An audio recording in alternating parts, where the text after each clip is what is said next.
Mr. Brown.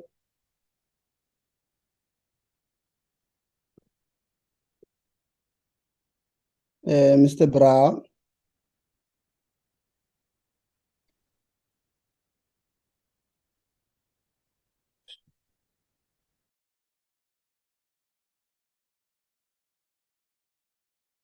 Honorable Chair, can you hear me? Yeah, I can hear you now, Mr. Brown. Okay, thanks very much. I was checking if my network is good. You're good. Thanks very much. Thank you.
Good morning, Chairperson. Good morning, members of the Portfolio Committee. I hope you can hear me. Good morning to our guests from DBE, FFC, and AGSA, and all other guests on the platform. Chair, I will hand over to you. I have 5 members currently present. We can maybe just wait a minute or two for one more member to join for us to have our quorum. Thank you, Chair. I see Honorable Morohani has joined us, so we now do have a quorum. So, Chair, I will hand over to you.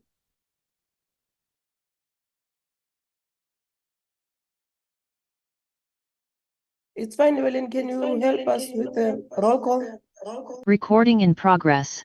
Thank you, Chairperson. I have yourself, Honorable Binko Gigaba. I have Honorable Aduans, Honorable Morowane, Honorable Letsie, and Honorable Morwatsetla. I also have Honorable Van Zyl. And I have an apology for Honorable Sukers, who won't be able to join us this morning.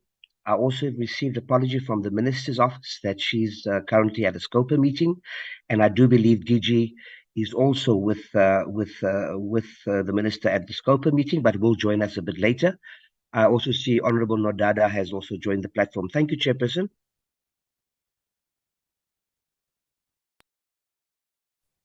No, thank you very much. Llewellyn, let us greet the members. Let us greet representatives from the Finance and Fiscal Commission, and also the representatives from the Auditor-General South Africa. Just to alert members that we are having this meeting, which we hope it's going to end at 1 o'clock. We are going to break and attend to matters of the House afternoon, and then we will come back at 4. We will come back at 4 o'clock to deal with the internal audit committee of the department. We are doing a BRRR, as members would know. And then it suggests that we must also meet tomorrow again, where we are going to deal with Umalusi says and the department. So we are welcoming you back from the recess. Members have been on recess, have been doing constituency work in their constituency periods.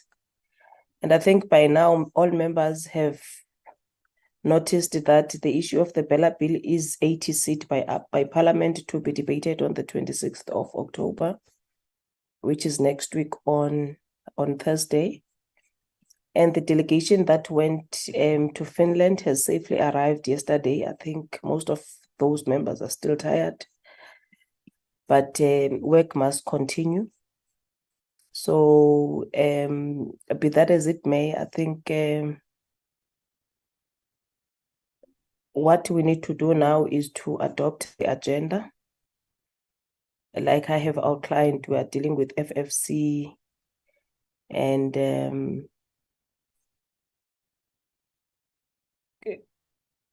okay. Principal and Honorable Letsie. Father and Son. Chairperson, let the Father lead. I rise, and even before I say what I say after having risen, let me greet you, Chairperson, and sorry, Chair. Let me greet you and everybody on this all-important platform, on the Portfolio Committee on Basic Education. Greet the leadership from the department, whoever will be leading, whether the minister or the deputy minister. Of course, I'm saying this very carefully after the secretary has just indicated a commitment. And all officials be greeted. I rise here to move that this agenda be adopted as is, Honorable Chair. Thank you very much, Principal. Honorable Letsiye. Good morning, Chairperson, to yourself, all honorable members on the platform, the team from DBE. I'm hoping it's led by the Deputy Minister because there's an apology of the Minister and whoever is standing in for the DG. I'm not from Finland. I'm not tired. I want to second the principal, the only principal in Parliament who is from Finland and tired. Thank you. Hey, when? Thank you, sir. No, it's fine. Thank you very much, members. I haven't seen yet the DM. Not unless she can shout.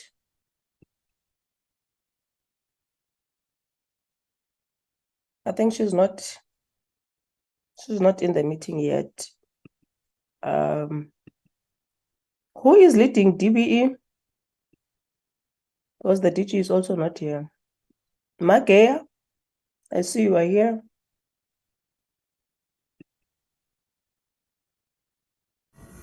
Good morning, Honorable Chairperson. Unfortunately, I won't be able to assist the department for a short while. I have to go and attend to opening up of another conference. So I think we should maybe ask Dr. Whittle if he's in the meeting, if he can't hold the fort for DG. No, it's fine. Anyway, if that is... Deborah, your hand is up? Or is it the legacy one? Sorry, Chair, I look like I might be tired myself. It was a legacy. It's when you start shooting at other people. It's fine. For purposes of time, let us allow the FFC to give us a presentation. I think it's okay if the DPE won't start with probably an overview. Anyway, we are meeting them at 4 o'clock.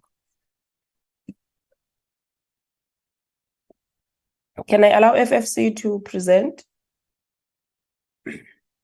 Thank you so much. Thank you so much, Chairperson. Let me greet you, Chairperson Bingo Gigaba, and also the other honorable members of the committee, fellow colleagues from the Department of Education who are present. Chairperson and members, I also want to introduce my delegation. My name first, introduce myself formally, Chair. Dr. Mbava, I am the Chairperson of the Financial and Fiscal Commission. And Chair, I'm also accompanied by my fellow Commissioner, Commissioner Elzabi Rockman, who's also on the platform. Chair, I also have the researchers who will also take us through the technical presentation. Ms. Sasha Peters, who is also a researcher, Fabrice, as well as Neo. Those will be the researchers who will take us through the presentation. If I can ask the researcher, Sasha, if you can beam the presentation as I go through it, so that we can proceed, please.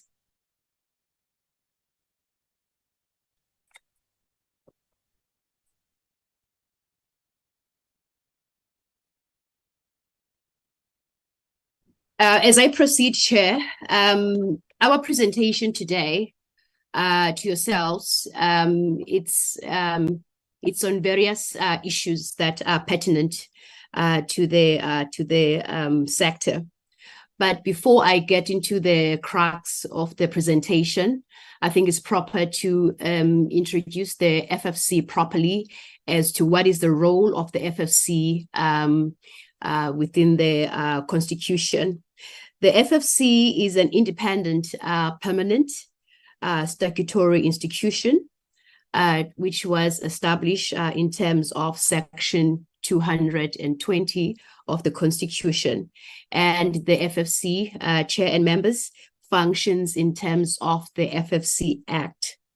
Our mandate as the Commission is to make recommendations as envisaged in the Constitution and we advise yourselves as Parliament. We advise provincial legislatures and any other organs of the state as determined by legislation. Our primary focus, Chair, as the Commission, is primarily on the equitable division of nationally collected revenue amongst the three spheres of government and on any other financial and fiscal matters. Should there be legislative provisions or executive decisions that affect either provincial or local government from a financial and fiscal perspective, or should there be any regulations associated with legislation that may amend or extend such legislation, the Financial and Fiscal Commission, in terms of the Constitution, must be consulted. The next slide, please. Our presentation today, Chair, to the committee is essentially going to give an analysis on the expenditure patterns in respect of infrastructure, as well as on conditional grants. And then we'll also discuss equity in education, and then we'll conclude. I want now, Chair, to hand over to the first researcher who will take us through the expenditure patterns in respect of infrastructure. Thank you so much, Chair. Good morning, Chair, members of the committee and other colleagues. Thank you, Dr. Mbava.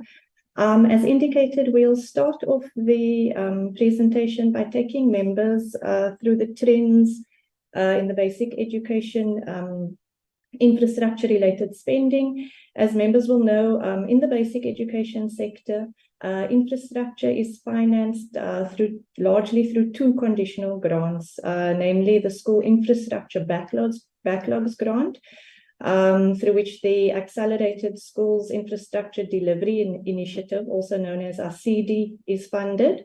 And the second funding instrument is the Education Infrastructure Grant, or the EIG. But before coming to the expenditure trends characterizing these infrastructure grants, and as we have done in the past, the next few slides just provide an update for members regarding the policy context, and we also provide an update of the education infrastructure delivery statistics to date. So members will know that when it comes to the regulatory environment governing school infrastructure, we are bound by the minimum uniform norms and standards for school infrastructure that have been in place since 2013. And these regulations provide guidance on the basic infrastructure that must be in place at each school, as well as the time frame by when this infrastructure must be in place. The table on the left of that slide provides an overview of the main requirements of the norms and standards on school infrastructure, and we've also put the anticipated dates for achievement in that table. So all inappropriate school buildings, those built from mud, asbestos, metal, or wood, as well as schools that do not have access to any form of basic services such as power supply, water supply, or sanitation. These aspects needed to have been addressed by 2016. Then the next deadline was by 2020.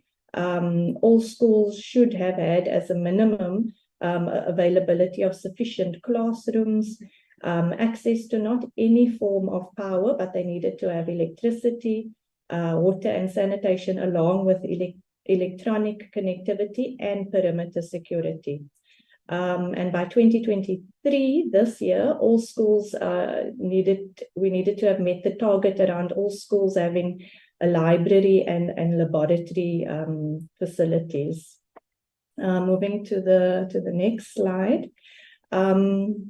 With the minimum infrastructure targets in mind, this slide and the next two slides provide an indication of progress towards fulfilling those targets.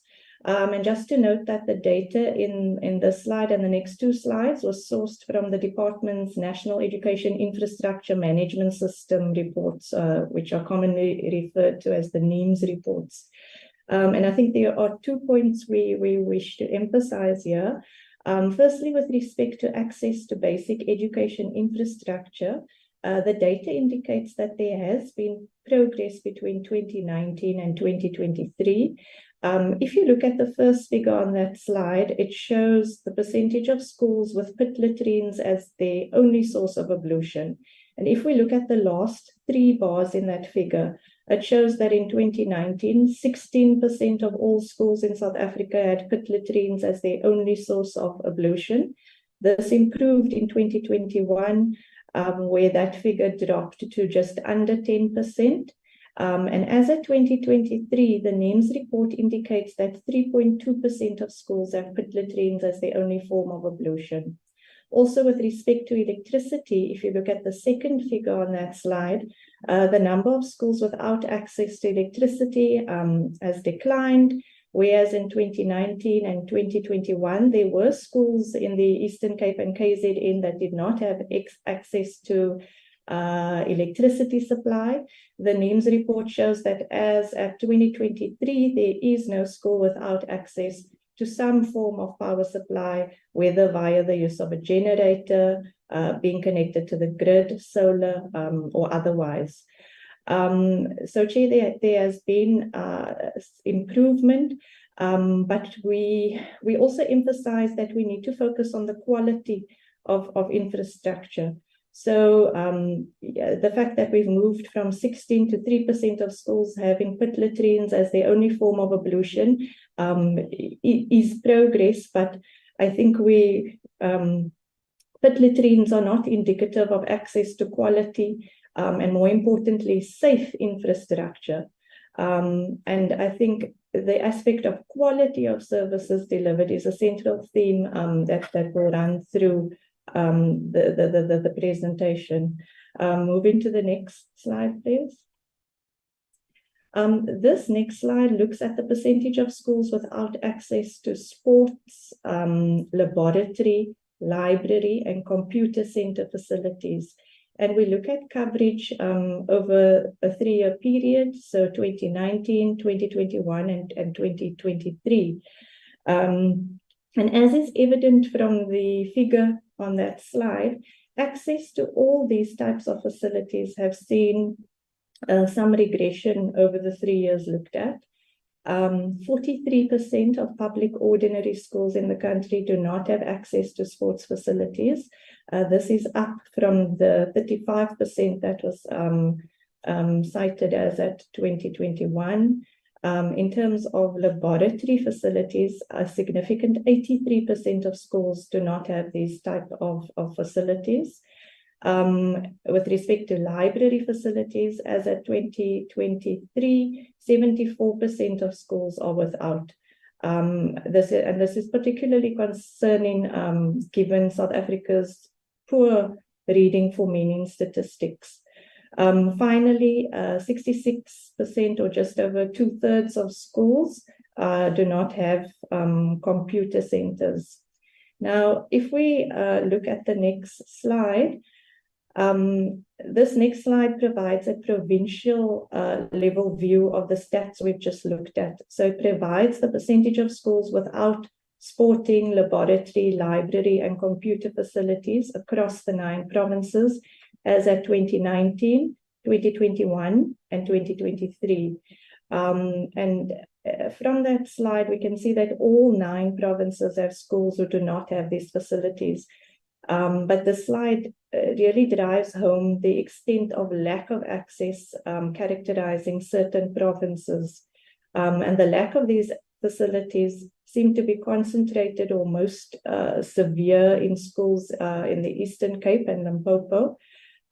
So, for example, as at 2023, 62.6% of schools in the Eastern Cape do not have sports facilities. 93.8% of schools in Limpopo do not have laboratory facilities. 93% of schools in the Eastern Cape do not have library facilities. and 88.6% of schools in Limpopo do not have computer facilities. So there are certain provinces that are consistently more hard hit by lack of access to infrastructure than others. And with respect to these forms of infrastructure, there's much to be done. Moving to the next slide. We turn now to the infrastructure funding instruments, and the first is the schools interest. The first is the schools infrastructure backlogs grant, which provides the funding for the Accelerated Schools Infrastructure Delivery Initiative, or ASIDI. And the ASIDI program was introduced back in 2011-12 with 3 key aims. It was aimed at eliminating backlogs in school infrastructure. It was aimed at upgrading schools to ensure compliance with the infrastructure norms and standards. And it was aimed at eradicating inadequate, unsafe, and poor physical infrastructure. And as mentioned earlier, the fiscal instrument that is used to fund the rollout of ASIDI is the Schools Infrastructure Backlogs Grant. And the intention of this grant, the Schools Infrastructure Backlogs Grant, was that it would be a temporary intervention to drive the eradication of backlogs. And it was scheduled to end numerous times and to be merged with the Education Infrastructure Grant, the EIG, which is the other big infrastructure grant that we'll look at in a minute. But due to the performance of this grant and the fact that it was not meeting its or completing the projects that it was intended for, the lifespan of the grant has been extended many times. According to the 2022 estimates for national expenditure, ASIDI was meant to be merged into the EIG in 2023, but that did not happen, and the grant is still with us. And I think an important aspect to keep in mind with this conditional grant, relative to the others that we'll go over, is that it is an indirect conditional grant, which, as members will recall, means that unlike your other direct conditional grants, which flow from a national sector department to a province, this indirect conditional grant is spent by the national department on behalf of the provinces. And I think we've mentioned previously to members, the FFC has in the past done some research on the use of these indirect grants across a couple of sectors. And generally, what we found is that the use of such grants is based on the perception that a national department is perhaps better able to spend and deliver services relative to provincial counterparts. And our analysis showed that this is not always the case, that national departments do not automatically perform better than their provincial counterparts. We also had found that there were issues around accountability, whereby your national department is driving the development of infrastructure. And once that is developed, they pull out, and then provinces are left to see to the upkeep, maintenance of that infrastructure. And at certain, that can lead to provinces feeling sort of a lack of accountability for that infrastructure, since they had not overseen its development. So that's a bit of background on that grant. Moving to the next slide. This slide illustrates the level of ASIDI spending since inception in 2011-12 up until 2022-23. And the figure shows that the total budget that was available for spending in a particular year, which is that dark blue bar, and it shows this relative to total expenditure for that same year, which is the turquoise colored bar. And what we see is that since 2011-12, when this grant was established, a total of just under 24 billion has been allocated to fund the ASIDI program. And of that amount, a total of 19 billion has been spent. And if over the period 2011-12 to 2022-23, If we look at spending performance, we note that an average of 76% of total available resources have been spent. Moving to the next slide. Now, because spending means very little unless accompanied by service delivery performance, we also try to look at the outputs associated with the ASIDI program. And looking at the department's annual reports over the years, the table on the top of that slide provides a sense of the targets that the department set in relation to this program relative to actual delivery. And members will see that back in 2018 and in 2019, alignment between targets and actual delivery was not optimal. But we see that picture starting to change around 2020, 21. And if we look, for example, at the 2022-23 targets, the performance of the department in terms of meeting those targets has improved. In terms of the number of schools built, the target was 30 and the department delivered 27. With respect to the number of schools provided with sanitation, the target was 450. And according to the annual report, the department overshot this target and delivered 457. And then in terms of the target for water, the delivery was also on par. And when we look at the percentage of targets that have been met over the period 2018-19 to 2022-23, which is that graphic at the bottom of the slide, while it has been variable, there seems to be a kind of stability in delivery over the last 2 years. But again, just to point out that while we comment on spending and the extent to which reporting indicates that spending has resulted in certain targets being delivered, this is not tantamount to commenting on the quality of delivery on the ground. So oversight in terms of the quality of the infrastructure delivered remains critical. Moving to the next slide. The second key infrastructure grant is the Education Infrastructure Grant, or EIG. And the EIG has multiple objectives, which include accelerating the construction, maintenance, upgrading, and rehabilitation of new and existing infrastructure. It's aimed at enhancing capacity to deliver infrastructure in education, addressing damaged infrastructure, and then overlapping with the schools infrastructure backlogs grant that we just discussed. The EIG is also aimed at assisting in ensuring that targets set out in the minimum norms and standards for school infrastructure are met. So similar, but this particular grant is key to maintaining and upgrading school infrastructure. Now, unlike the schools infrastructure backlogs grant, the EIG is a direct grant. It's a Schedule 4 conditional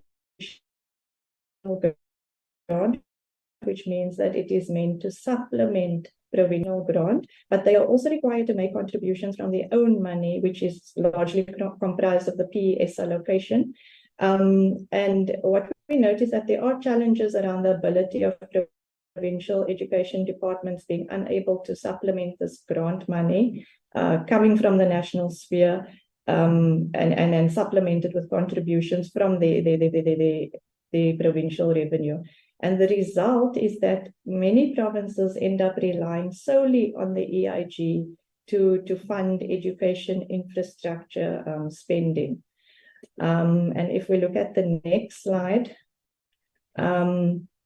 this slide shows in terms of allocations, a total of 112 billion has been channeled to provinces through the Education Infrastructure Grant. And looking at the figure on that slide, that figure illustrates the year-on-year growth rates in the EIG grant allocations And as members will see, it's quite erratic over that entire 11-year period shown on that slide. So you've got the trend, it's going up, down, and it does so consistently over the period. And we have seen many times over the years that this grant is often subjected to reprioritization or cuts when there is a need to cut spending more generally within our public finances. And given what I mentioned just now about how provinces rely quite heavily on the EIG to fund education infrastructure, maintenance, spending, the reduction and erratic growth in this conditional grant does affect the overall infrastructure projects within provinces. Turning to the next slide, the slide shows the spending performance of the education infrastructure grant, and this conditional grant has performed quite well, especially if we consider it relative to the other infrastructure grant, the Schools Infrastructure Backlogs Grant. On average, provinces have spent 99.1% of this grant in 2022-23. Over the entire period from 2011-12 up until 2022-23, average spending totaled 96%. So provinces spending the bulk of what has been allocated through this conditional grant. Moving to the next slide. Now here we turn to the non-financial delivery performance of the EIG, and generally what we would like to see is alignment between your financial and non-financial performance. The financial performance is indicated by that dark blue bar, which the dark blue bar indicates the percentage of the 2022-2023 allocations spent. And we look at this relative to non-financial performance, which is measured by looking at the percentage of targets achieved, and that is shown by that turquoise colored bar. And with respect to EIG, we see three kinds of scenarios. There's the obvious one of the general alignment between what was spent and what was delivered. So if you look at KZN, we see that the entire budget was spent and they delivered just a little over what they had set out to deliver. Then there are two other scenarios illustrated on that slide. The first is where the budget has been spent, but there is a low level of service delivery or targets that have been met. So a problem with underperformance and questions around what that money was then spent on, or what occurred so as to spend without concomitant delivery. And when we look at the cases of Limpopo and Mpumalanga, they stand out in this regard. So Limpopo overspent its budget by 12%, but only met around 25% of the targets related to EIG.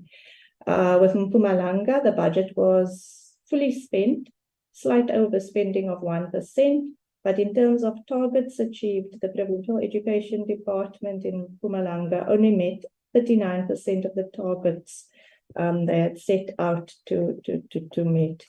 At the other end of the spectrum, we have cases where the budget has not been fully spent, but targets have been overachieved. Now, this could be due to the department being more efficient and being able to achieve what it must, or even achieving more than what it set out to achieve using its given amount of resources. The other reason for departments underspending on their budgets and significantly overachieving on their targets could be due to poor target setting, where targets are set too low. Now, some cases that illustrate this type of low spending relative to overachievement on targets include the Northwest Province, where 73% of its allocated budget was spent and targets reached is 166%. So 66% above, the targets they had set out to achieve. The Western Cape and Gauteng are also notable. They both spent their full budget, but significantly overachieved. In the case of the Western Cape, the Provincial Education Department spent 100% of the allocated budget, but had a sizable overachievement on targets. So in these cases, if it's a case of greater efficiency, that must be determined, and I mean, then peer learning programs need to be put in place so that other provinces can also start, implementing what these provinces are doing. Alternatively, if overachievement is not the result of efficiency, then the appropriateness of the targets set need to be evaluated.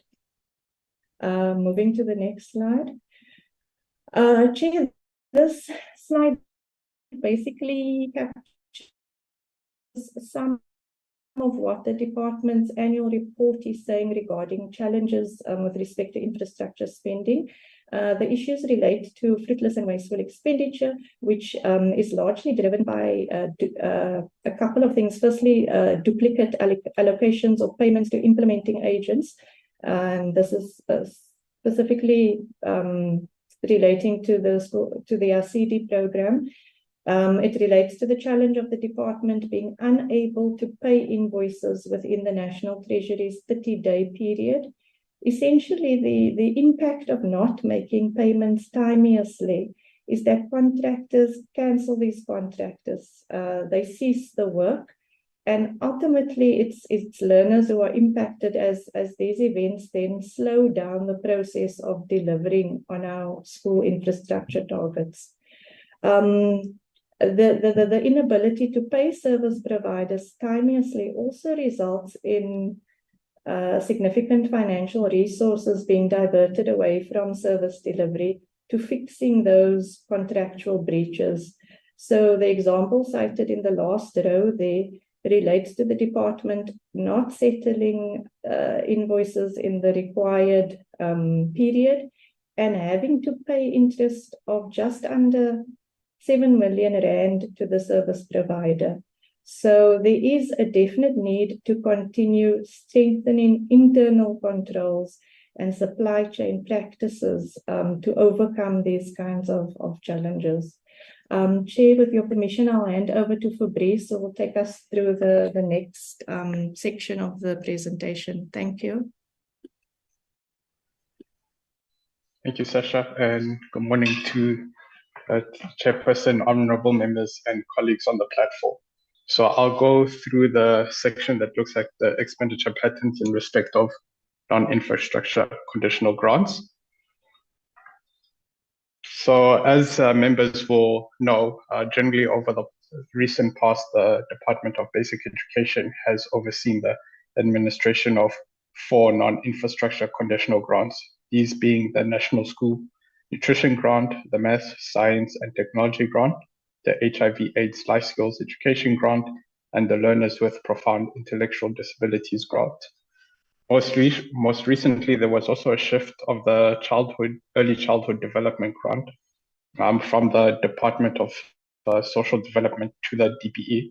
And as a result, we've seen the Early Childhood Development Conditional Grant being added to the stable of grants that are administered and overseen by the Department of Basic Education.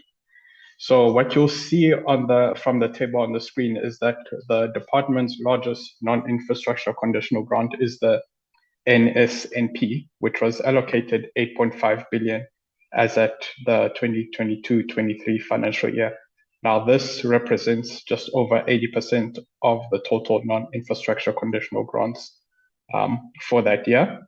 This is then followed by the Early Childhood Development Grant, which had an allocation of just over 1.2 billion in 2022-23 period. The table also shows that there's been considerable growth in the size of the Learners with Profound Intellectual Disabilities Grant over the 2017-18 to 2021-22 period, where this grant was previously one of the smallest grants. So it just shows there's been a reprioritization of some of the allocation towards getting more money towards that specific grant. The smallest grant now stands with the HIV/AIDS Life Skills Conditional Grant, which was allocated 242.3 million in 2022-23. The second half of the table is where we highlight just some of the year-on-year growth in the non-infrastructure grants, looking at the period 2015-16 up until 2022-23. So what you'll see in the highlighted column at the end for the 2022-23 period is that all non-infrastructure grants have been characterized by mostly negative growth. So in other words, lower allocations compared to the previous year. Now, this is with the exception of the National School Nutrition Program, which, while it saw positive growth, it was only very marginal at close to 1% over the 2021-22, 22-23 period. The largest reduction that was seen over that same period was in the Math, Science and Technology grant, which declined by 7.5% between 2021-22 and 2022-23. Now, the next slide looks at just the spending performance of the non-infrastructure conditional grant. And what you'll see at basically a high level, the figures show that over the years, the spending on this group of conditional grants has largely aligned to budgets. That being said, we do want to stress two key points when looking at these numbers and aligning it with what is actually happening on the ground in terms of implementation. So the first key point is that looking at this aggregate high-level data can mask provincial disparities when it comes to spending performance. So what that means is that it's always important to get a sense of what is actually happening on the ground when it comes to the implementation of these conditional grants. So an example that we want to highlight here is looking at the Math, Science and Technology conditional grant. So what you'll see from that chart on the screen is that at an aggregate level, spending is at over 100%. But if you delve down further into the numbers, you'll see that at the provincial level, Free State only managed to spend 64% of its allocation. Now, some of the notable challenges here in relation to this grant for Free State were a lack of communication or information between provinces and beneficiary schools about the grant, and also a lack of monitoring and support from provincial officers. At the other end of the spectrum, in relation to the Math, Science and Technology grant, you have the Eastern Cape and Western Cape that significantly overspent on this particular grant. So the Eastern Cape, you're looking at overspending of 35%, while the Western Cape, you're looking at overspending of 24%. Now, in relation to the Eastern Cape for the Math, Science and Technology grant, some of the noted challenges included inadequate communication about the program to beneficiary schools. There was also the non-delivery of resources and consumables for mathematics, science, and technology learning at some schools. There was also inadequate program monitoring and support to ascertain program implementation as part of the curriculum support to participating schools. And also some schools only partially implemented the grant. In the Western Cape, again, in relation to this particular grant, one of the key challenges was that of monitoring and also a lack of support from the program, from the district and provincial offices. Similarly, when you're looking at the Learners with Profound Intellectual Disabilities grant, you'll see aggregate spending was close to 100%, so 96%. But if, again, looking at the provincial data, or the provincial level, Free State only managed to spend 79% of the grant. Now, a key challenge noted for this Free State in relation to this grant was there were delays in the appointment of staff, and there were also challenges when it came to the supply chain processes. The same case also pertains to the Early Childhood Development Grant, where average national spending was at 97% for 2022-23, but looking closely, you'll see that the Northwest was only able to spend 79% of its allocation. Again, some of the notable challenges that were faced in the Northwest were capacity challenges.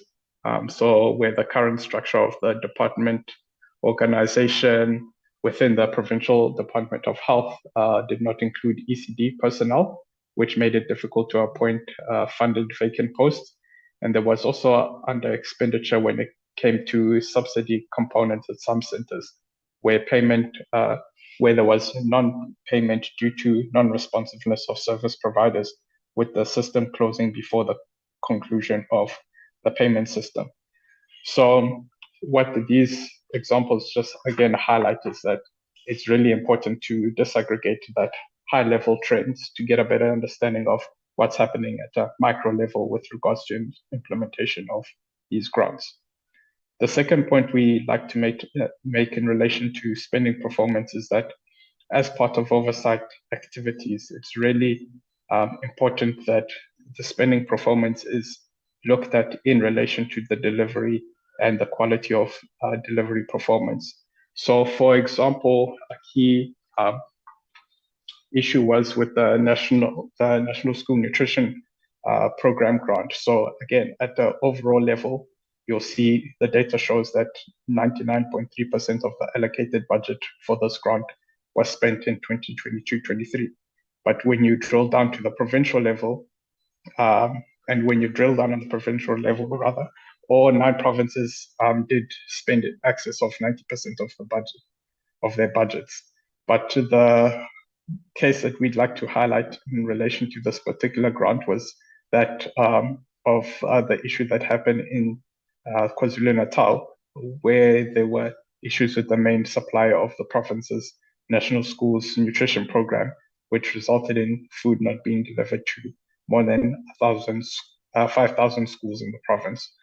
So this example really highlights the importance of monitoring and evaluation when it comes to the different measures of performance, and to always take into consideration and think about the impact that it has on beneficiaries of these interventions. I'll hand over to my colleague to go through the next session of the presentation. Thank you. Good morning, Chairperson, and good morning to honorable members. I will kindly take you through the third part of the presentation. So in part 3 of the presentation, we look into equity in education. As you know, Chairperson and committee members, that the committee's request was also for us to reflect on issues on equity. Moreover, with the similar approach to what we have done in the last presentation to this committee, we bring to the committee an update on PELENA spending through the national norms and standards for school funding regulations. And secondly, we wish to bring to the committee's attention some of the research, some of the recent work that the Commission has done, and for which we perceive can make a significant contribution when it comes to issues of equity. Next slide. So with the first thing, we also see from legislative perspectives that there are various legislations, such as the South African Schools Act, that requires government to fund schools adequately and equitably, for which have led to the establishment of no-fee schools. Secondly, we also see that the national norms and standards for schools funding that is in place intends to reduce resource disparities between affluent and less affluent schools. So on that note, starting with PELENA amounts, just as we have various norms and standards, such as norms and standards for schools infrastructure. So with respect to funding, as stated, the South African national norms and standards for school funding is a key component in the Department of Basic Education's plan to bring about more equitable approach to the school funding framework. Members would also know that the norms and standards take a quintile-based approach for funding, whereby quintile 1 includes neediest schools and quintile 5 relates to the most affluent schools. So also according to the norms and standards, learners in quintile 1, 2, and quintile 3 schools do not pay fees, while learners in quintile 4 and 5 do pay school fees. So we also see that each year the Department of Basic Education sets the target per learner amount for each quintile. Therefore, provincial departments then have to fund learners in accordance with this nationally set amount. Next slide. So in this slide, we move into the national norms and standards for funding. So the table on this slide details the nationally set threshold amount for the quintiles for the following reporting periods: 2020, 2021, 2022, and 2023. Members will also see that at the bottom of the table is in bold, for which indicates the threshold amount that we have been mentioning. So chairperson and members will see that for 2023 specifically, provinces are required to fund each learner within schools falling in quintile 1 with an amount of 1,602 rand. And then for quintile 4, we see that the national threshold amount is 803 rand per learner, and also for quintile 5, the threshold amount is set at 277 rand per learner. So the table further shows that the table further shows us what 9 provinces have been spending relative to those targeted amounts, which are in bold. And we also note accordingly that performance is variable across provinces. As of 2023, again, specifically, the majority of provinces are funding in accordance with the nationally determined threshold. So this represents a defined improvement relative to previous years when the Commission presented to this committee. From the same table, we also note members that some provinces fund specific quintiles higher than the threshold amounts. For an example, the Western Cape funds all the quintiles above the minimum threshold amount, while the Northern Cape funds each quintile 4 and 5 schools above the minimum amount. The same is true for Gauteng province, which funds each quintile 5 learners at 803 rand per learner, as opposed to the 277 minimum threshold amount in 2023. Then, however, we also have provinces that consistently fund below the threshold amount. So here we have two of such provinces that have funded below the gazetted amount, and they have done this quite consistently. The one that we can see from the graph is it's KZN, which has funded all its quintiles below the set minimum threshold amount, and also the national norms and standards, which have said that we see that KZN has funded all its quintiles below the set minimum threshold amount with accordance to the national norms and standard amount since 2014. The second of such province is Mpumalanga province, which has funded all quintiles lower than the gazetted amount since 2016. However, we note that in 2023, Mpumalanga is funding quintile 5 schools at 293 rand per learner, which is higher than the 277 rand gazetted amount. We hope that this marks the beginning of a turnaround on funding learners that will also be implemented for the poorest learners in the quintile 1 to 3 schools. So overall, we see that some improvements are noted, but this remains a notable issue that we think has to come to the continuous attention of this committee. Next slide, please. So on this slide, we note that there are some key reasons currently driving the disparities in per learner allocations, and these are in part due to fast growth in personnel cost, and final personnel cost increases are largely decided outside budget processes through the collective bargaining process. Finally, on this particular issue, we raised the question around the adequacy of per learner amount and whether they are sufficient to cover what is required by learners. According to funding norms and standard regulations per learner, amounts are to be used to cover numerous costs from textbooks to municipal wage and expenditure bills, security costs, and the number of other aspects. So therefore, the question that we need to ask is whether the 1,602 per learner in quintile 1, 2, 3 schools is really adequate to provide for these costs. Next slide, please. So, Chairperson, finally on this slide, before we move to the conclusion, we wanted to bring to the attention of the committee, as I've stated earlier, some of the research that we did as part of the recently tabled annual submission for 2024-25 Division of Revenue. Our submission this year focused on 2 educational inputs, namely learner teacher support material and learner transport. The public provision, we see that the public provision of both LTSM and learner transport have been subject to litigation, and in both cases, the court have found in the case of LTSM that access to textbooks per learner per subject at the start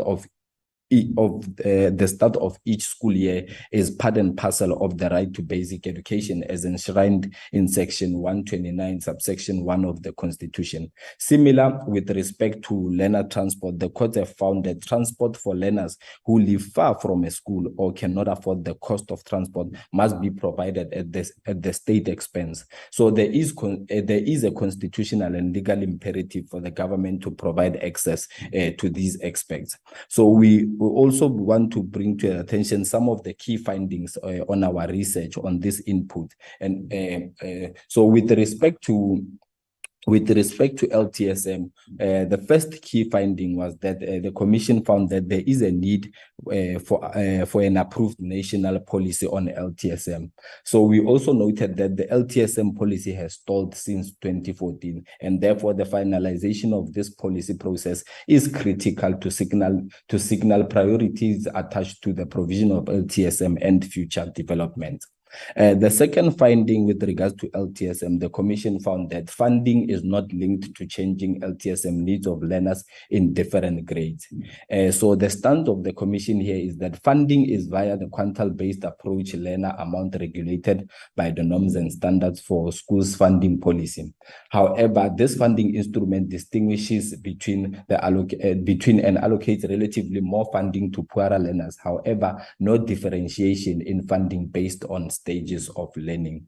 So with regards to learner transport, the key findings of our research was that the key drivers of growth in the demand for learner transport include schools rationalization program, and this is in particular in predominantly rural areas, and the new human settlement development, mainly particular in predominantly urban provinces.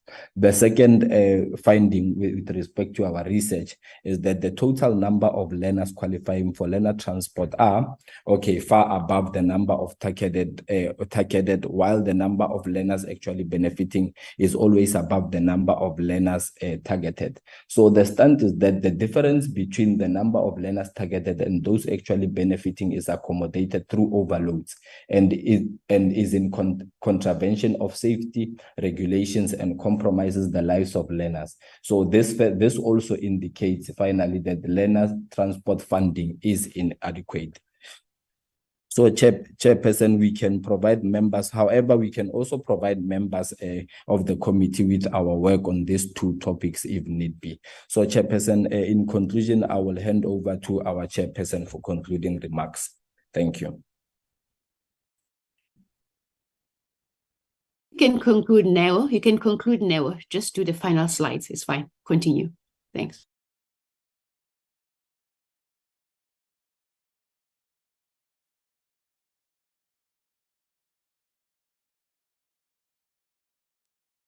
Nebo, I was saying you can conclude, but it's fine. I can conclude myself. Chairperson, in conclusion then, for our presentation, we, as a commission, we believe that if the performance challenges and uneven access to school infrastructure and other educational inputs are not addressed, the wide disparities in educational outcomes between rural and urban provinces and between less affluent and more affluent schools will persist. With respect to conditional grants, first, we are of the opinion that consideration should be given to merging the EIG and the SIBG grants. These grants have overlapping aims, and we believe that the EIG has demonstrated relatively better performance, and this could be due to the nature of the EIG being a direct conditional grant versus the SIBG, which is indirect. Secondly, Chair, we believe that the non-financial or service delivery targets need to be more realistic.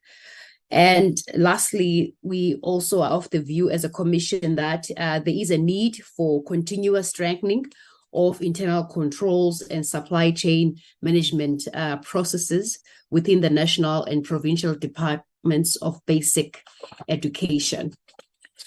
On the last slide, all non-infrastructure conditional grants are characterized by declines, marginal growths, as we have seen in the presentation, and this has an impact on service delivery, and this should also be further investigated. In addition to spending performance and delivery performance, we also believe that the quality of services that are delivered are quite critical.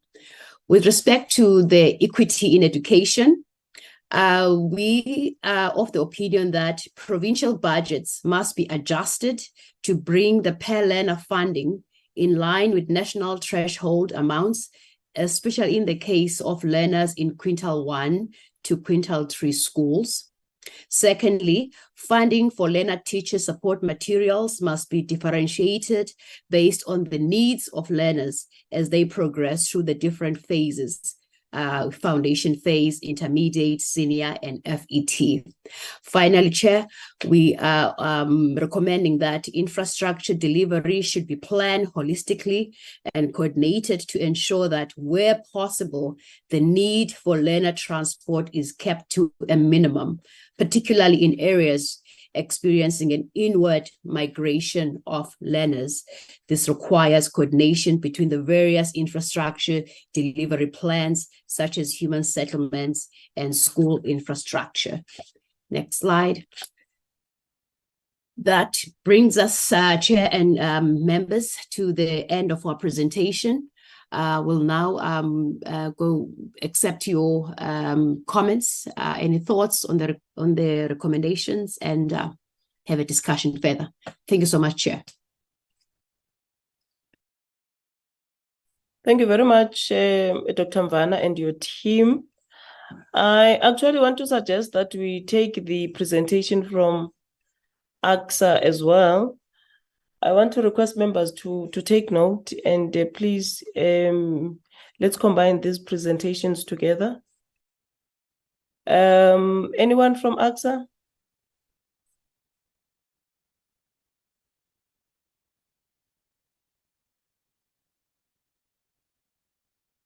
Dr. Mbava, Khabo? Morning, Sir. She should be on the platform. Oh. Let me just check for her, please.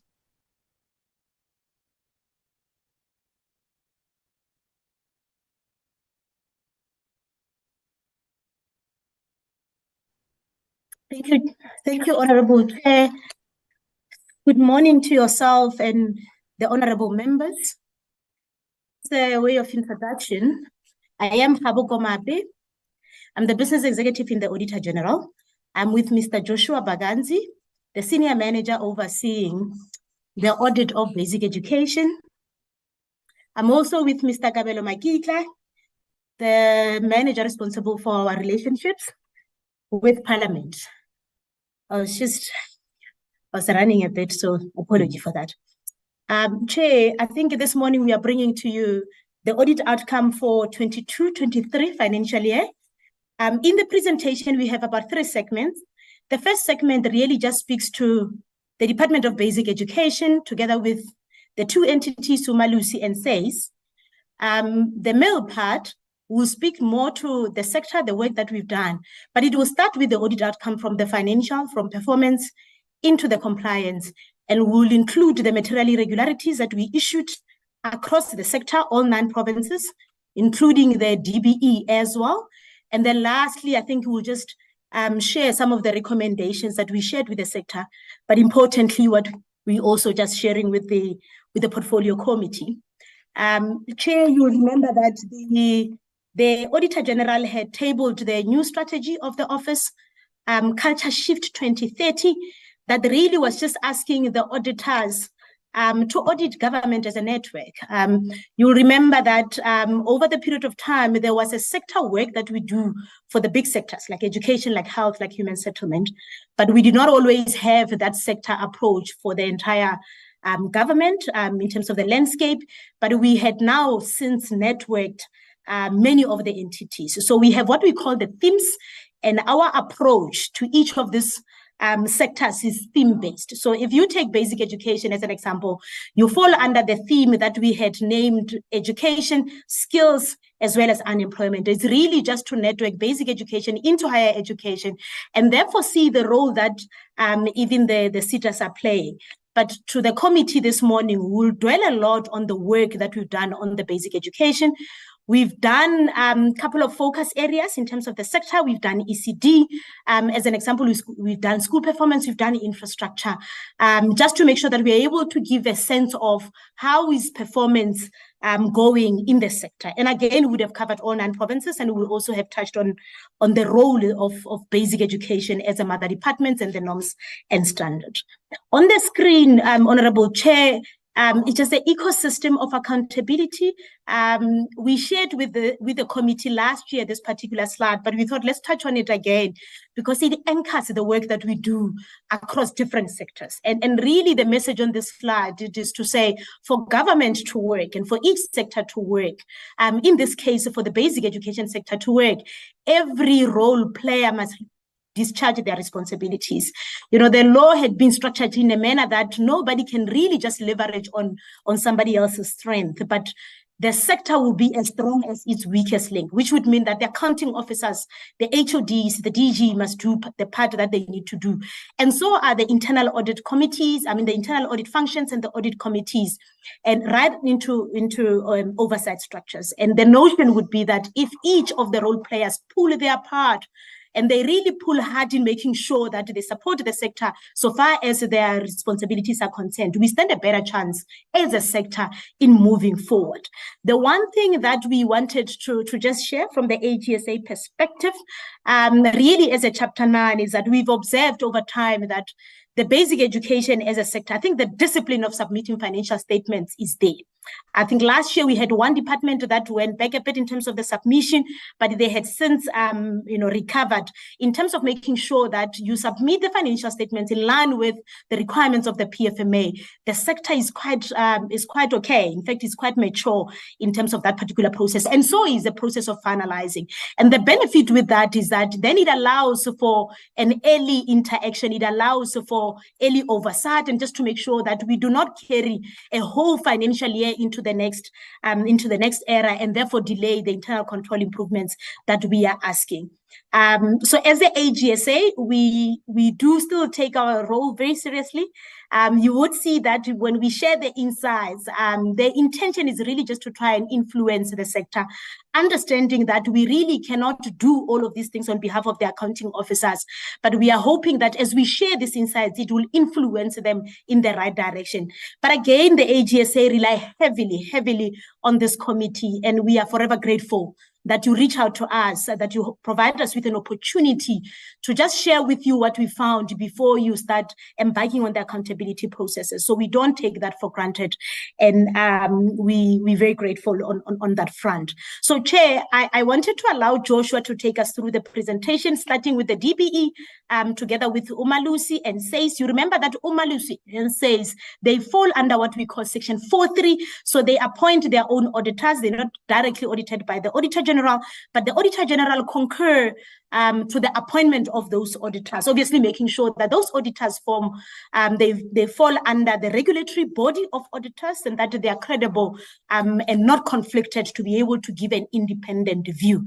You'll note that Umalusi would have regressed a bit this time around, mainly because they've been on the clean audit trajectory for over a period of time, but the quality of the financial statements gave them a bit of a challenge this year.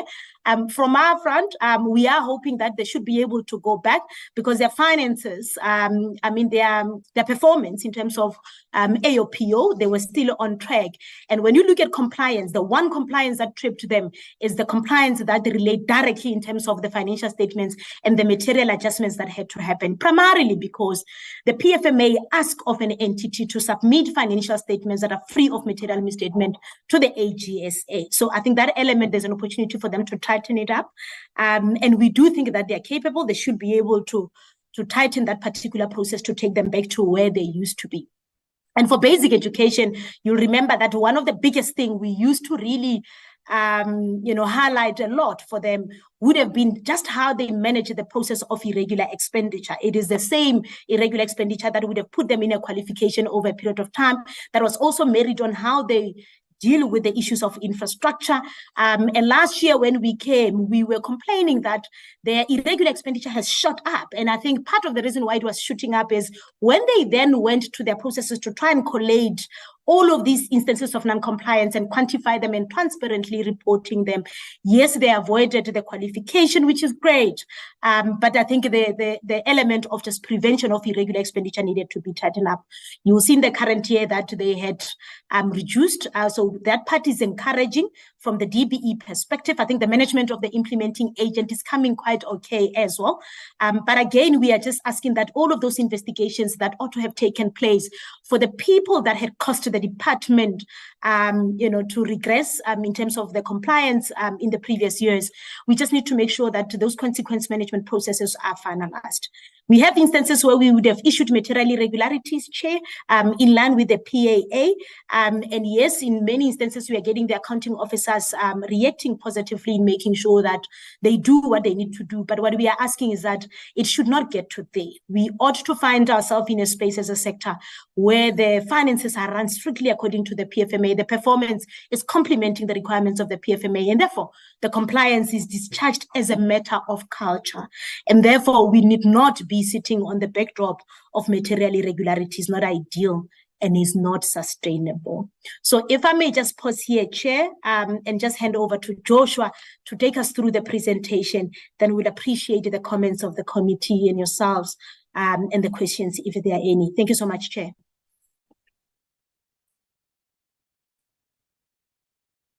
Thanks very much, Tab. Good morning, Chair and honorable members. I'll first take us through the conceptualization of our theme, education, skills, and unemployment, and essentially in us driving the new culture of shifting public sector behavior, we decided to also change the way how we report. Instead of reporting in silos, but rather reporting a theme, because most of the department's mandates are interrelated and interlinked. So this theme came about due to the problems of unemployment and poverty within the country. And we also realized that the government has prioritized education and skills development as one of the key areas where to invest the fiscals, most of the amount within the budget. And the studies also have also indicated that for there to be reduced unemployment and poverty, there needs to be increased level of education and skills development. So it's from that particular end that we decided to come about with this theme, where we require integrated planning within the education and skills sector to first facilitate quality education and skills development, therefore enabling skills that are required for the market and reduction in unemployment.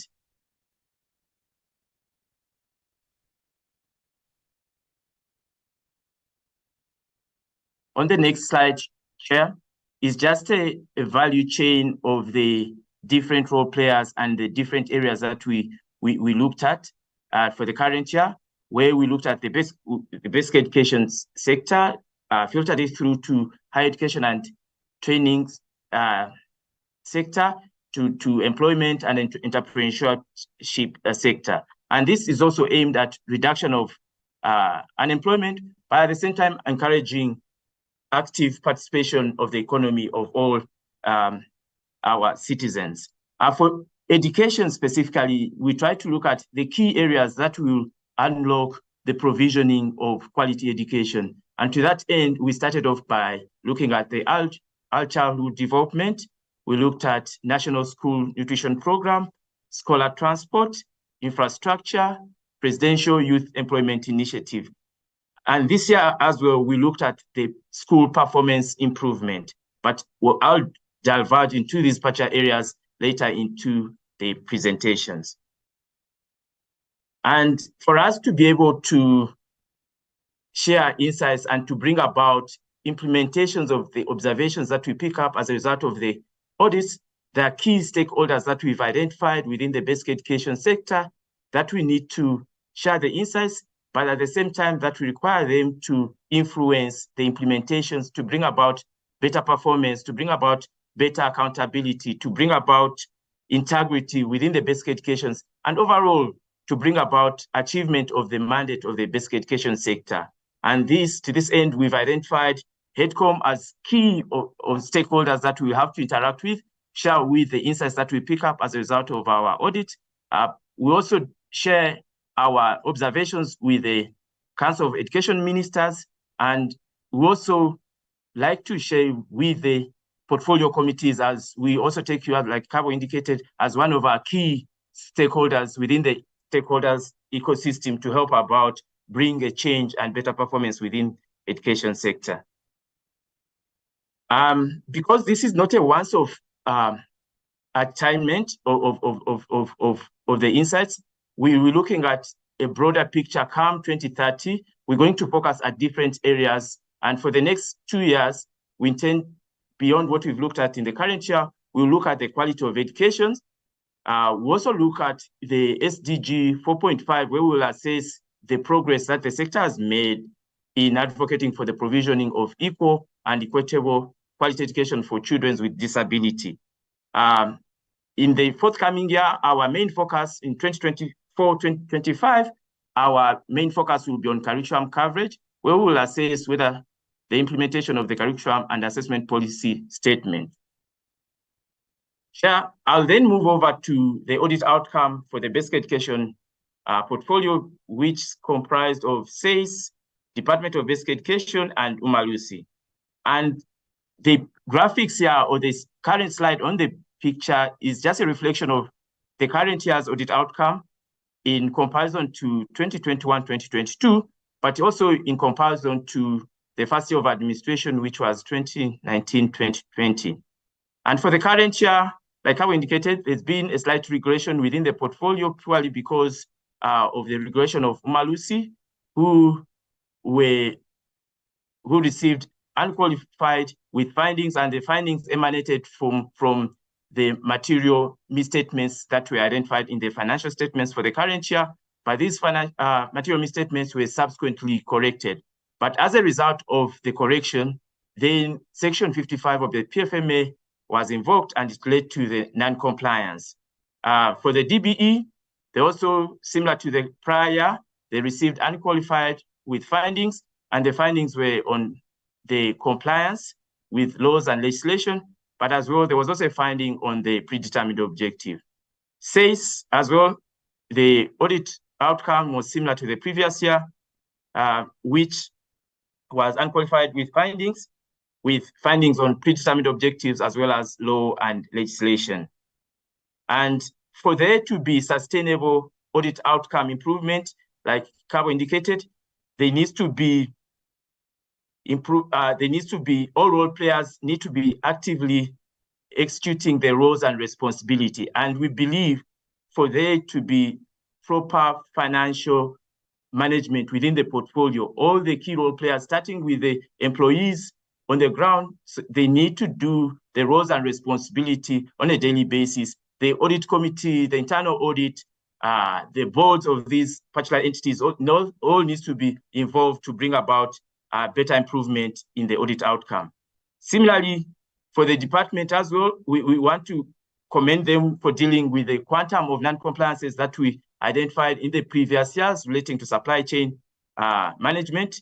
They've managed to, the quantum of irregular expenditure as a result of the non-compliance has significantly reduced for the current year. And this is mainly due to most of the implementing agents implementing the recommendations that we've put and that we've put over the years.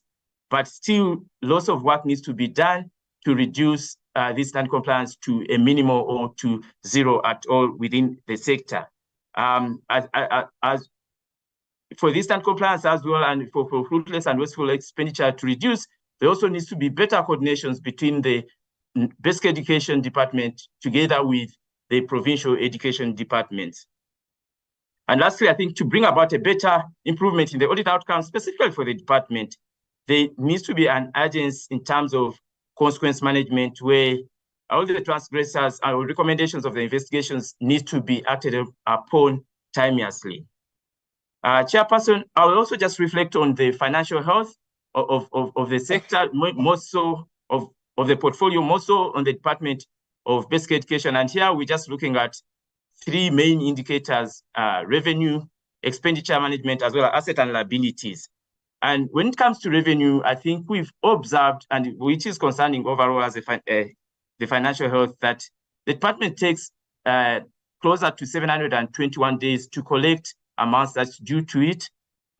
In terms of expenditure management, we also notice that there is irregular, fruitless and wasteful expenditure that's being incurred due to double allocation of projects by the department. And this primarily needs to be strengthened in terms of the coordination between DBE and the provincial education departments when they're doing the needs assessment and planning for what projects are they going to undertake.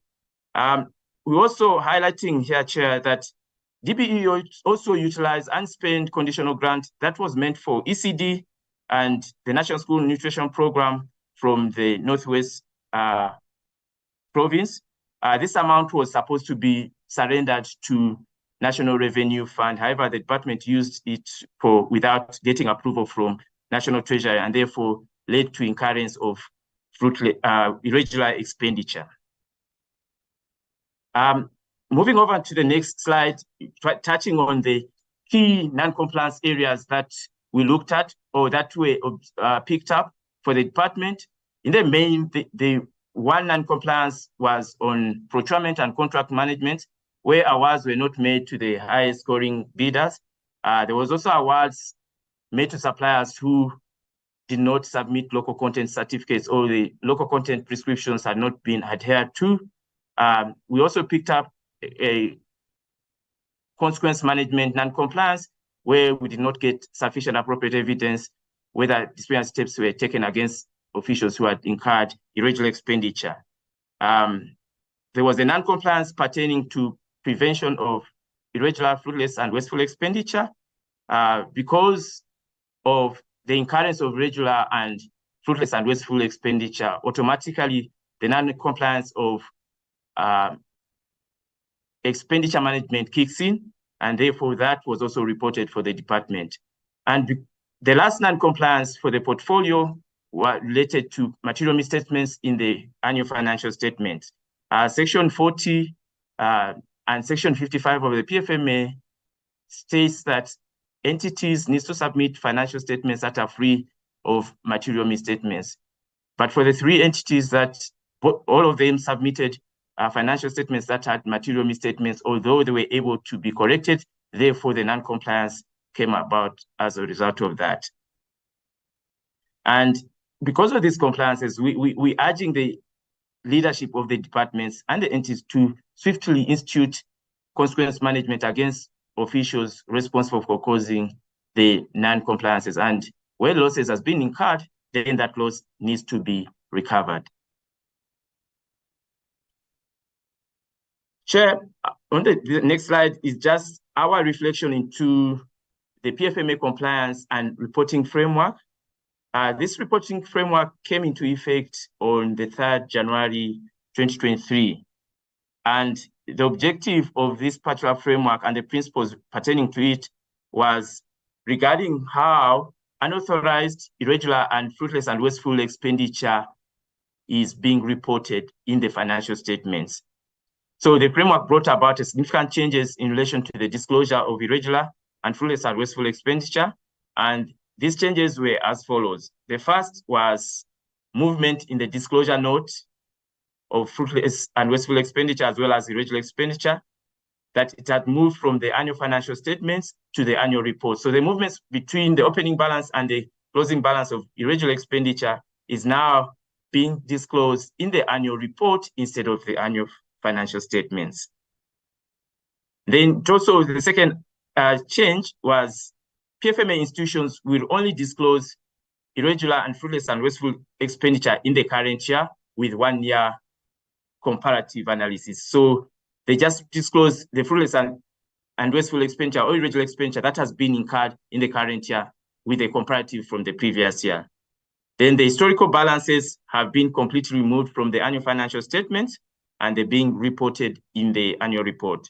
So our message to the portfolio committee with regards to this significant change is that the fact that the disclosure of irregular and fruitless and wasteful expenditure or the historical balances and movements pertaining to there is no longer required on the annual financial statements and no audit assurance is provided.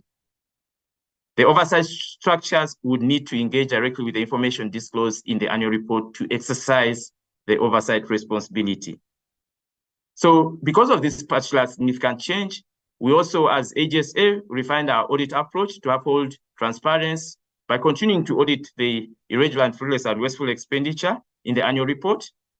And there's also a clear message in the audit report regarding the reliability thereof in the annual report. So the objective was to ensure that we could still be in a position to report to the users of the annual financial statement in instances where the historical balances of irregular, fruitless, and wasteful expenditure are not complete and accurate.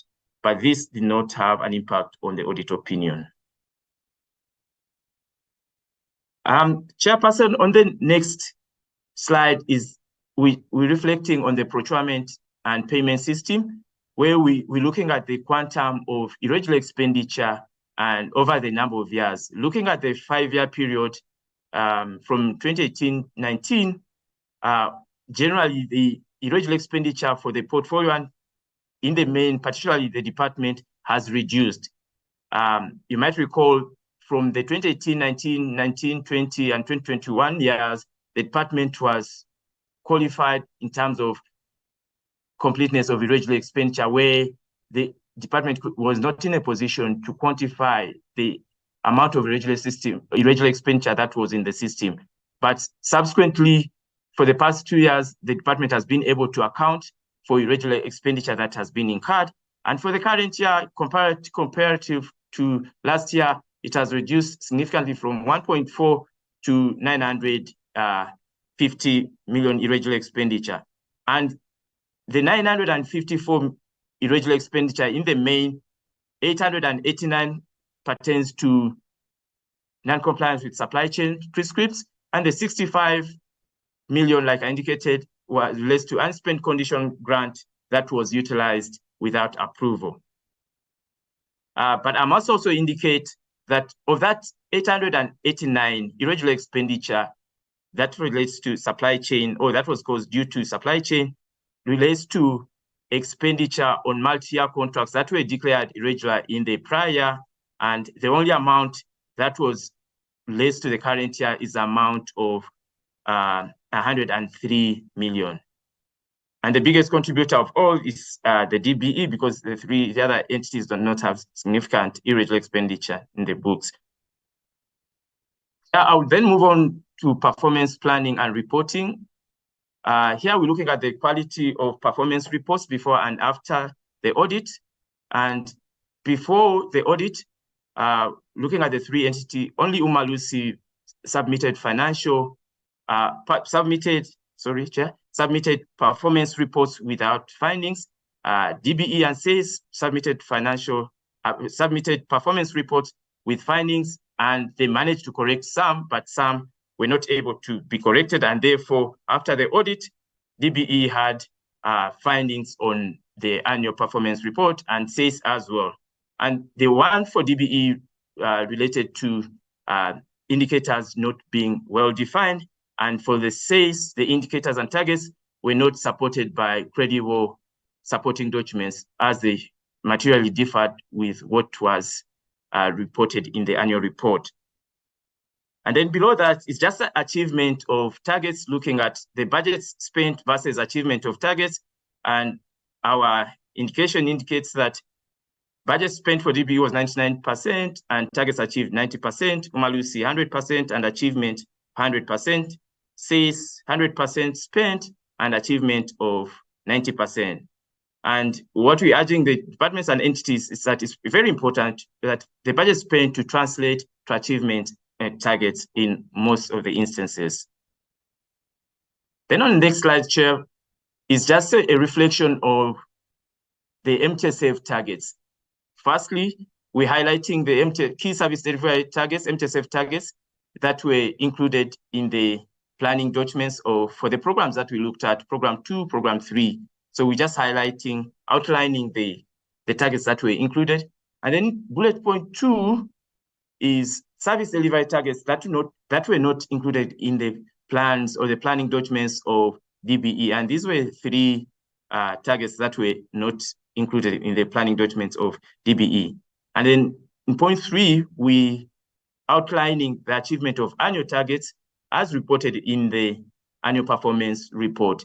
And for DBE, in the main targets that were not, there were just 2 targets, one being number of special schools with access to electronic devices, and the second one is number of new schools built and completed through ASIDI.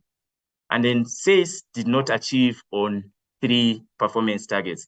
And our message here, Chair, is indicating that underachievement of planned service delivery and reported achievement will compromise the achievement of government priorities and erode future budgets meant for service delivery. And the impact of the exclusion of MTSF indicator is that MTSF targets might not be met and could potentially have a direct impact on delivery of quality education to the citizens. Chair, on the next slide, I would share the material irregularities that were there for the department, DBE, and just to reflect in terms of our expanded mandate, I think the concept of material irregularity gives us 3 options where we notice that the accounting officer or the accounting authority have not taken appropriate steps to deal with material irregularities that we've picked up. And the first, it gives us powers to refer material irregularities to relevant public bodies for further investigations. Secondly, it gives us powers to recommend actions to resolve material irregularities in the audit report or take binding remedial actions for failure to implement recommendations. And lastly, is to issue certificate for failure to implement remedial action if financial loss was involved. So for the department in the year that we audited, there were 4 material irregularities in the system. The one pertained to Karigudi, where learner materials had been distributed to learners who had not qualified for the program. And this particular matter emanates from the 17-18 year. Investigations had already been taken, and the matter was referred by the department to the South African Police Service to recover the outstanding loss. By the time we finalized the audit, the investigations were still ongoing, although the prosecutor had indicated that there was no prospect of success based on the evidence. He's requested for more evidence from the department to try and finalize the investigation. And the accounting office also to follow up with further actions that the South African Police Service is doing to finalize this particular investigation. And the other material irregularity related to payment for goods and not payments that were for goods that was not done within 30 days, leading to the department incurring interest penalties.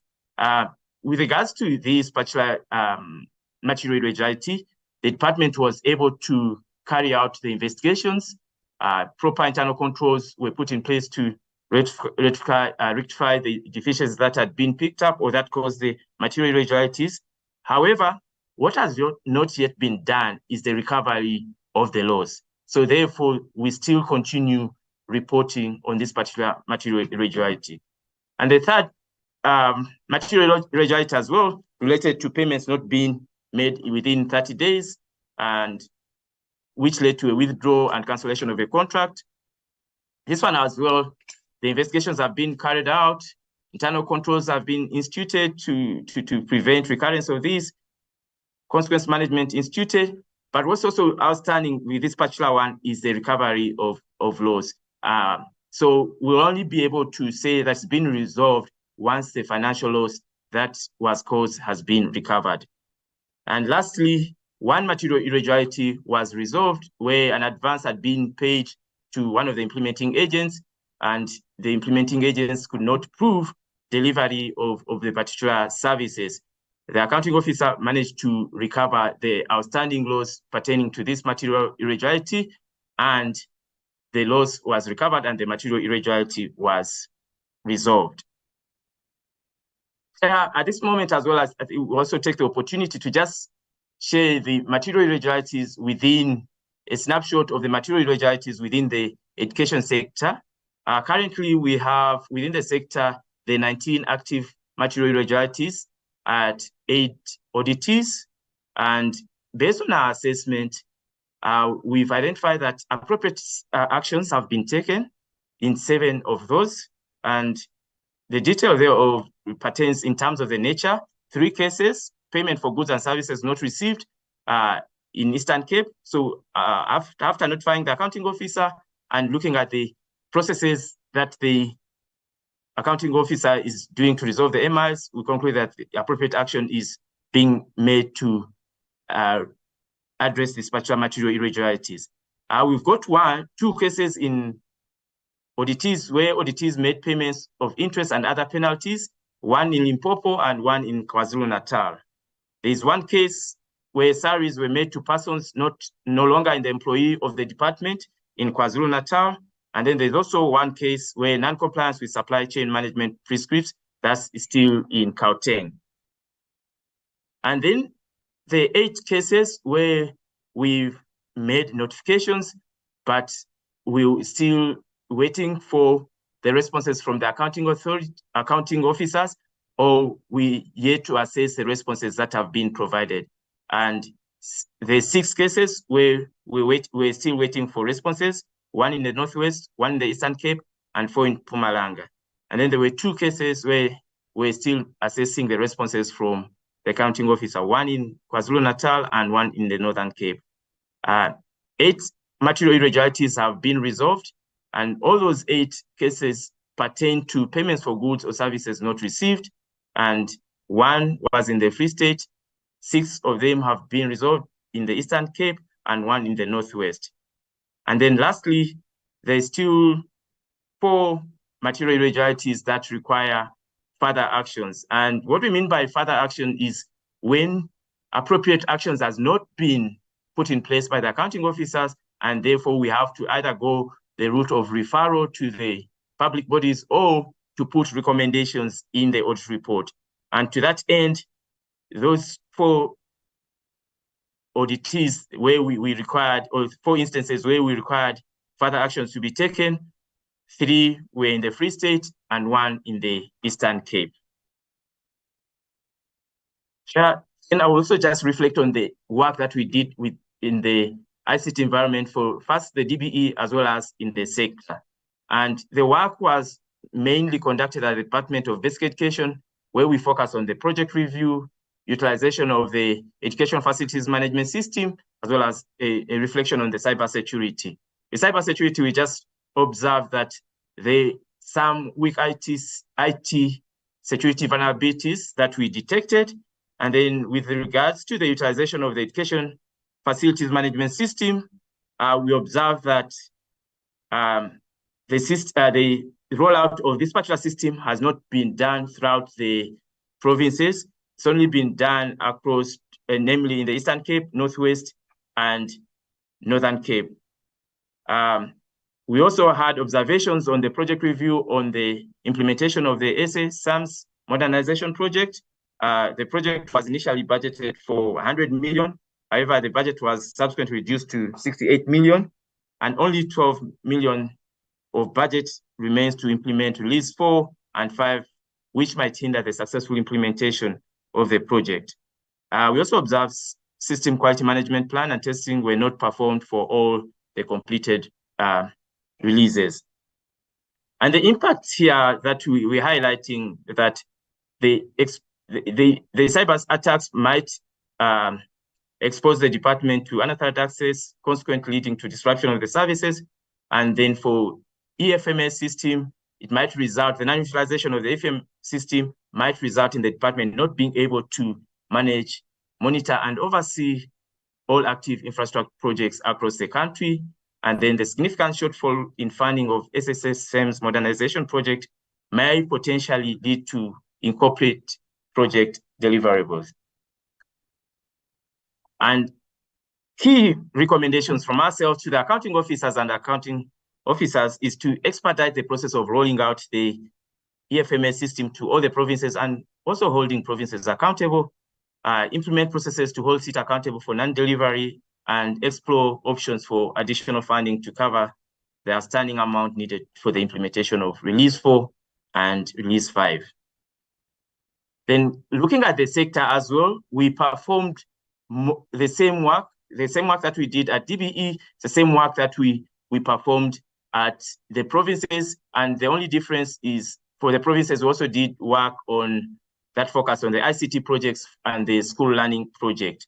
And the observations that came out on the other aspects on DBE are similar to what we picked up at the provinces. So the only observation that was different from the DBE scenario is the e-learning projects, where the provinces had embarked on the e-learning journey with the initial phase of procuring ICT devices such as classroom tablets, laptops for education. And we noted the following as a result of the review of this particular project. We noted that there was poor network connectivity affecting learners and teachers, smart devices that were corrupted, some were lost or stolen and not replaced or fixed. School devices were not in line with the required specifications, and some provinces had not started implementing the e-learning projects. And our key recommendation here is implementing a process and procedure to ensure continuous data quality input prior to reporting and holding provinces accountable for the implementation of the projects. Chair, I'll then move over to the key root causes and recommendations that we giving or that cause the audit outcome of the deficiencies for the portfolio. And here, the main one, the key root causes was the department and the entities did not implement effective preventative control over preparation of financial statements and annual performance report. We also noted action plans were not always effective to address the root causes of the deficiencies in internal controls, therefore leading to repeat findings. Then lastly, consequence management not being instituted timeously. And therefore, our key recommendations here, firstly, we indicating that the department should strengthen the in-year monitoring and corrective actions being put in place to enable credible financial performance and reporting, but as well as to have prudent and efficient spending of the budget and proper cash flow management in order to improve on the status of the financial health and audit outcome. We're also recommending that consequence management should be instituted timeously against all transgressors in order to be able to deal with the irregular and fruitless expenditure that are being picked up within the process. And the auditees should also develop and strengthen the internal controls that prevent the recurrence of that prevent the recurrence of instances of non-compliance with legislation, which has a severe impact on the audit outcome within the portfolio. That's the presentation on the three entities, the department, SAIS, and Umalusi. Then I'll share the audit outcomes for the sector, and then thereafter, I'll reflect on the key focus areas that we looked at for the sector as well.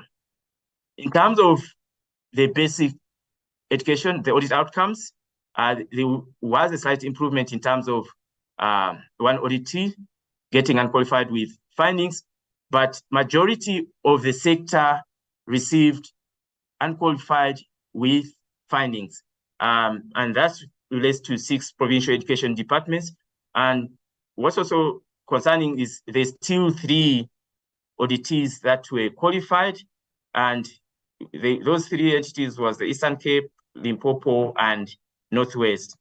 And the main cause of the qualification is basically the challenge, therefore, is the quality of financial reports that are being produced by these departments and relating to accounting for infrastructure assets. So most of the qualification areas for these 3 departments emanated from areas that were picked up while they accounted for the infrastructure assets. So due to inadequate project management and coordination with implementing agents. But generally across the board, non-compliance with legislation remains high within the sector, as material non-compliance was reported across most of the departments, and the sector continues to struggle with non-compliance with supply chain management prescripts in the main, and this is the area where risk of fraud is the highest. Therefore, it's necessary for the culture of compliance and respect for the law to be reinforced across the sector. And as a result of this non-compliance, the sector incurred irregular expenditure to the tune of 5.1 billion for the current year. And looking at the performance and planning reporting, still 4 departments did not have findings similar to the prior year on the performance information that were submitted. But the rest of the departments, the 5 departments, had material findings on performance reporting. And in the main, the root cause was on reliability of financial information that was being reported in the performance reports, where it was not fully substantiated with credible supporting evidence. Looking at the procurement for the sector and the regular status thereof, the regular expenditure, like indicated for the current year, relative to last year, it has increased to 5.1 billion from 3 billion in the prior year. And the biggest contributors for this irregular expenditure is Limpopo with 1.96 billion, KwaZulu-Natal with 1.5 billion, and GP with 500 million. And the key cause of this irregular expenditure was non-compliance with the supply chain prescripts, where awards were made to bidders who did not score the highest points, as well as non-compliance to the local content prescriptions, therefore having a negative impact in the functioning of the local economy and the small, medium, and micro enterprises. And similar to DBE, I think the irregular expenditure and consequence management needs to be effected so that the level of incurrence of irregular expenditure is also reduced within the sector. And then looking at the financial health of the sector as well, we're indicating here that there is persistent weak financial management and budgeting controls, which led to the financial status within the sector deteriorating, which negatively affected the ability to deliver services. Some departments still continue to spend money that they don't have, as reflected on the statistics above, and 20 of the departments had a combined deficit of 726 million. So because of this poor financial management, you've had instances of unauthorized expenditure, fruitless and wasteful expenditure, and shortfall in cash available to fund projects, and therefore are not enabling service delivery for future periods. We also touch on the reflection of the performance of the sector in relation to achievement of the MTSF targets. MTSF targets are supposed to be for a 5-year period, and for this current, where we stand now, is the 4th year, end of the 4th year. And we've observed that the sector is struggling to achieve, to attain the targets that were set in most of the MTSF targets, and there needs to be remedial actions put in place to fast track in attainment of those particular MTSF targets. And our analysis of the indicators and targets for the past 4 years for the provinces, it indicates that they're not achieving, and this will directly delay delivery of the intended quality education, even though in some instances the budget has been exceeded by a number of auditees. The underachievement of the planned service delivery and reported achievements and lack of correlation with the budget spent always compromise the achievement of government priorities, and it will erode future budget meant for service delivery. We also are highlighting that this is mainly maybe due to poor monitoring and corrective actions throughout the year, which contributes to the OTs not being able to achieve their performance targets or reliably report on their performance, And because they're not reliably reporting on their performance, it basically affects the other oversight bodies who rely on this particular information in executing the roles and responsibilities. Chair, for the sector as well, on the next slide, we highlighting the MTSF targets that were not included in the planning documents of the departments, and then those that were not included but are being tracked by the MTSF system. So we're fine with that. But then there are those that are not tracked or not included and not tracked at all. And our message here, Chair, a reflection on the non-conclusion of the indicators, we're indicating and highlighting that the education sector plays a vital role in the achievement of the MTSF targets, which are linked to service delivery of the country. But where the planning documents of the OTs do not include the indicators, then it's very difficult to measure the contribution to the MTSF and the core function or for the jobs they've been created to perform. And the impact of this exclusion is that the MTSF targets might not be met and could potentially have a direct impact on the delivery of quality educations to the citizens. I'll then move over to some of the key focus areas that we looked at, key areas that drive the provisioning of quality educations within the sector. And the first focus area that we looked at early childhood development. And here we looked at the implementation thereof. We did site visits where we visited several learning ECD centers across the country. And these are some of the insights or the key observations that we picked up. First, we noted that there was inadequate infrastructure for ECD. Infrastructure was not adequately maintained or was not free from the health risks. We picked up instances where for some of the schools visited that toilets were not well maintained and had broken doors and windows. There was large weeds compromising the safety of learners. The electricity cables were also left exposed where learners can easily reach them. Cables running on the walkway from one block to another. We picked up in some instances where the toilet and hand washing facilities for children were over the age of the 3 years, was not age appropriate.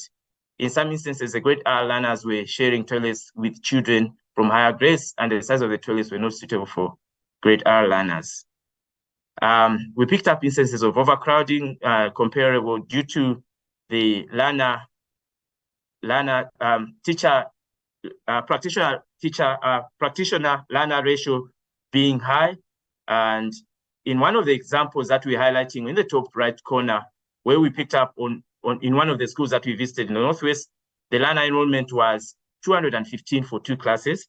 Some of the learners were observed sitting on the floor as the furniture was not enough to accommodate all of them, as the pictures shows there in the top right-hand corner. We picked up instances where grade R practitioners were employed without the minimum qualification required. The minimum qualification in this particular instance that it requires for ECD, it requires all grade R teachers to have a minimum qualification of NQF 6. So we picked up, for example, in KZN, closer to 2,200 grade teachers did not have the minimum qualification required. We picked up instances where unsafe playground facilities, and for most of the schools that we visited, they did not have safe playground facilities.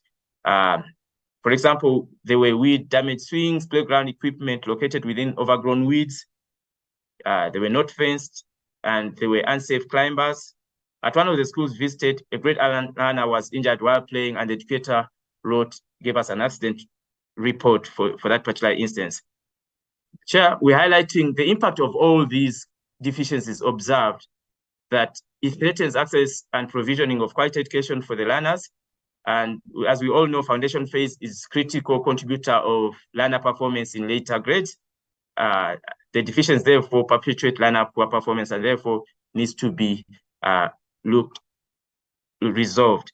And then as part of recommendation, we're recommending the education departments and district officials to effectively guide, monitor, and support schools to ensure that they adhere to set policies on ASIDI provisioning. School management teams should strive to improve the learning environment of grade R learners. The other focus area that we looked at within the education sector was the National School Nutrition Program. And here, some of the key observations that we picked up, similar to what we picked up in the previous year, we picked up that the NSNP funds were not used economically and efficiently in terms of the procurement of food items.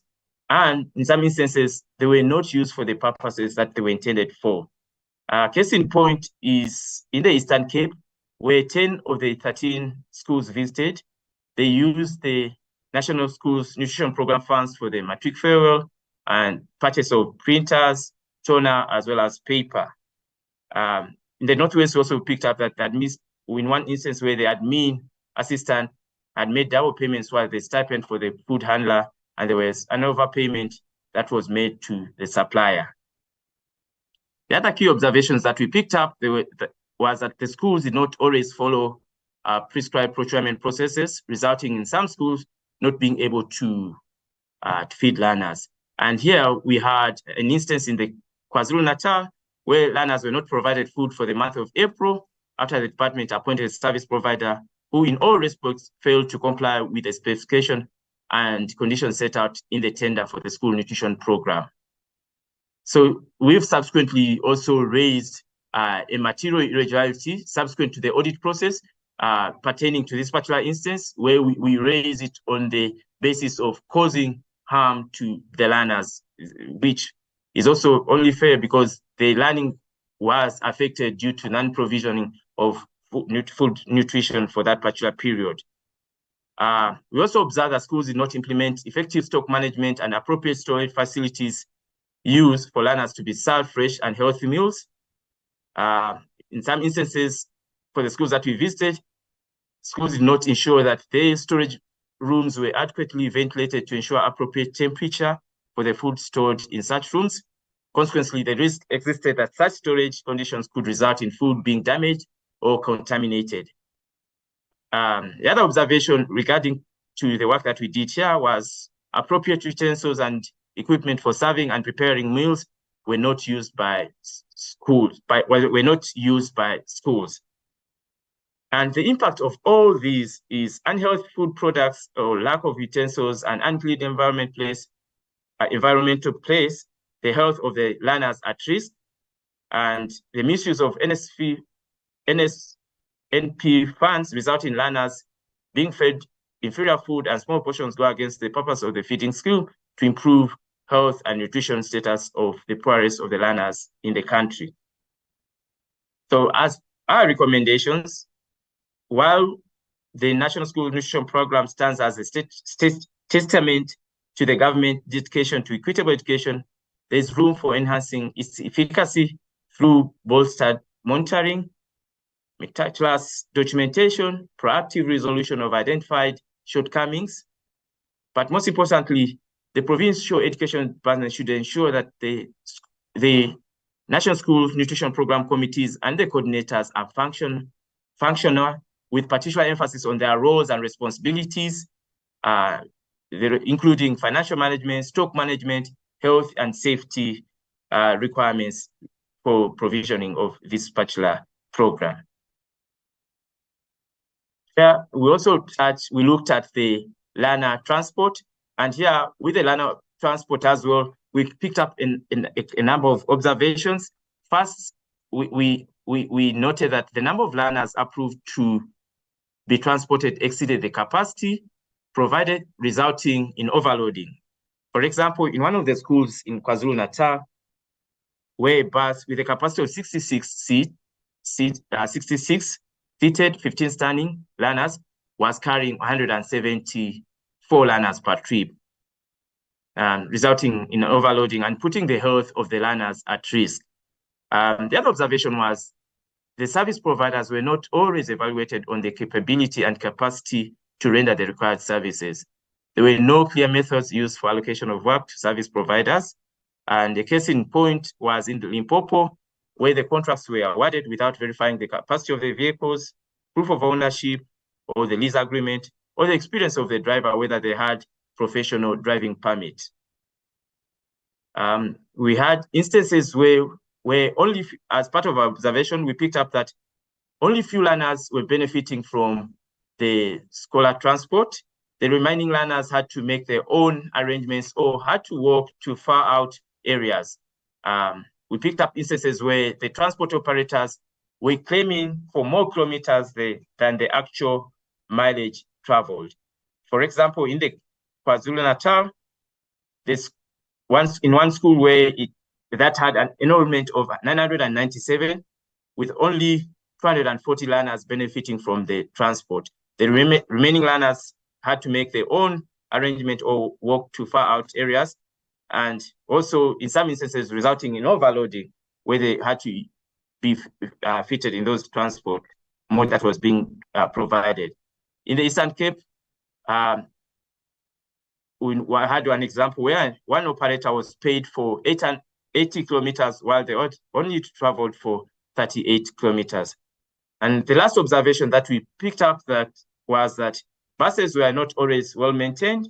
There were buses which had cracked windows or one that had broken bumper areas. Drivers did not always come on time or come on certain days without giving notice to the schools or to the learners.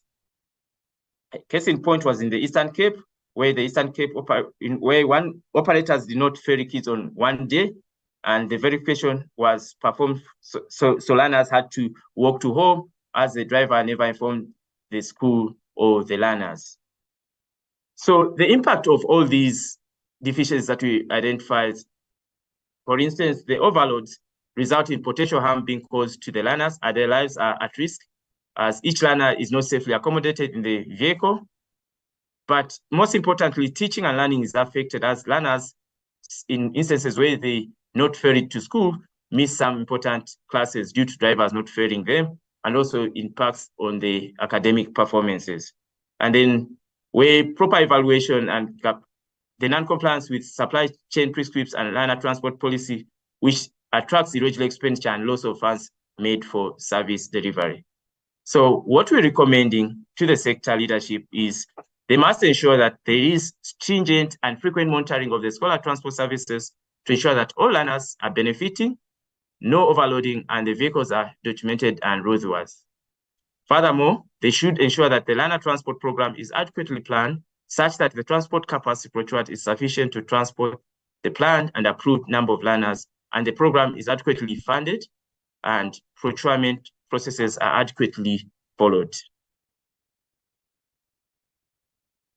Chair, I'm now moving over to our next focus area, and this focus area is on infrastructure. And how we dealt with this year is we looked at the utilization of the infrastructure construction budget. And we looked at how the AIG and the ASIDI grant are utilized. And if you look at the graphics on the left, in most of the instances, the budget that's given for both ASIDI and AIG is the actual spent and the budget are more or less the same.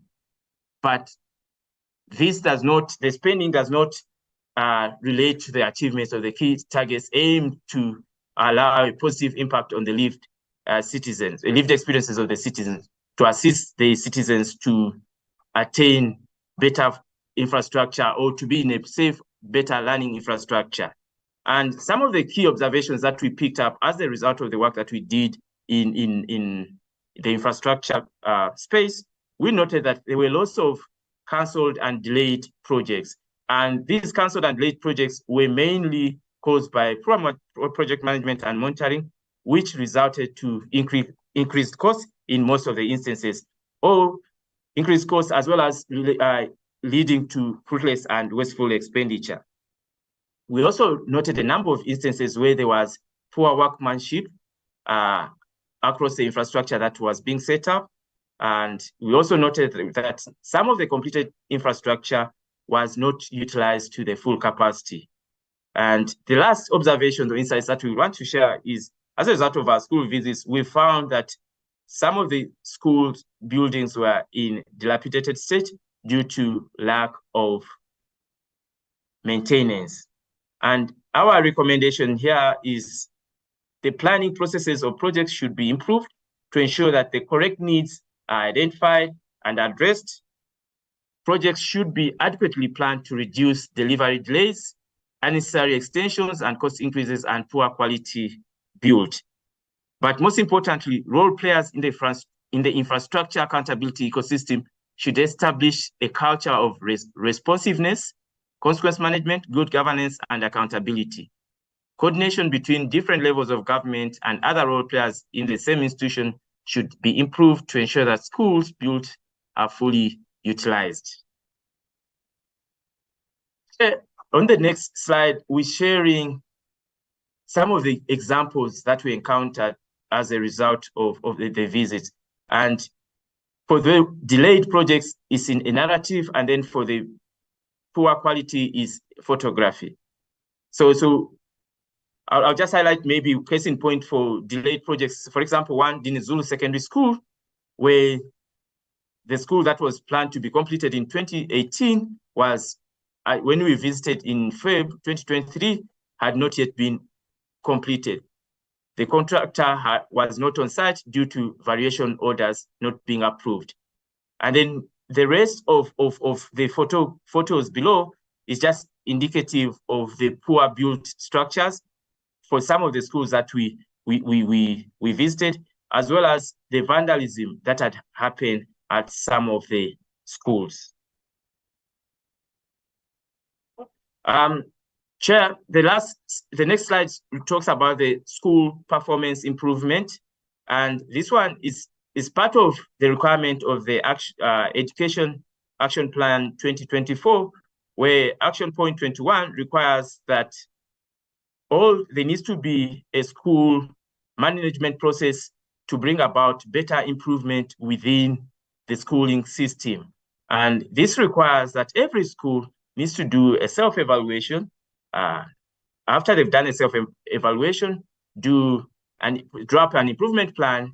After done that, then there needs to be monitoring of that improvement plan, as well as reporting of the key deficiencies that they're picking up within the school, that particular schools, and discuss it with the districts, the provincial education departments, and also let the basic education department know about those challenges that are being faced within the schools, so that all the role players can be able to assist in dealing with those deficiencies and to improve the performance of the schools.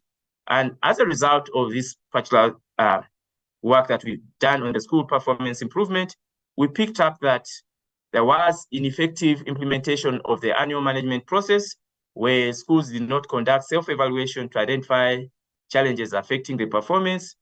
The quarterly monitoring reports did not reflect, in most instances, the challenges that the schools were faced with. There was no alignment between the annual performance report, the school self-evaluation, and the school improvement plan and monitoring reports. We also picked up instances where there was mismanagement of funds. Some schools did not have audited financial statements for the preceding financial year. Principals did not compile monthly income and expenditure report and bank reconciliations. Instances of bank balances not agreeing to reported finances were identified in schools. Some PEDs and schools did not follow supply chain management guidelines when procuring goods and services. We picked up ineffective educator leave management, where schools did not manage educator leave effectively, such as some educators in all the 9 provinces took leave more than 30 days as allowed. For example, in the Free State, an educator took more than 96 days of sick leave, and this absenteeism, most instances, affected the learning of the learners, because in those instances, there were no substitute teachers to assist. Some schools were battling to fill the position of educators that were on unapproved incapacity leave due to delays from medical specialists. We also picked up unintended challenges pertaining to learner grade promotion and achievement, where schools were not analyzing grade promotion data to identify reasons for persistent underperformance. School academic performance improvement plans do not provide actual and true reflection of the actual statistics, considering the number enrolled versus the result of specific grades. Learner performance in mathematics was dropping, as well as enrollment thereof. Then we picked up instances of compromised learner and educator safety due to dilapidated infrastructure, where we noted the learners and educators' health and safety were compromised by exposed live wires in classroom, cracked walls and floors, damaged ceiling and roof, toilet not conducive to be used, broken windows and doors. And the impact of all these deficiencies that we picked up is specifically for the educator absence, insufficient funds and unconducive learning environment affects the provisioning of quality education, thereby contribute to the persistent underperformance of schools and learners. The barriers affecting learners' performance are not identified and addressed timelessly to improve learners' development and opportunities and better livelihood. So our recommendations is that it would be beneficial for the DBE, the provincial education departments, as well as the districts, to provide clear guidance, perform targeted monitoring, and align the reporting processes with school self-evaluation results, school improvement plans, and quarterly monitoring. Schools should not only report for compliance base, but use the process to elevate challenges and best practices and urgent need to the districts and PEDs and DBEs. Chair, this slide is just a reflection of 2 schools where the challenges identified were not elevated to the districts, to the PEDs for the interventions. And over a period of time, if these challenges are not elevated to the right stakeholder or responsible party, then it leads to poor performance of the schools. And here, when you looked at this and looked at the performance over the past 2 years, we could see that there is a deterioration in the matric performance for these two schools, as most of the challenges that had been faced are not addressed challengingly, and therefore the management and running of those schools leads to poor performance of the learners. And Chair, the last focus area that we looked at was the Presidential Youth Employment Initiative. We specifically looked at phase 3 of the initiative, which had commenced on the 1st of April 2022, and it had a target of 271,000 assistants with a budget of 6.1 billion across the 9 provinces. And what we found, we found that the implementation framework for phase 3 was improved on, appointing assistants receiving the SASSA grants, who now have the option to request a deduction of the grant from the monthly stipends instead of their contracts being terminated. But overall, the target achievement was 92%, so only 248,000 were absorbed instead of the 271 that they had envisaged. This is a drop of 1% from the 2022 achievement, which was 93. But we also found that there were repeat deficiencies, such as appointment of youth who were older than 35 years.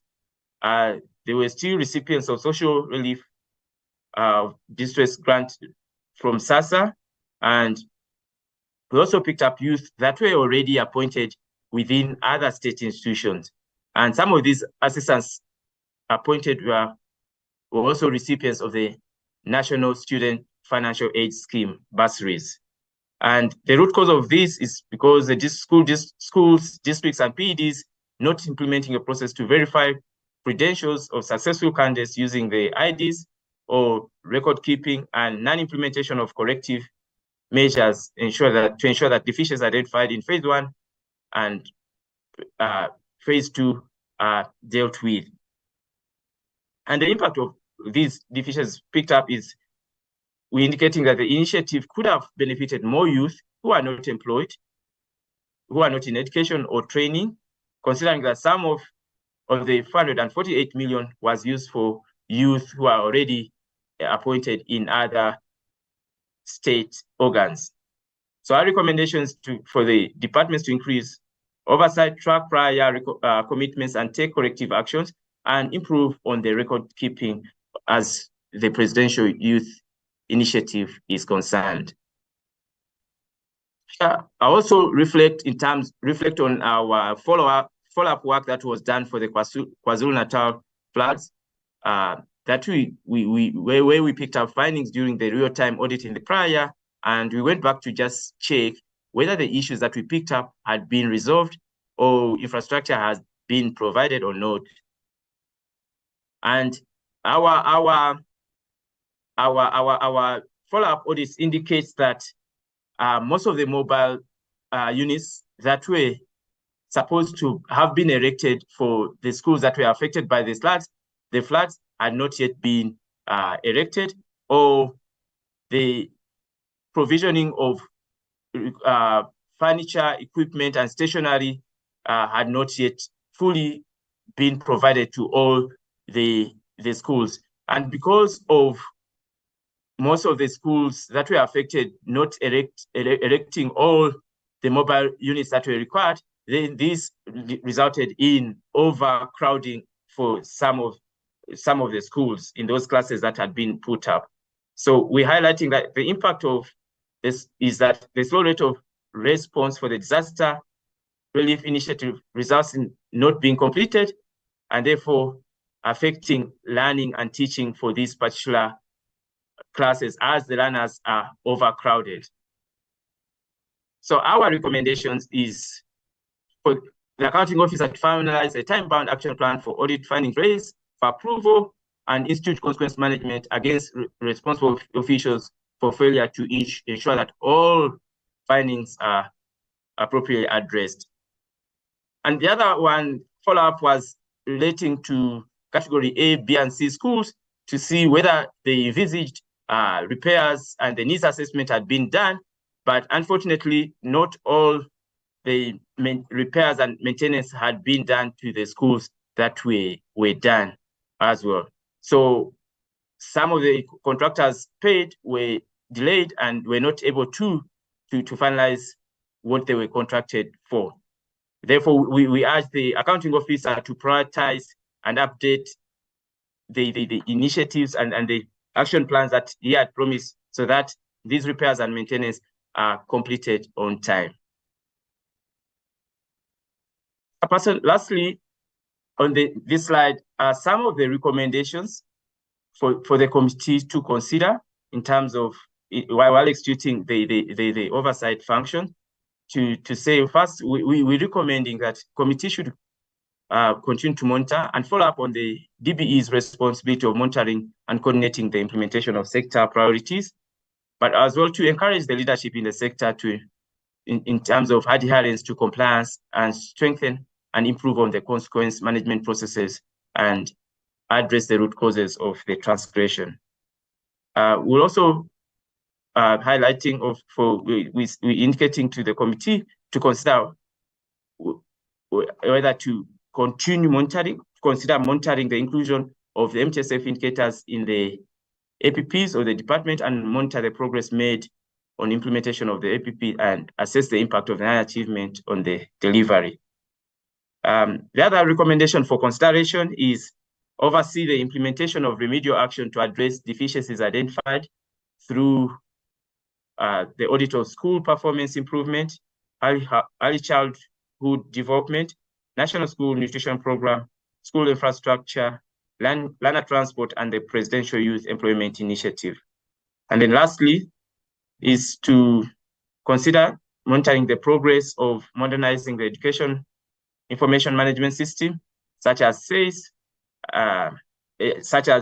SASAM's capabilities to capture, review, and consolidate reporting of basic and management processes, including school finance management and educational facility management, and the implementation of the e-education across all the provinces. Thank you, Chair.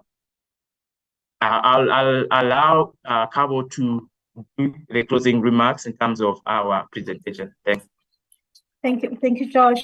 Chair, nothing much from my side except just to highlight that you would see that as a AGSA, we built quite a bit in terms of looking at the performance, which just again highlight our endeavor to put forward the integrated product, meaning as we report on the financial statement, we continue to intensify the work that we do on performance management. And really key to note for basic education as a sector is that you have MTSF targets that we set for ourselves as a sector and as a country. And therefore, it would be critical that each of the departments of education across the country embed those particular MTSF targets in their APP so that collectively the sector can be able to achieve that which the country has set for itself. In the absence of that, we may achieve that which is sitting in the APP, but still not achieve what is sitting in the MTSF. So as we are closing in for the current MTSF, moving into the new one, it will be important that this particular sector relook at how we coordinate among ourselves across 9 provinces plus the basic education, just to make sure that our focus and our efforts complement one another in achieving the aspiration of education in the country. Maybe I'll pause there, T, just to appreciate your comments. Thanks.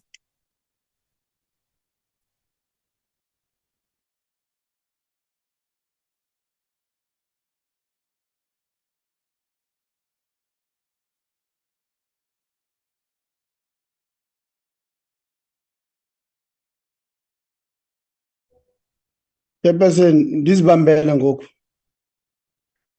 Hayi, ungamelephi. Okay, thank you.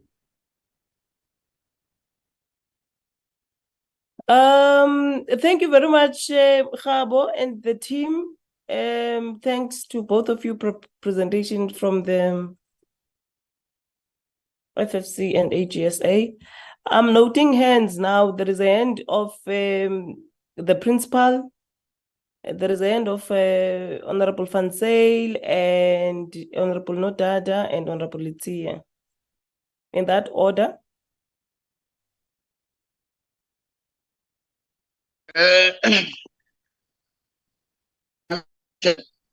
Once more, good morning. It is still to 12 o'clock in South Africa. Good morning.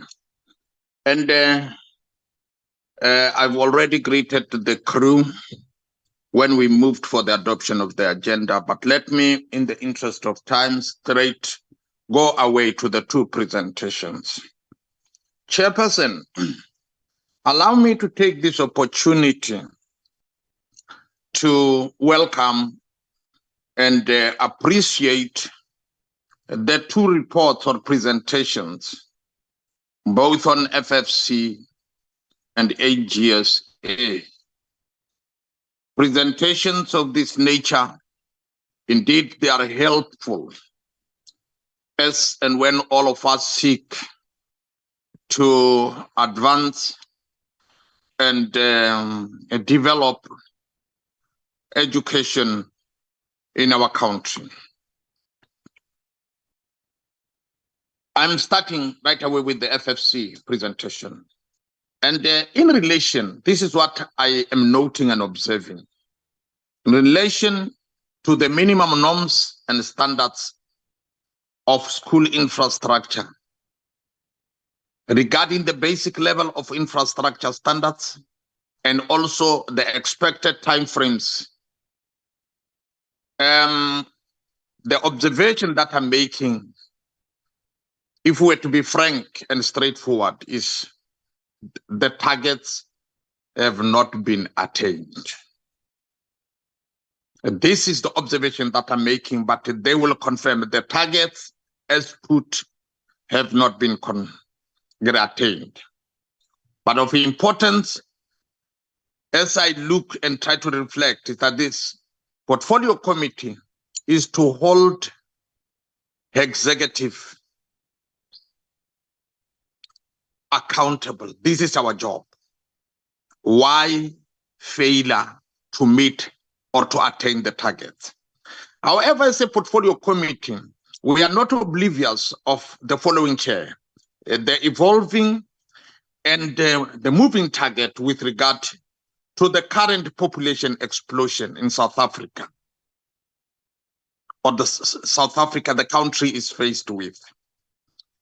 I checked and I realized that in 2022 census report, there was a rapid population growth up to more than 60%. Actually, it was recorded to be 62%. This moving against the growth far above National Development Plan projections, which was saying in 2030, the population is likely to grow to 58.5. Surely, we may sympathize with the department, as this has an implication for planning, particularly on infrastructure development. Now, my question, number one, from the FFC point of view, how do you think this population increase impact on the provision of infrastructure in the sector? And what implications does this have on the attainment of the minimum norms and standards targets? This is my first question. And the second one is, what does the FFC propose as a mechanism to finance the infrastructure backlog, which keeps on growing day in and day out, acting like a moving target? Can FFC please advise in as far as this is concerned? The last one, this one, I'm going to take it a bit personal, Chairperson. With regard to the observable and disturbing shortages regarding the laboratories, libraries, and computer center facilities, what measures can be put in place to address this? The more than 90% shortages on a basic facility such as this, especially in Limpopo, cannot be taken to be normal. Who then, this is my question, is pathological under the circumstances? And how do you deliver quality public education with 90% of schools operating without laboratories? Maybe the one question on the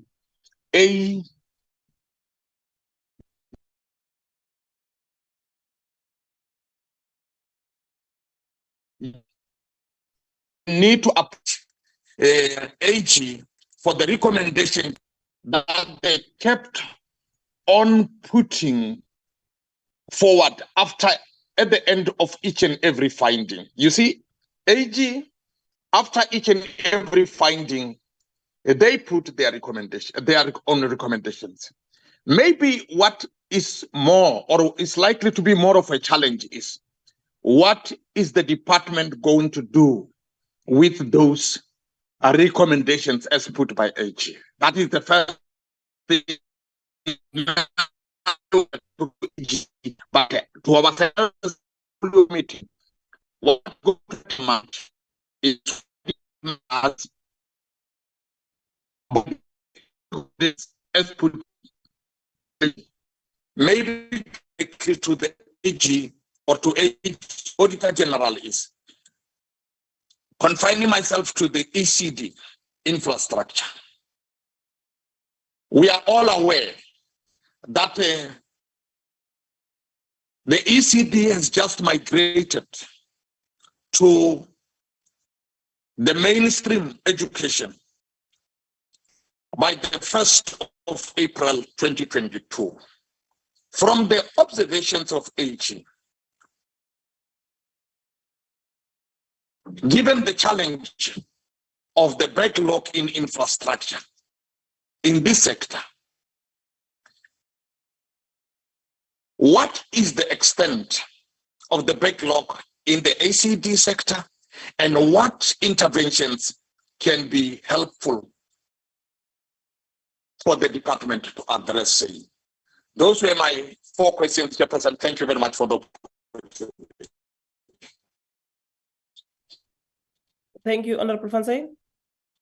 Thank you, Chairperson. Good afternoon. It's now afternoon. The principal spoke so much.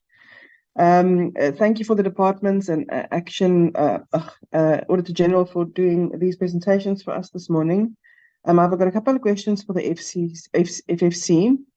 So looking at slides 21, 22, and 23, it says that KZN has been funding all quintiles on a level below the national threshold since 2014, and then in Mpumalanga since 2016.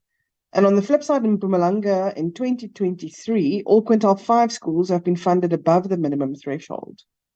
We have seen ourselves on oversight in KZN that the quintile system seems to be flawed, where one school is a quintile 4, but just across the road in the same community, a quintile 1 exists. So these children don't get the value add from grants and are disadvantaged from the start due to skewed results. I think a national audit throughout the quintile ranking might have to be done. So based on that, what are the causes of the disparities for the national norms and standards for school funding, learner allocations? That's the first question. Then the second one about the LTSM and learner transport, much can be said on how the department in various provinces are not performing to optimal level. And for these learners, some have to walk up to 20 kilometers in KZN, where we did oversight again last year. The policy on learner transport also differs in KZN to the rest of the country, where it talks about kilometer distance, 3 kilometers versus 5 kilometers. Learner transport also really needs to belong to the Department of Basic Education, but depending on which province you visit, it belongs to the Department of Transport. The AG later on also talked about this in their presentation and pointed that it needs better oversight as it remains a big risk. So in saying that, based on slide 24, what engagement have the DBE and the FFC had regarding LTSM differentiation and learner transport provision? Then, Chairperson, I would like to move on to the Auditor-General. So there needs to be urgency on the part of the department when recommendations are given after an outcome. Consequence management must be prioritized and strengthened. That's what the AG had said. Reflection on sector performance on slide 26 talks and warns the same. Little to no consequence management in provinces are implemented with regards to the annual reports on departments. And as long as this is allowed to continue, the more learners will be deprived of quality education. So what is the department's plan to ensure compliance with the PFMA and to implement consequence management? Then the last question I'd like to ask, which is also a very worrying factor for me, is that when we know that there's a crisis with about 49% of educators retiring within the next 10 years, is the statement by Auditor-General South Africa that says that PEDs did not achieve their targets for the percentage of Funza Lusaka bursaries holder placed in schools within 6 months upon the completion of their studies. This affects the quality of education, leading to skeleton staff and ultimately overcrowded classrooms. What is the department's plan to address this crisis? Thank you, Chairperson. Thank you, Honorable Natada. Thank you so much, Chair. Good afternoon, everyone on the platform. Thank you for both presentations that were given by the FCC and AGSA. I do think that, Chair, these two presentations, from my understanding of dealing with the annual reports, kind of arms us to be able to ask the questions that we need to ask of the department. I want to emphasize that point, that majority of my questions, in fact 90% of them, that would have come from the information we received from the FCC's research on the financial performance of the department and the areas that they've researched will be mainly for the department, as well as information in terms of the audit outcomes given by the AGSA, with the recommendations that come with both presentations will be for the Department of Education. Obviously, I would request you indulge me on that when I have to ask those questions. But I just want to ask maybe much more technical questions to one, the FCC and AGSA. On the FCC's research, I do want to indicate that thank you for that, because it's much more comprehensive from what we received in 2022. And I do think it does assist us to kind of lock down on some specific questions. But I do want to check one, in terms of your infrastructure research on the financial management of the department and what is being implemented regarding ASIDI, SAFE, and other initiatives in terms of spending by the provinces. Would you maybe give an indication whether you've done a financial research on what maintenance management and financial budgets have been put behind those? And I ask this question because you'll find that the school that Langalamviki, the 4-year-old or 3-year-old, the 8-month child that died in a pit toilet, died in a pit toilet that is a ventilator-proof pit toilet. I always call these pit toilets, pit toilets that went to private schools. But it's a dry sanitation facility that the infrastructure department does use. But where the challenge becomes, as you would see in many schools that I've visited in the past year, and with my team, I think there's about 164 schools that we went through that either used a VIP toilet or pit toilets alone, which is part of that 3-point-something% that you've mentioned. You'll find that there's no maintenance, financial maintenance budget or financial maintenance strategy behind those particular facilities, because the reality is that they still are pit toilets. Some of them may be chemical, some of them may be a dry sanitation facility, some of them will need a honeysucker to get out of there. So I wanted to check in terms of the financial maintenance aspect of your research. Have you found anything from there? Because we can eradicate pit toilets and maybe put pit toilets that went to private school, as we'd like to put it in VIPs. But if there's no maintenance or financial maintenance strategy around it, it becomes pointless and you'll still have a casualty, as is the case of Langalamviki. So that's the first question to the FCC. The second one is around your indication there. You spoke about libraries, labs, computer centers, and so on. Have you done a study based on the department's strategic framework in terms of what has been planned to connect schools, 1, to network, number 2, to Wi-Fi, so that learners have access to the internet, and what that percentage looks like in schools, and vis-a-vis the terms of the plans and the budgets that have been put in place, whether that particular target, 2025, and the following strategic framework that will come will be able to meet those. And the reason I asked the question is that we've got an aspect that we talk about of overcrowding, poor infrastructure in schools, and so on, learner teacher support material. We talk about quality teaching in the classroom.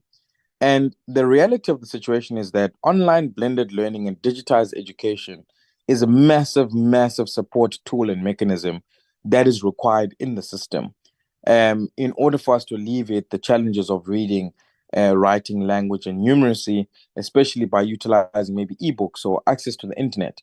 And you will find that the children that suffer the most are those that come from where I come from, in rural communities that don't even have access to a network. And obviously the A-level and standard of quality education will be eroded because somebody else in a city will have access to those things and these free learning sites and so on. So my question to you is then, have you done in maybe a financial implication study from the department's strategic framework on the APPs and so on, to be able to indicate to us as a committee as to how far are they in terms of that online blended learning and making sure that children have access to, and not just children, learners, but teachers as well have access to Wi-Fi devices and so on. And then moving on to, and then the remaining of the questions from the FCC and the recommendations will be for the department, like I indicated.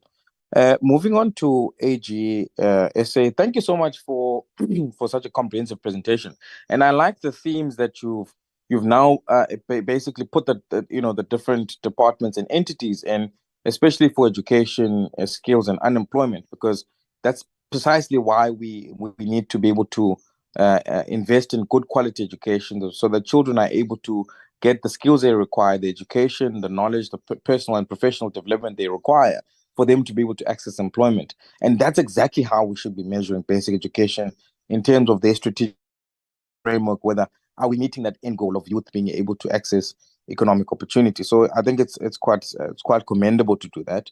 And obviously there's some areas that I will request the department to answer, and their internal audit committee that will present to us later. But for the AGSA, I wanted to check in what way did the NECT not comply with the supply chain management legislation?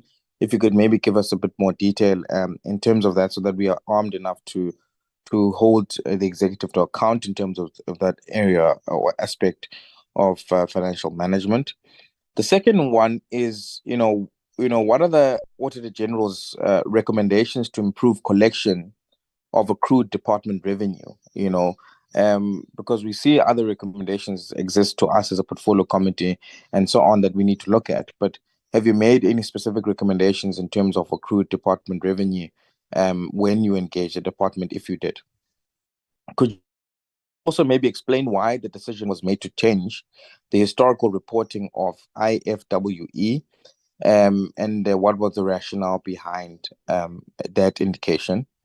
And then both SACE and Omalusi as entities spent 100% of their budget, but only achieved 90% of targets.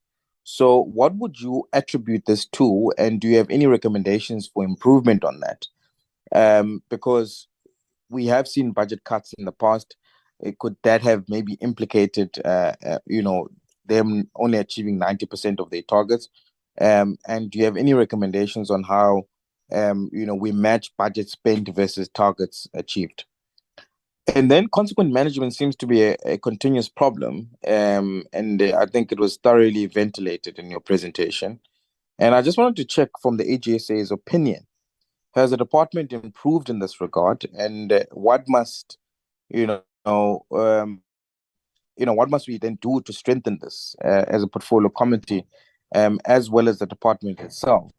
That you might say would be something that should we be doing these analysis on a quarterly basis for them to give us an insight and reporting on the consequence management based on the findings that you've given? What would be the best strategy for us as a committee to be able to use within the prescripts of what we are required to do? And then in terms of your opinion, as the AGSA, will the department reach its 2024 target to have 90% of schools connected for teaching and learning, based on what your analysis would have been or your audit would have been in terms of the plans? And then lastly, how many of the cancelled projects were due to poor project management based on your auditing that you had done? So a sample of what you've done. I know that in the previous financial year, you had provided me with a written response of how many projects you actually analyzed, and what were the reasons for a certain percentage of them not being achieved, and so on and so on. So maybe that would also help in this year round of which provinces you went to, what audit was done, and ultimately, based on those projects that were cancelled, which ones were due to poor project management, which ones were due to implementing agents, and so on and so on. That will also assist us in terms of our accountability measure. And then the last one for me is, how long has the following issues been noted at the Department of Education based on your engagements with them? The ineffective implementation of annual management process, the mismanagement of school funds, ineffective educator leave management, learner grade promotion and achievement, compromised learners and educators, safety by dilapidated infrastructure. So basically meaning that, how many of the learners and educators has been compromised by dilapidated infrastructure in this regard. And then the remaining questions beyond these ones will obviously be for the department based on the information that we received. Thank you so much, Chair. Thank you very much, Honorable Tia. Thank you very much, Chair. I've already greeted. Let's just extend the greetings in the interest of time from earlier on. Let's appreciate the presentations from AGSA and FFC. Also appreciate, the comprehensive presentation from FFC, showing really that the whole year they've been very busy doing what we expect them to do. Just one question for them, for FFC, that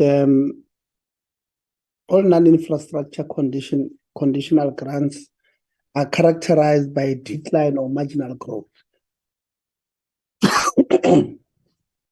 The impact on service delivery must be clearly ascertained.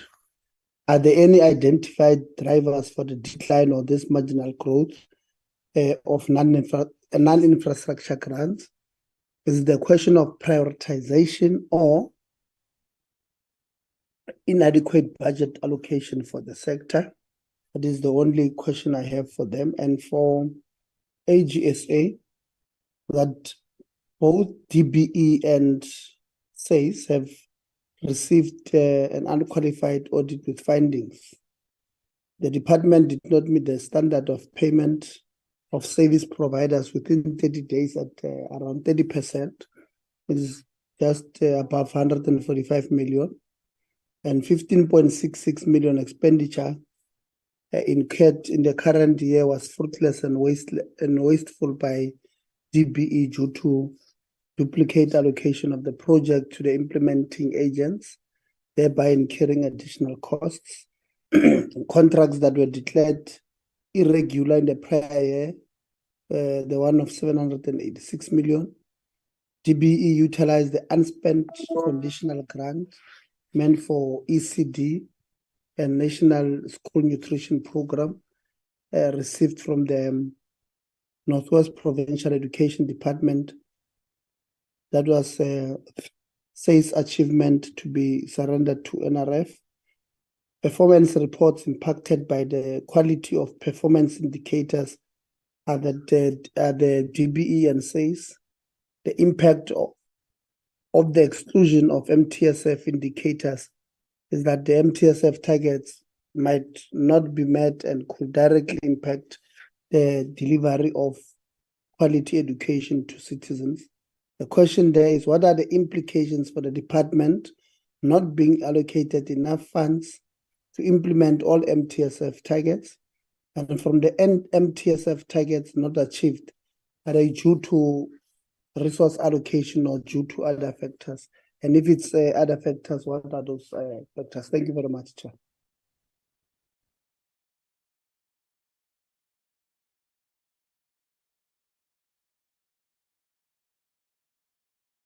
Honorable Tia, are you done?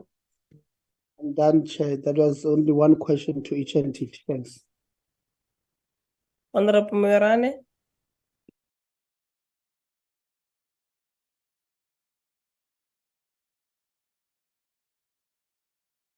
Thank you very much, Chair, and greetings to your good self and also the entire leadership. I've got only 2 questions, but just bear with me where I am. There's a bit of noise, but I'll try to be faster so that you're not affected. The first question is that an area of concern is the lack of focus on prioritizing funds, as the majority of schools do not have laboratory, library, and computer center facilities, and to a lesser extent, sports facilities, which is a problem in many rural schools. The department has multiple grants which are allocated significantly funds. What will be an equitable distribution of the grants to respond to environmental factors which impact schooling, such as infrastructure, nutrition meals, and transport, and needs which relate to the core competence of the department, such as learning materials, laboratories, and libraries? What will be an equitable distribution from the perspective of the FFC? That was my first question, Chair.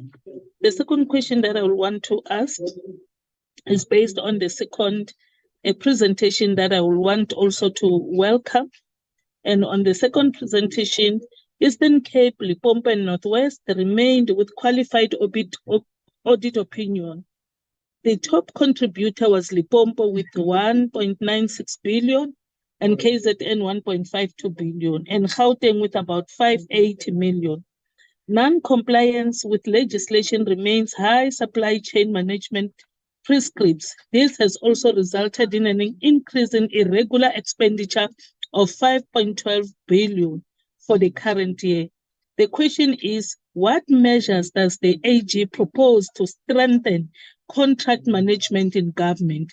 Thank you very much, Chairperson, for those two questions that I wanted to pose to the Portfolio Committee on the two presentations. Thank you. Thank you very much, Honorable Adwans. Thank you very much, Honorable Chairperson, and good day to your good self, and good day to the members of the Portfolio Committee. Good day to the team of the Finance and Fiscal Commission led by Dr. Mvana. Good day to the AGSA led by Mekhabo. Good day to everyone in the platform, Chair. Let me also take this opportunity and appreciate and welcome the two presentation that we received from the two entities, and also appreciate that they made time to come and brief us in this very important meeting in preparation to our budget reviews, recommendations, and reports. Chair, I don't have a lot of questions. I might have 2 or 3 on the FFC and maybe one on the AGSA. Maybe starting with the FFC. Thank you so much for the presentation that is so detailed. I think it's for the first time we get such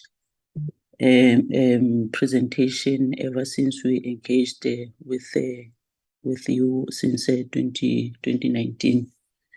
It is really helpful, and it also gives us a picture that we've been on the right track, doing our work, our oversight work over the department in the sector as a whole. But maybe if I may pose, these targets have not been attained that were mentioned by yourself regarding to the infrastructure.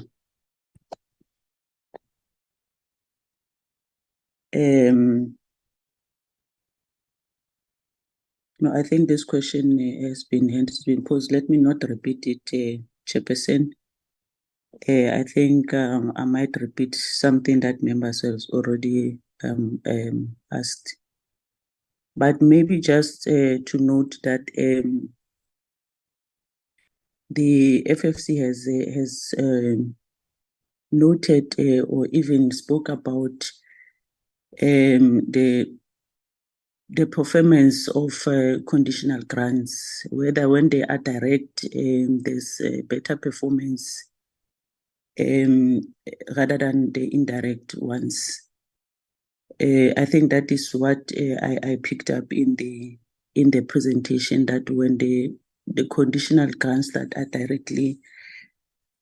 direct to the departments or to the national departments are far better. There's a far better performance than the indirect ones. I would believe that are sent to provinces.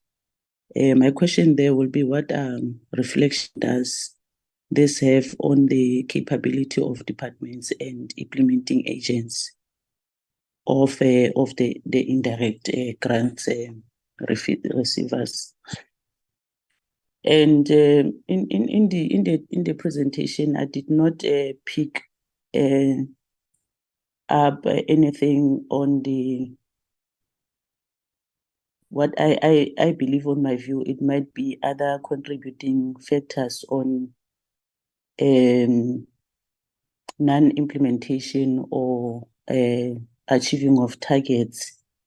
What is your view on the issue of the COVID-19 that has disrupted almost 2 years of our lives and livelihood in the country and the world as a whole?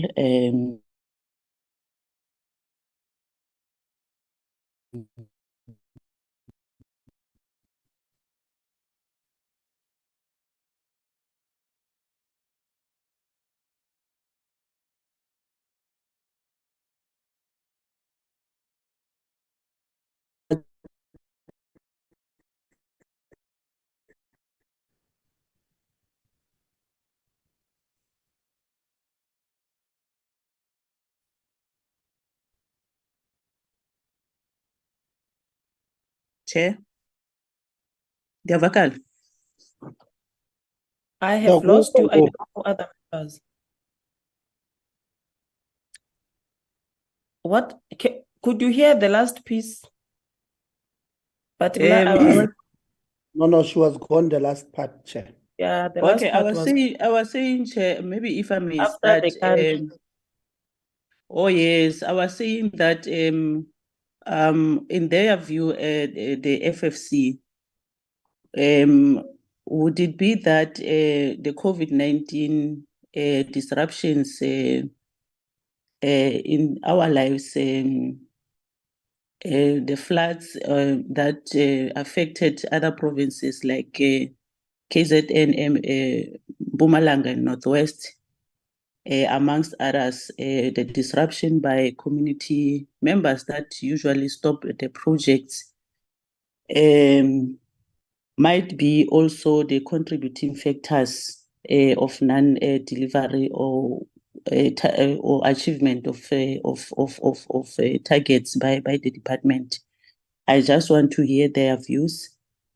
And secondly, Chair, I would want to check with the FFC if when they engage with other departments, for instance, the ones of water and sanitation, maybe the one of roads and infrastructure, do they even engage with them on how they are impacting other departments not to really to perform or to reach their targets? Because you'd find that maybe the department would want to provide scholar transport, but because there are no adequate roads infrastructure, then there is a challenge on performing on that one, or even addressing the issue of water and sanitation in schools.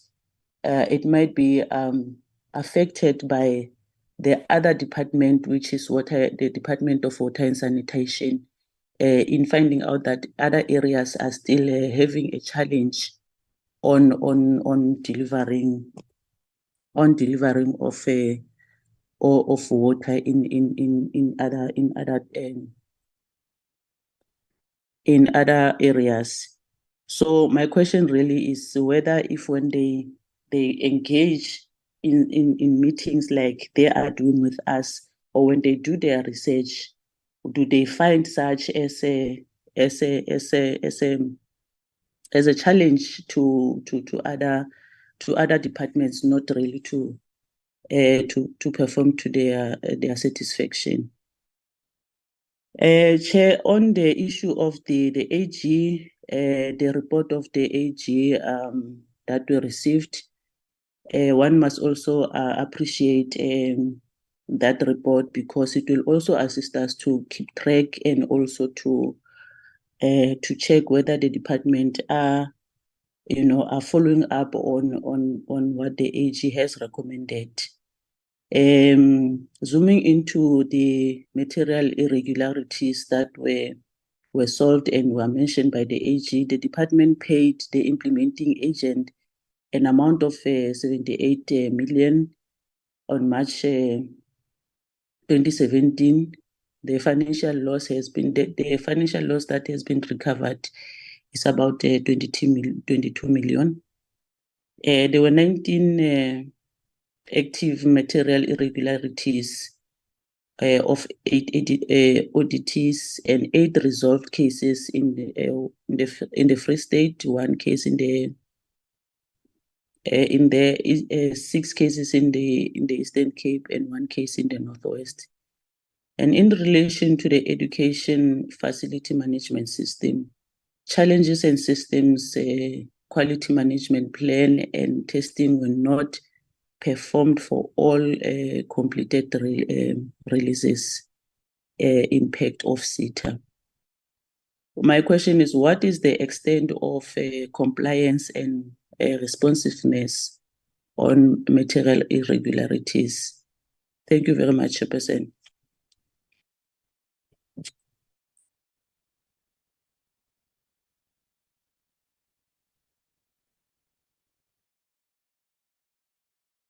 Is it me or is she gone again? She's muted. No, it's you. This I'm done. Oh, okay. Oh, all right then. Honorable Yabo.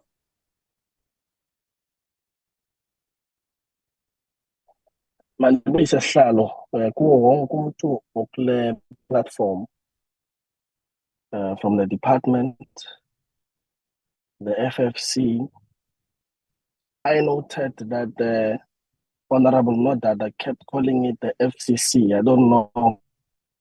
Maybe it's Finland refusing to leave his brain. On a lighter note, but also to greet the AGSA, to also acknowledge the presentations that have been made to us this morning. Slalo, ndingaphosisa maseko mandi ngene emxholweni. On the FFC presentation, I noted that there is an acknowledgement of the decline on pit latrines from 16% in 2019 to 3.2%. The question I want to ask is this a moving target, pit latrines, due to the growing population? And we acknowledge that the reduction has happened while the population is growing, but is this a moving target?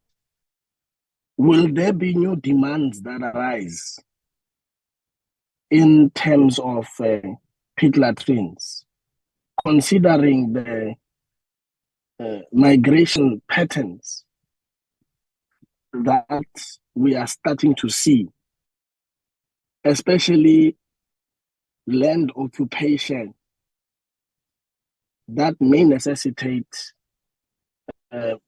learning in specific areas? Secondly, to the FFC, did the Basic Education Department receive funding from the Infrastructure Fund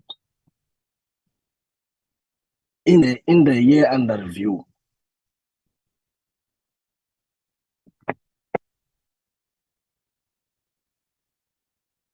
I would like to ask that question. Now,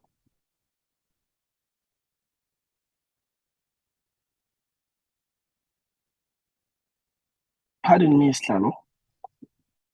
I want to ask on the AGSA that in their presentation, what I have picked up is that on infrastructure, to be specific, 242 projects delayed and 271 cancelled.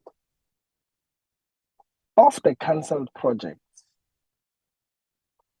the Department of Basic Education has cancelled 210, which resulted in fruitless and wasteful expenditure of 15 million rands. And I think the conversation we've been having about consequence management on irregular expenditure, fruitless and wasteful and irregular expenditure, and non-compliance with legislation. What are the mechanisms for consequence management that are being applied? We understand that the government is an employer, and the government is not prone to firing people or letting people go. But what mechanisms of consequence management are being put in place in instances where you find fruitless and wasteful expenditure and irregular expenditure? And I would want to add that we understand the difference between the two, and that the impact of one or the other may not be the same on the fiscus. These targets that I've just spoken to on cancelled projects as well as delayed projects have not been attained because infrastructure needs are always evolving. And also the recent Census 2022 report indicates the rapid growth of the population at 62 million. Now, this is the fastest recorded growth of the South African population in a 12-year horizon or a 10-year horizon. This will have an implication for planning, in particular infrastructure development. From the observations of the AG, how would this population increase impact the provision of infrastructure in the sector? And what implications does this have on the attainment of the minimum norms and standards targets? Lastly, are there existing legally supported models that the department can tap into to raise funds to close the backlog on infrastructure? One, to ensure that old infrastructure that is still good for use is maintained as it should be, to be kept in pristine condition that is fit for human use. Thank you very much, Slav.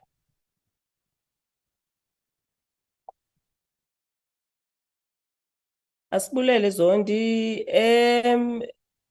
Honorable Madlengozi, usekhona ulahlekile?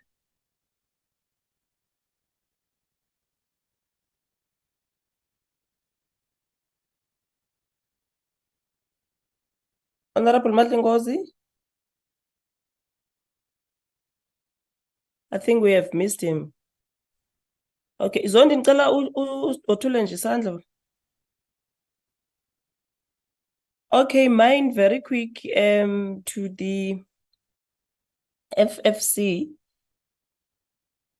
The libraries and the laboratory for science, are you able to show us the improvement rate in all provinces?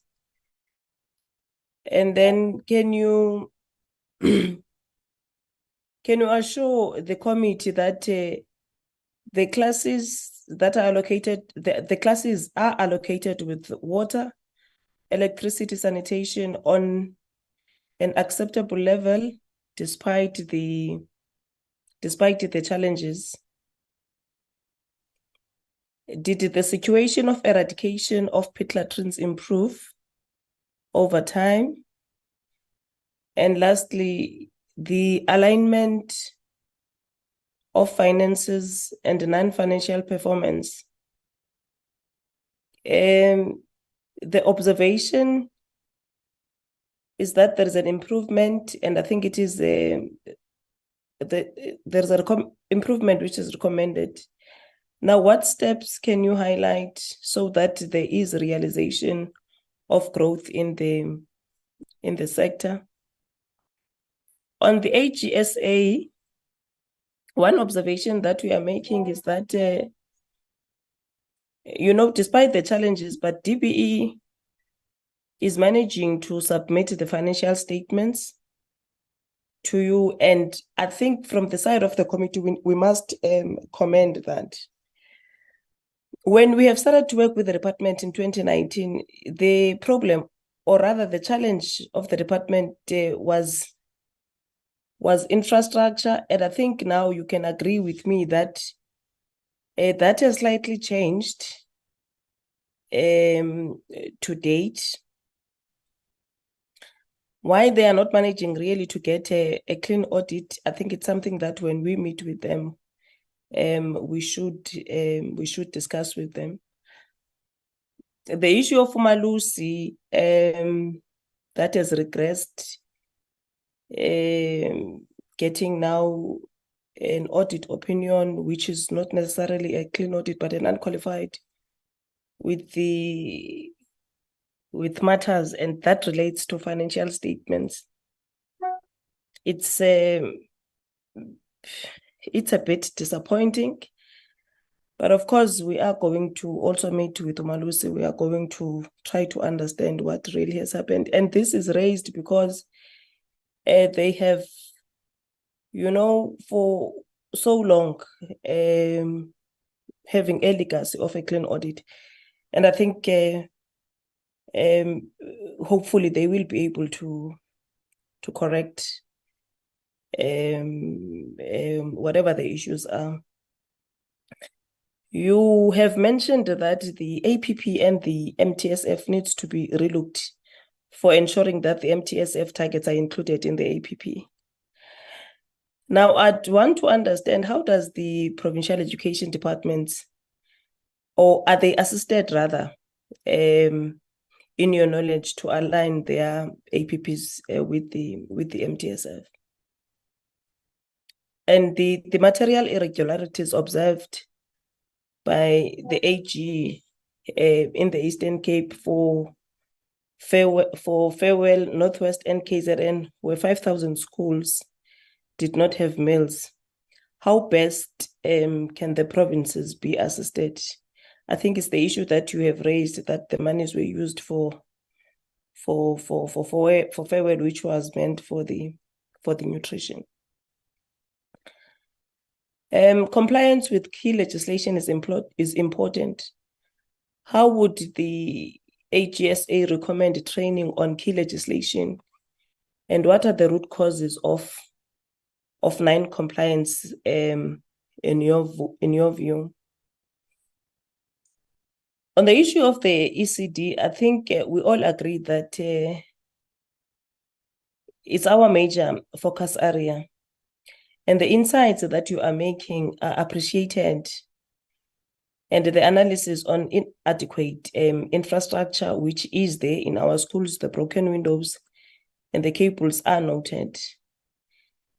I think on this matter, it's a matter that we must discuss with the DBE, because it raises then a question whether were we ready for this shift or not. If yourselves as the AG, you would make such comments. On the aspect of the grade R qualifications, and I think it's a matter that we have had issues when this shift started. And now probably this question, I'm raising it as a politician, not necessarily how you'd see it as the Office of the Auditor-General. You know, the ASIDI practitioners, for a very long time, they have acquired experience in the work that they are doing. And now, because of this shift, they do not necessarily have this NQF level 6. And I think it's an observation that we have made also. Now,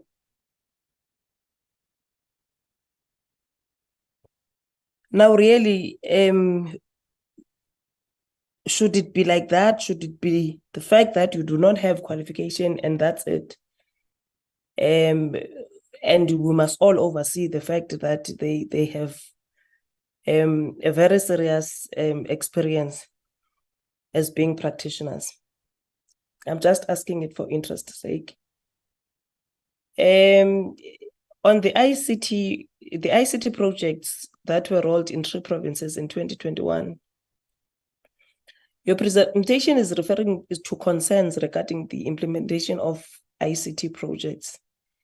How were the implementation agents of ICT verified and procured in terms of supply chain management processes? What lessons can be learned from 3 provinces as the department plans to roll out to other 6 provinces in terms of ICT and e-learning? I think that's it from my side. And I'm going to allow FFC to start in responding, and then the AGSA will follow when they are done. Thank you very much. Dr. Mbava, you can lead. Yes, thank you so much, Honorable Chair, Bingo Gigaba, for the questions, and to the honorable members for all the insightful analysis of our presentation. Thank you so much. Chair, I will attempt to just answer maybe one question, which for me was very resonated with our recommendations that we have made in our submission with regards to learner transport. I think what has come through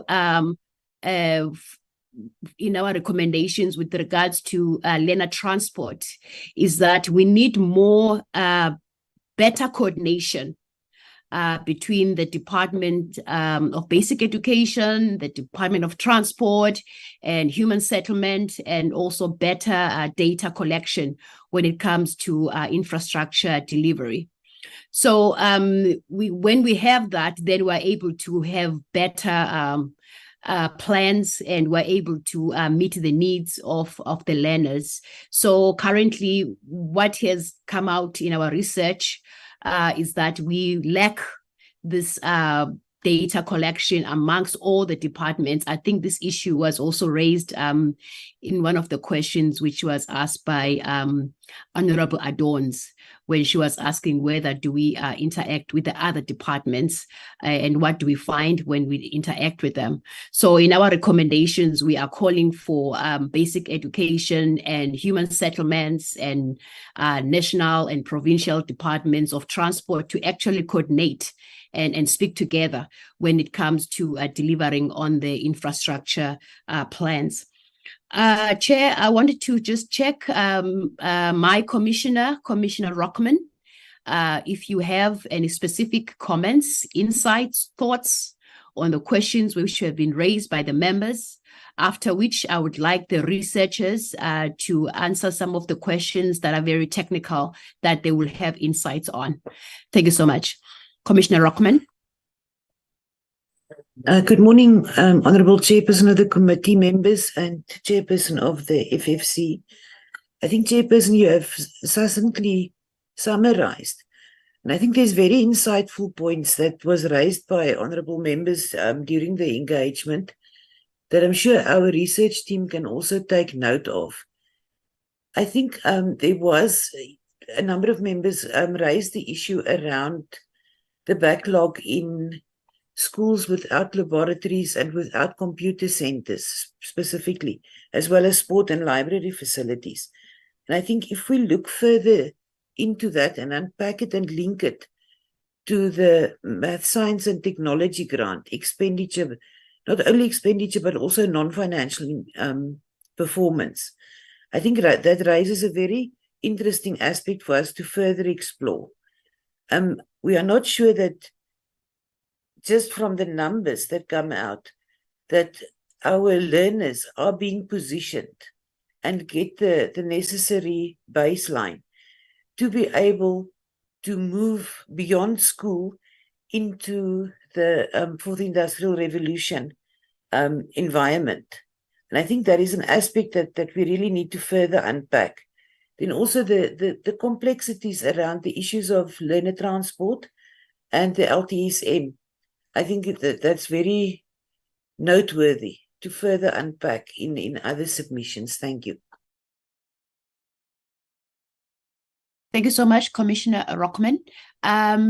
Sasha and Fabrice and Nemo, your thoughts on the questions which were asked by the committee, please. Thank you, Dr. Mbava, and thank you, members, for engaging so substantively with our input. I think just starting with the questions posed by Honorable Marutshela, have the minimum norms and standards for school infrastructure targets been attained? No, you hit the nail on the head there. They have not been attained. To a large degree, they have not been met, and the extent to which they have been attained varies across the provinces, with some provinces definitely facing greater levels of need relative to others, if we look at slides 7 and 8. With respect to the rapid population growth and the impact that this will have, population growth definitely will impact the demand for basic education and therefore the need for educational infrastructure. And this is particularly true where that population growth is in respect of learners falling within quintiles 1, 2, and 3, where the need for the state to cross-subsidize the provision of basic education is greater. How to finance the infrastructure backlog? Honourable Member, I think the very first step must be to understand the extent of the backlog and to cost it. When I looked back at some of the data we received regarding the extent of the backlog, there were differences in terms of what of the baselines. So, you know, what infrastructure backlogs are there, and obviously this grows each year. So the first step must be to understand the extent of the backlog, and then to cost. You know, what it would cost to address that backlog. I think to suggest a funding instrument would maybe imply that there isn't funding, and I think, I mean, we need to note that money has been there with ASIDI since its inception. There's been 24 billion being pumped into that particular intervention. On EIG, there's been 112 billion.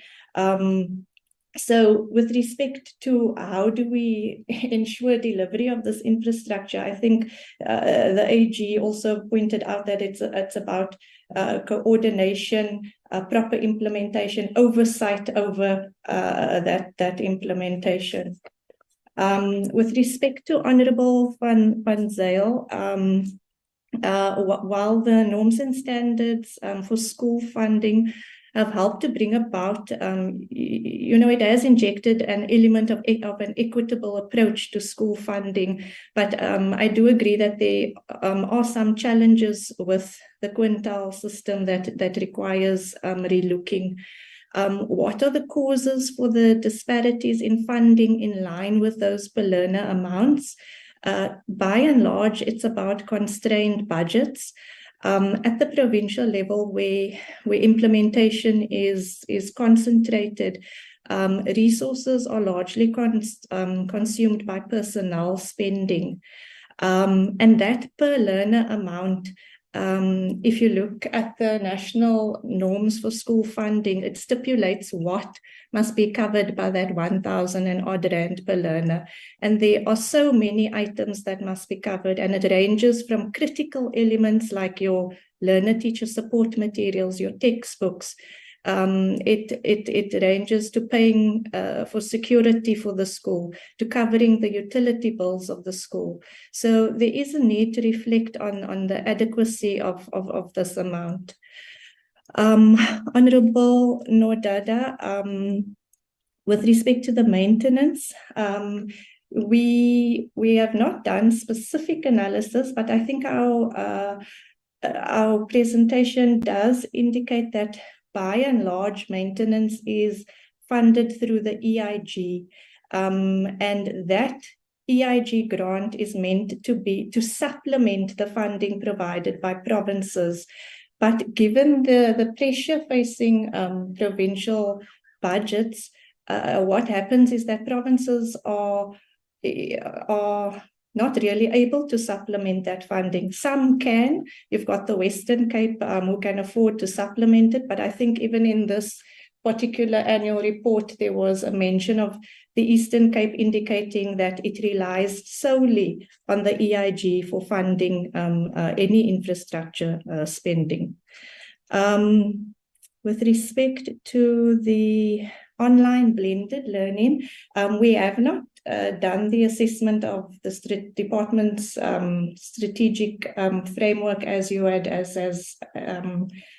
inquired, but Chair, we have done some work on LTSM, and one of our key findings that I think Nayo pointed out is that there is no approved LTSM policy. There's been a draft policy in existence since 2014. And one of the glaring gaps in that draft policy is the absence of any reflection on eLTSM. So reflecting on things like your e-books for both learners and teachers. Again, some provinces, as we know, have initiatives where they've been able to roll out tablets, etc. But this comes at significant costs, and provision is not equitable. Just checking what hasn't been. On the chair's questions with respect to libraries, labs, can we see improvement rate in all provinces? Unfortunately, Chair, I think the opposite picture pertains where we've seen mostly regressions in availability of those infrastructures. If you look at slide 8 in particular, can we assure the committee that classes are allocated with water and electricity despite shortages? Chair, we can, our analysis is largely based on the reports that are available. So the annual report, we sourced from the department its annual performance evaluation report on conditional grants. So we basically analyze what is there. Unfortunately, we cannot assure the committee on whether delivery has taken place, but more importantly, we can't really speak to the quality of what has been delivered. Did eradication of pit latrines improve? According to the department's National Education Infrastructure Management or NIMS reports, yes, Chairperson, the eradication of pit latrines has improved somewhat. Thank you, Chair. Nayo and Fabrice, if I can check if you want to add anything. Thank you. Thanks, Sasha, and thanks for the engagement by the chairperson and honorable members. I can answer the question with respect to slide number 18 on the year-on-year growth rates in terms of the allocation of the non-infrastructure conditional grants. So as we did highlight the last column, there was that negative growth that was seen over the 21-22 and 2022-23 period. And there is certainly a case that can be made that negative growth across the majority of the conditional grants could be attributed to the austerity measures and the need for fiscal consolidation and the trade-offs in that regard could be behind that negative growth that was seen over that period. But just for your attention, if you also look at the previous year before that, for the 2021-22 period, we saw quite robust growth in a number of the conditional grants. So if you look at math, science, and technology, it was almost 26% growth. HIV and AIDS, it was almost 30% growth. You have the National School Nutrition Program that was 9% growth as well. And that robust growth followed some declines that were witnessed over the COVID period, the height of the COVID-19 lockdown.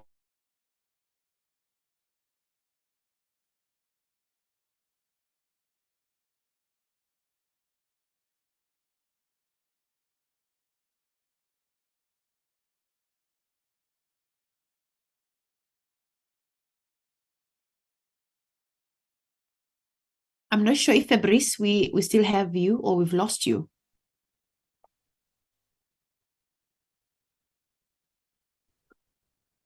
He is missing in action. Yes, thank you, Honorable Member. That I think I note that. In the interim, can I ask Newo if you have any inputs or thoughts on the questions that were asked by the members? Thank you, Chairperson. I think Sasha answered most of the question, even including those ones. However, I wanted to stamp more on what Honorable Van Zyl had to ask with regards to disparities, and I also wanted to include the issue of learner mobility, because when we spoke to most departments, they mentioned that they mentioned the absence of a school application system, because they included that most of the time in the beginning of the school term, which is in January, you find that there are learners who are not documented within that school. So hence that affects the allocations, as they also have to use the cross-sectional method of funding learners, which means they have to use whatever budget that they have, since budgets are also prepared the year before, months before the beginning of the term. So what also causes disparities will be learner mobilities within schools, and also not those schools being able to be documented, so that certain schools and provinces can also try to accommodate them within their budgets. Thank you, Chairperson. That's all from my side. Thank you so much, Newo. Fabrice, I hope you are covered when you were answering the questions. I hope you are concluded. Chair, I think we're going to pause for now as the FFC and allow the other parties to continue. Thank you very much, Dr. Mbava and your team. Let's go to AGSA. Khaba. Thank you so much, Honorable Chairperson. Just appreciating the comments that came through, quite valuable. I just want to touch on a few questions, and I allow Joshua, giving me an opportunity to respond to the detail. So there was a question, I think, from Honorable Marutwela, the one that speaks to the migration of ECD. And I think speak to your comment, Chairperson, on the readiness of DBE, right? So from our perspective, part of the reason why we went to really visit the ECD centers this year, it was particularly to ensure that we are able to give DBE a feedback from our side on what are the areas that need to be looked at. And our key recommendation was, perhaps as a department and as a sector, we need to pause and reflect on what do we still need to do for us to be able to deliver the ECD that we envisaged, but importantly also reflect on the resources that we are sitting with. And it linked up with the comment from Honorable Litsie of what are the implications of all these budget cuts on some of the primary mandate of the department. And the reflection that we are asking the department to do will really just allow them to be able to prioritize and draw some sort of a roadmap on how they would be able to tackle the needs for the ECD in order to give it the best chance of survival and success.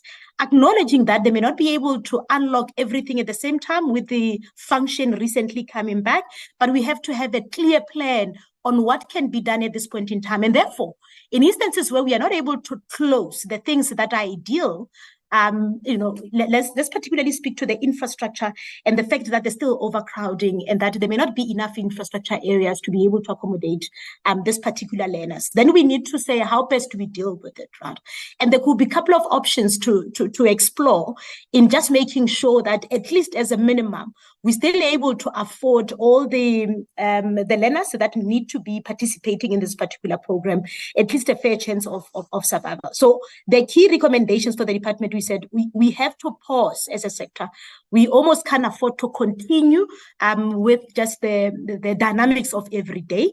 But if we pause and reflect on what we are capable of and what we are able to do, it will provide us an opportunity to then see our shortages and what will it mean, and therefore start to prioritize along those lines. Of course, as a AGSA, we are there every now and again when they map a plan to indulge a bit in terms of, in our view, what could actually work a bit better without necessarily compromising the quality that comes through.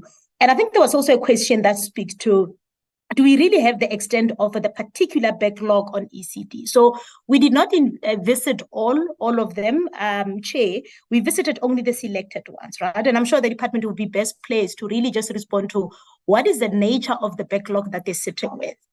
From our perspective, all we ask them is at least let's close around all 9 provinces so that at the national department level, we have a complete picture of what we're struggling with.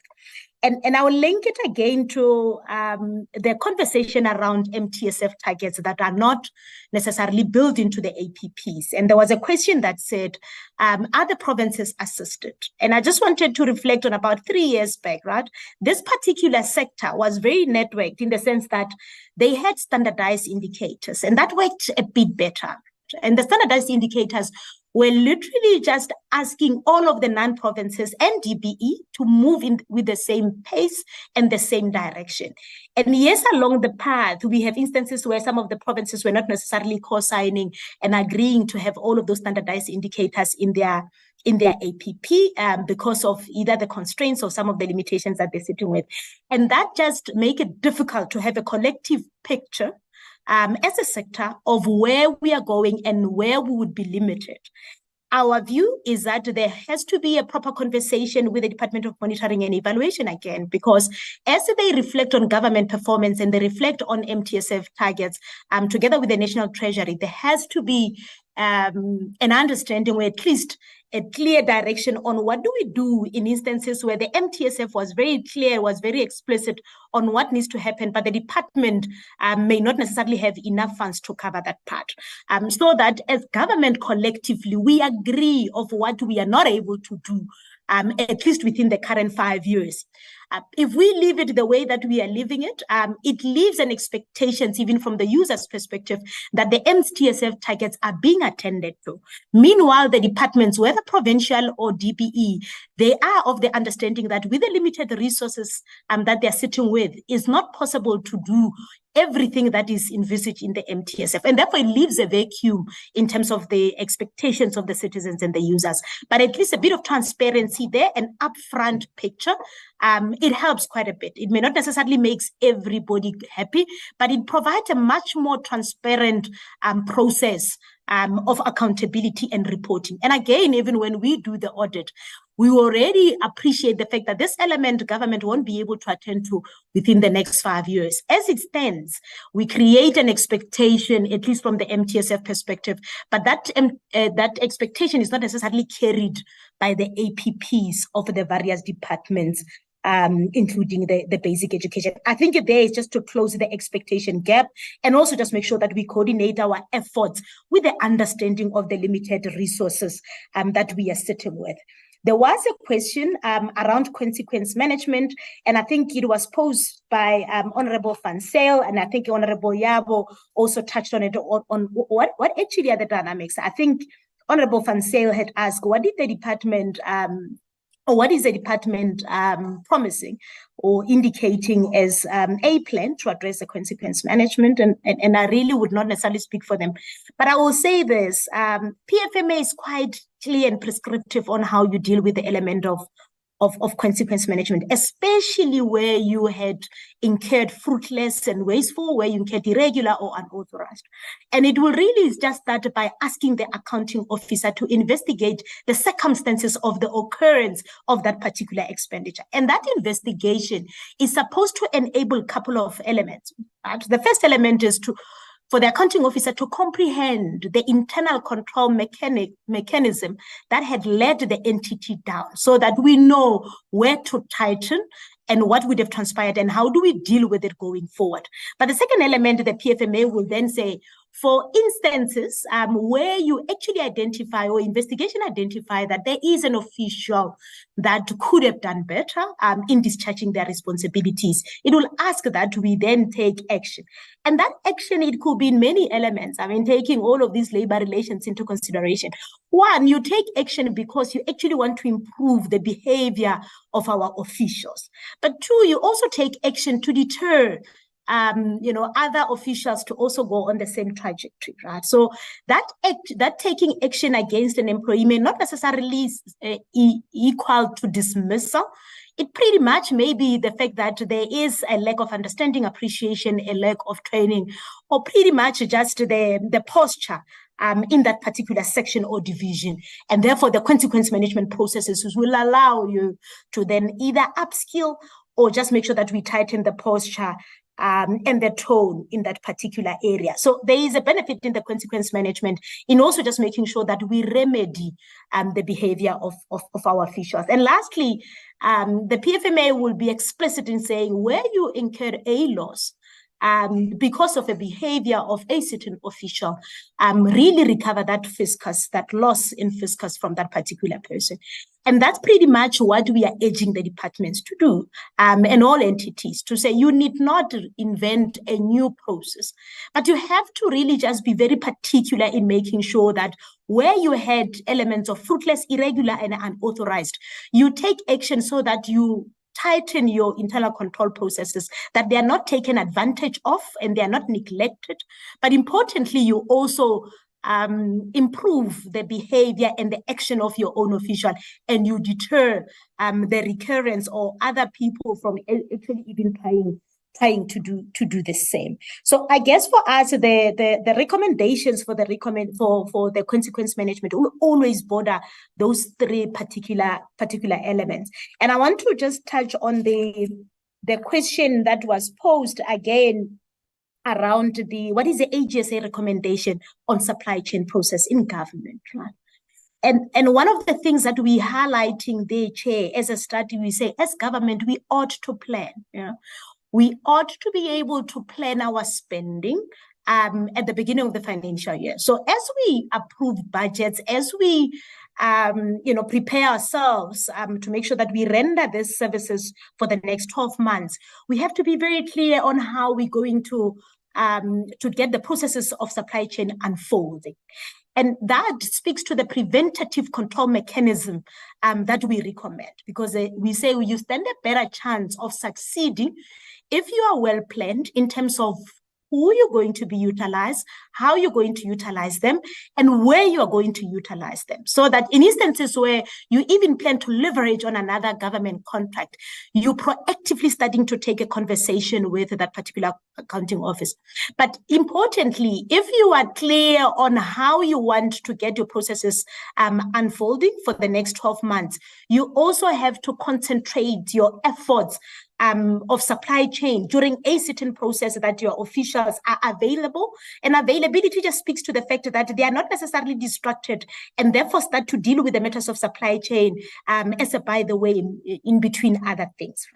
We do acknowledge that there will be things, unforeseen circumstances, so that will end up on the table of the accounting officer that requires supply chain process. But we're saying if you plan properly, you stand a better chance of not being exposed to exploitation by your own officials.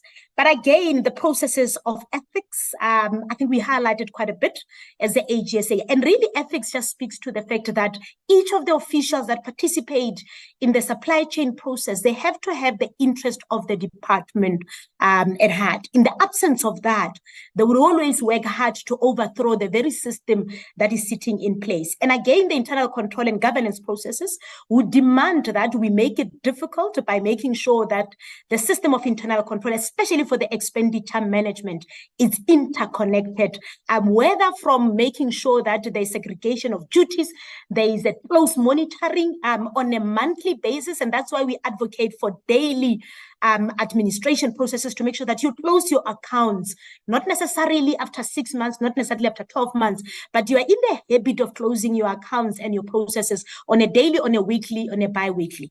But lastly, we say benefit from the process of internal audit and audit committee. It would not benefit any entity to neglect utilizing the same internal audit that the law had availed to support the processes.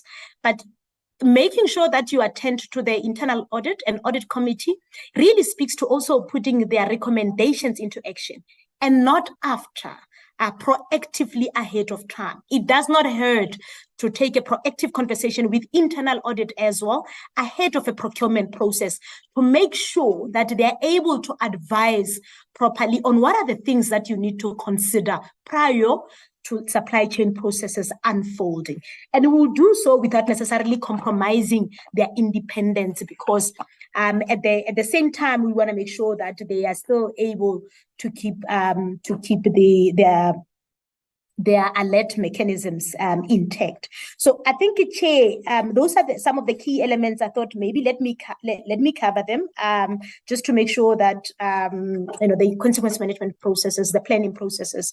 And I wanted to just close on your comment, Chair, around the qualification, ECD, right?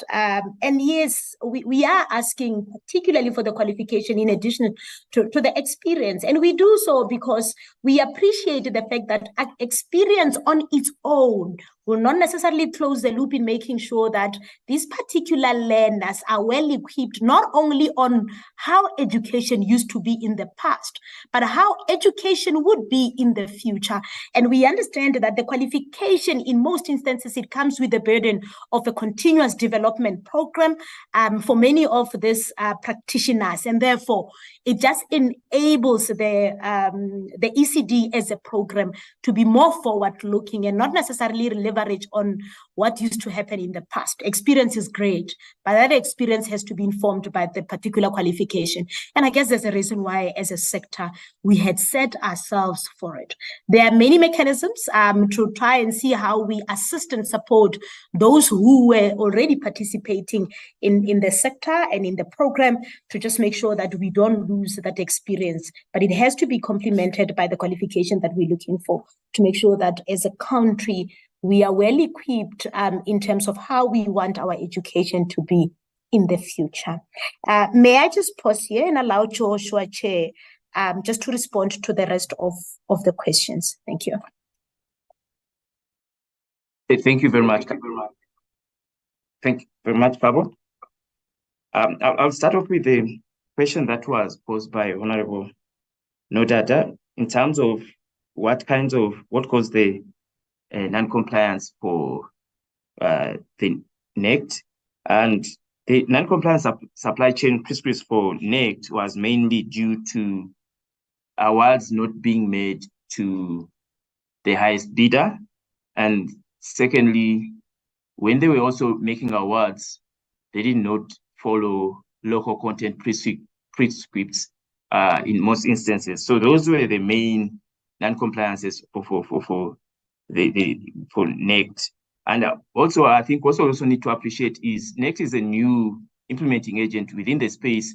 And what we've advised the department is to improve on the onboarding functions when it comes to new implementing agents that have not been in the system for a while, in terms of for them to get up to speed in terms of understanding what legislative requirements is required when making awards within the public sector. Then there was also a question on accrued department revenue. What should the department do to fast track the collection of the accrued department revenue? And the accrued department revenue at the department in the main is caused by overpayment due to the time it takes to finalization of the final accounts once a project is finalized in terms of construction. So the department has since appointed PSPs under the DBSA to fast track the finalization of these final accounts. And then I believe that after that, they should be able to collect all the money that's due to them. Then there was also a question on consequence management in terms of whether, based on the work that we've done, whether there's been an improvement in consequence management by the department. Yes, much as there is still a non-compliance, but in terms of the processes and what the department has done over the period, if you compare the last 3 years, this year, like most of the irregular expenditure was investigated, fruitless and wasteful was investigated on time, but I think what was left is for the department to finalize instituting the recommendations that come as a result of the investigation. But there's been traction in terms of consequence management. I believe in the forthcoming periods, they should be in a better space to effectively manage it. There was an issue, Honorable noted on project management, whether we have a list of where projects were cancelled or were cancelled due to non-performance. I think that one we can forward it to you. And now I don't have it off by head. We can get it to you. And then there was a question on what attributed to the 90% of achievement. I think in the main, for DBE, the 90% achievement was due to cancellation of construction of one of the schools. There was instances of a protracted community dispute regarding the location of the school, and then the contractor canceled the contract, and the implementing agents accepted the cancellation in line with the provision of the contract. But there were also other 2 schools that where the contractor had defaulted on the contractual obligation that delayed to the completion of the project. So in the main, that way, the key root causes where they could not achieve the target set for that. There was also a question by the Honorable Chair. I think Pablo had not responded to it regarding the implementation of the ICT, specifically the EMFS, whether it's being implemented by service providers or implementing agents. And now it's done internally by the DBE, fully supported by CETA in terms of the implementation. So DBE took over the management of the system, and CETA supports in the implementation there of all the rollout across all the different provinces. Thank you very much. I think those are the ones that I've covered, not raised, and perhaps maybe there's one more that you could add to. Thank you so much. I think maybe before I hand over back to you, there was a question on the MI. How are we being received, or how are the MIs being dealt with by the accounting officers? So overall in the sector, there is a good traction in terms of the MIs that we put on the table for the accounting officers. So that's why you would have seen that we said, look, the accounting officers are taking appropriate action along the MIs that we had given. And in 3 instances where they had not done so, we start elevating it towards recommendations, and recommendation become remedial, and the remedial will end up with a certification of debt. But if you were really just to measure the posture of the sector, I think it is okay. In fact, I think we are encouraged by how they are receiving our teams across all 9 provinces, including DBE level. Obviously, from the AGSA perspective, we are advocating for these instances not to occur, to begin with, so that we don't have to have a process of material irregularity that the audit teams must unleash, during the regularity audit. But I think in terms of the trusting, the accounting officers within the sector has been quite responsive, and that we appreciate. I think, Honorable Nodada, you had a question, I think that we missed, that speaks to the change in the reporting of irregular expenditure, the fruitless and wasteful. So the reporting process, I think you were asking what informed the reporting process. So from audit perspective, we had to adapt our reporting because of the National Treasury change of how the Treasury would have wanted the information to be reported. You remember that this information ordinarily used to come through as part of the annual financial statements, and the Treasury had since changed that reporting requirement that this information sits in the annual report. And the moment it's sitting in the annual report, then the AGSA could not express an opinion on it because the AGSA is mandated by law to express an opinion only on the financial statements. But we saw it to be critical and crucial for the portfolio committee and for the rest of the users. We therefore still followed it in the annual report and demanded that many of our entities make sure that that information is reliable because it is quite crucial for it to be transparently dealt with, especially because, again, the PFMA has got a zero tolerance for that particular element. So the audit reporting really was just informed by a change in the reporting standards as came from the National Treasury.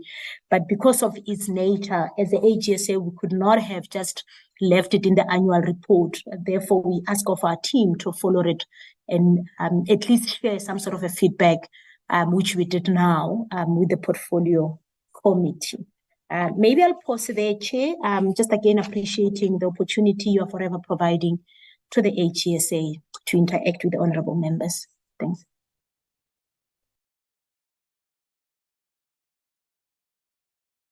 Thank you very much, Dr. Mbava and Rabo, to both of you and your teams. Members, I think they have sufficiently responded. Is there someone who feels that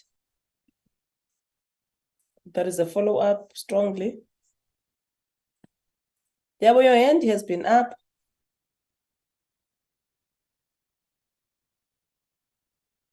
No, I think we are fine. Let us thank you, FFC and AGSA for this briefing, which is very useful for the meetings that we are going to have tomorrow. Thank you so much, and continue doing your work that assist our government in moving towards the right direction. We are coming to an end now of this meeting. Members would just take a break, stretch, and have something to eat, and probably do your things. We are going to reconvene at 4, where we are going to have a meeting with the internal audit committee of the Department of Basic Education in preparation for our meetings for tomorrow. So we are adjourning now this meeting. Libelina, we're going to use the same link at 4? Yes, Chairperson, yes, we will use the same link. I'll be on the platform. Thank you. All right, okay. Once more, thank you very much to FFC and AGSA. The meeting is now adjourned, members. Thank you, Chair. Recording stopped.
Good afternoon, Chairperson. Good afternoon, members, all the guests on the platform. Chair, we have 6 members present in the meeting. We can start if you want. Otherwise, we can wait for a few more minutes.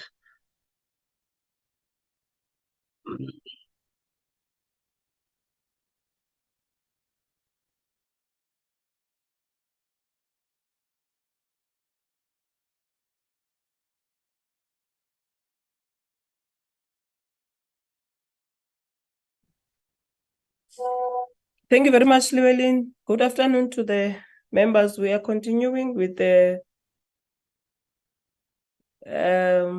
morning's meeting. I'm not sure Recording in progress. who's gonna give us this presentation from DBE. Chairperson. Principal. Chairperson. Yeah. Yes. Apart from the fact that this is a continuation, I think since we had a break, let us confirm the roll call. Because it is not given that all those who attended in the morning will be in this one. Can we kindly please, I think it's a question of procedure, confirm the roll call. I'm inside. Thank you. Llewellyn, can you do the roll call? Thank you, Chairperson. I have Honorable Mbinko Gigaba, I have Honorable Aduans, Honorable Letsie, Honorable Morowatshetla, I have Honorable Nodada, Honorable Van Zyl, and Honorable van der Walt present in the meeting. Thank you, Chair. Thank you very much. Ms. Mbonambi, who's leading the audit team? Chairperson, Honourable Chair, Honourable Members, that will be me. I'm DP van der Nest. I am the Chairperson of the Audit Committee of DBE, the external Chairperson. All right. Okay, Mr. van der Nest. Can I hand over to you then?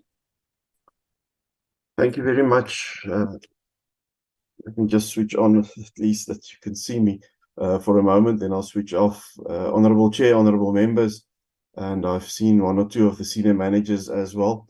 Good afternoon, and thank you very much for this invitation. It is really appreciated. I will switch off now for the bandwidth. Honourable Chair, is it fine if I share my screen? Yes.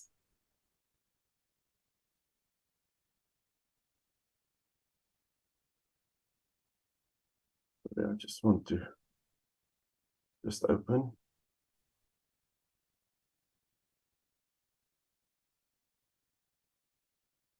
My apologies.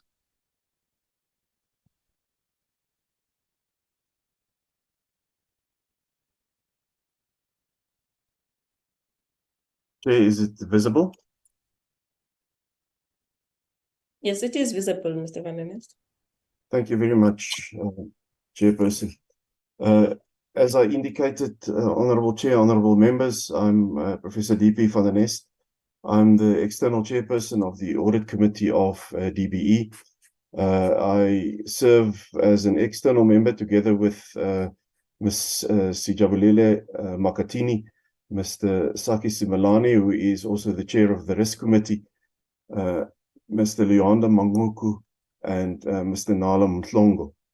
We are the external members of the Audit Committee, and they have requested me then to just do a brief overview today of the activities of the committee, and specifically focusing on the audit, internal audit, and then external audit activities that took place. I did attend the previous session, Chairperson, and I will try and not duplicate what the colleagues have said from the Auditor-General as well. We work closely together with them as well. So I just want to reiterate the Audit Committee responsibility, and then because we have oversight over them, internal audit's role, and some of the issues in the control environment, of course, the regularity audit that the AG has spoken about, and some of the root causes and actions that we have requested updates on, and then also the performance information, where we had a few issues, and then also the audit action plan and our monitoring and investigation of irregular, fruitless, and wasteful. And included in that is also the material irregularities that I will just stand still on, Chairperson. So this is in brief. The members will be well versed with the function of the audit committee in terms of oversight over internal and external audit, oversight over the implementation of internal audit and external audit recommendations. We look at risk management, the quality of financial statements, oversight over the system of control, and also including performance information, and then investigation progress and also material irregularities. And we have increased also our focus, Honourable Chair, Honourable Members, in terms of consequence management in the department on a number of the areas. But the AG has already also touched on that as well. I'm not going to stand still for too long. You are aware of the assurance model. In terms of the lines of defense, management, and then risk and compliance is our second line. Internal audit provides us with the third line of defense, and then our trusted assurance provider, the external auditors, the Auditor-General, Joshua, and the colleagues who were there earlier today. So these are the lines of defense that we need to trust to make sure that the control environment is functioning as it should. If we then go to internal audit, Honourable Chair, Honourable Members, internal audit is a key assurance provider to the Audit Committee. We work very closely with internal audit, and we rely on them as an early warning in terms of control deficiencies if they occur in areas in the department. So internal audit has this past financial year conducted 13 full audits of certain areas as per an approved risk-based plan, and then there were 13 additional management requests or consulting engagements. In terms of ASIDI, where we do have certain issues that you have also heard of today as well, and you're well aware of, we've requested 2 audits at 2 implementing agents at NECT and TMT in Limpopo, especially on the review of supply chain management compliance, contractor payments, and project management with those implementing agents. We are aware of the issues that we have in terms of non-compliance with PFMA. The AG indicated this earlier today. At the moment, it is non-compliance at an implementing agent. It's also non-compliance in the department, and it ends up as our irregular expenditure. So we are monitoring that, and we aim to increase the number of audits in these implementing agents as well. Internal audit did review the performance information quarterly, and then they shared the findings to management during branch reviews to make sure that we improve the quality of the information that is provided on the performance in the department. They've reviewed the annual report. They also followed up on the AGSA previous findings. At that stage, only 77% of the previous findings were resolved, and we have seen a few repeat findings as well that we are monitoring closely in terms of improvement. They present quarterly reports to all the audit committee meetings, and they're also involved as our secretarial function as the audit committee. The internal audit has advised management by providing recommendations to improve internal controls. We also request follow-up audits to see whether those recommendations have been implemented, and in some cases they were not, and we are still monitoring in terms of this. They did participate in an internal control weakness workshop closer to the end of 2022, where the AG was involved. We requested this, the DG's office, CFO, infrastructure, and all branches to just reflect and to see what needs to be improved to strengthen the internal controls in the department. And then we did receive the AG's report this year in July, but then I requested the meeting already in August a special meeting with management to really look at their coverage plan and to see whether they are really addressing the root causes of the findings that are still in the management letter. We are really pushing very hard, Honourable Chair, Honourable Members, together with full support of the DG, that I must acknowledge, to get the department to a clean audit. We are very happy that we have an unqualified audit, but there's still some work to be done. But we'll get to that a little later. Internal audit also conducts the investigations in irregular and fruitless and wasteful expenditure.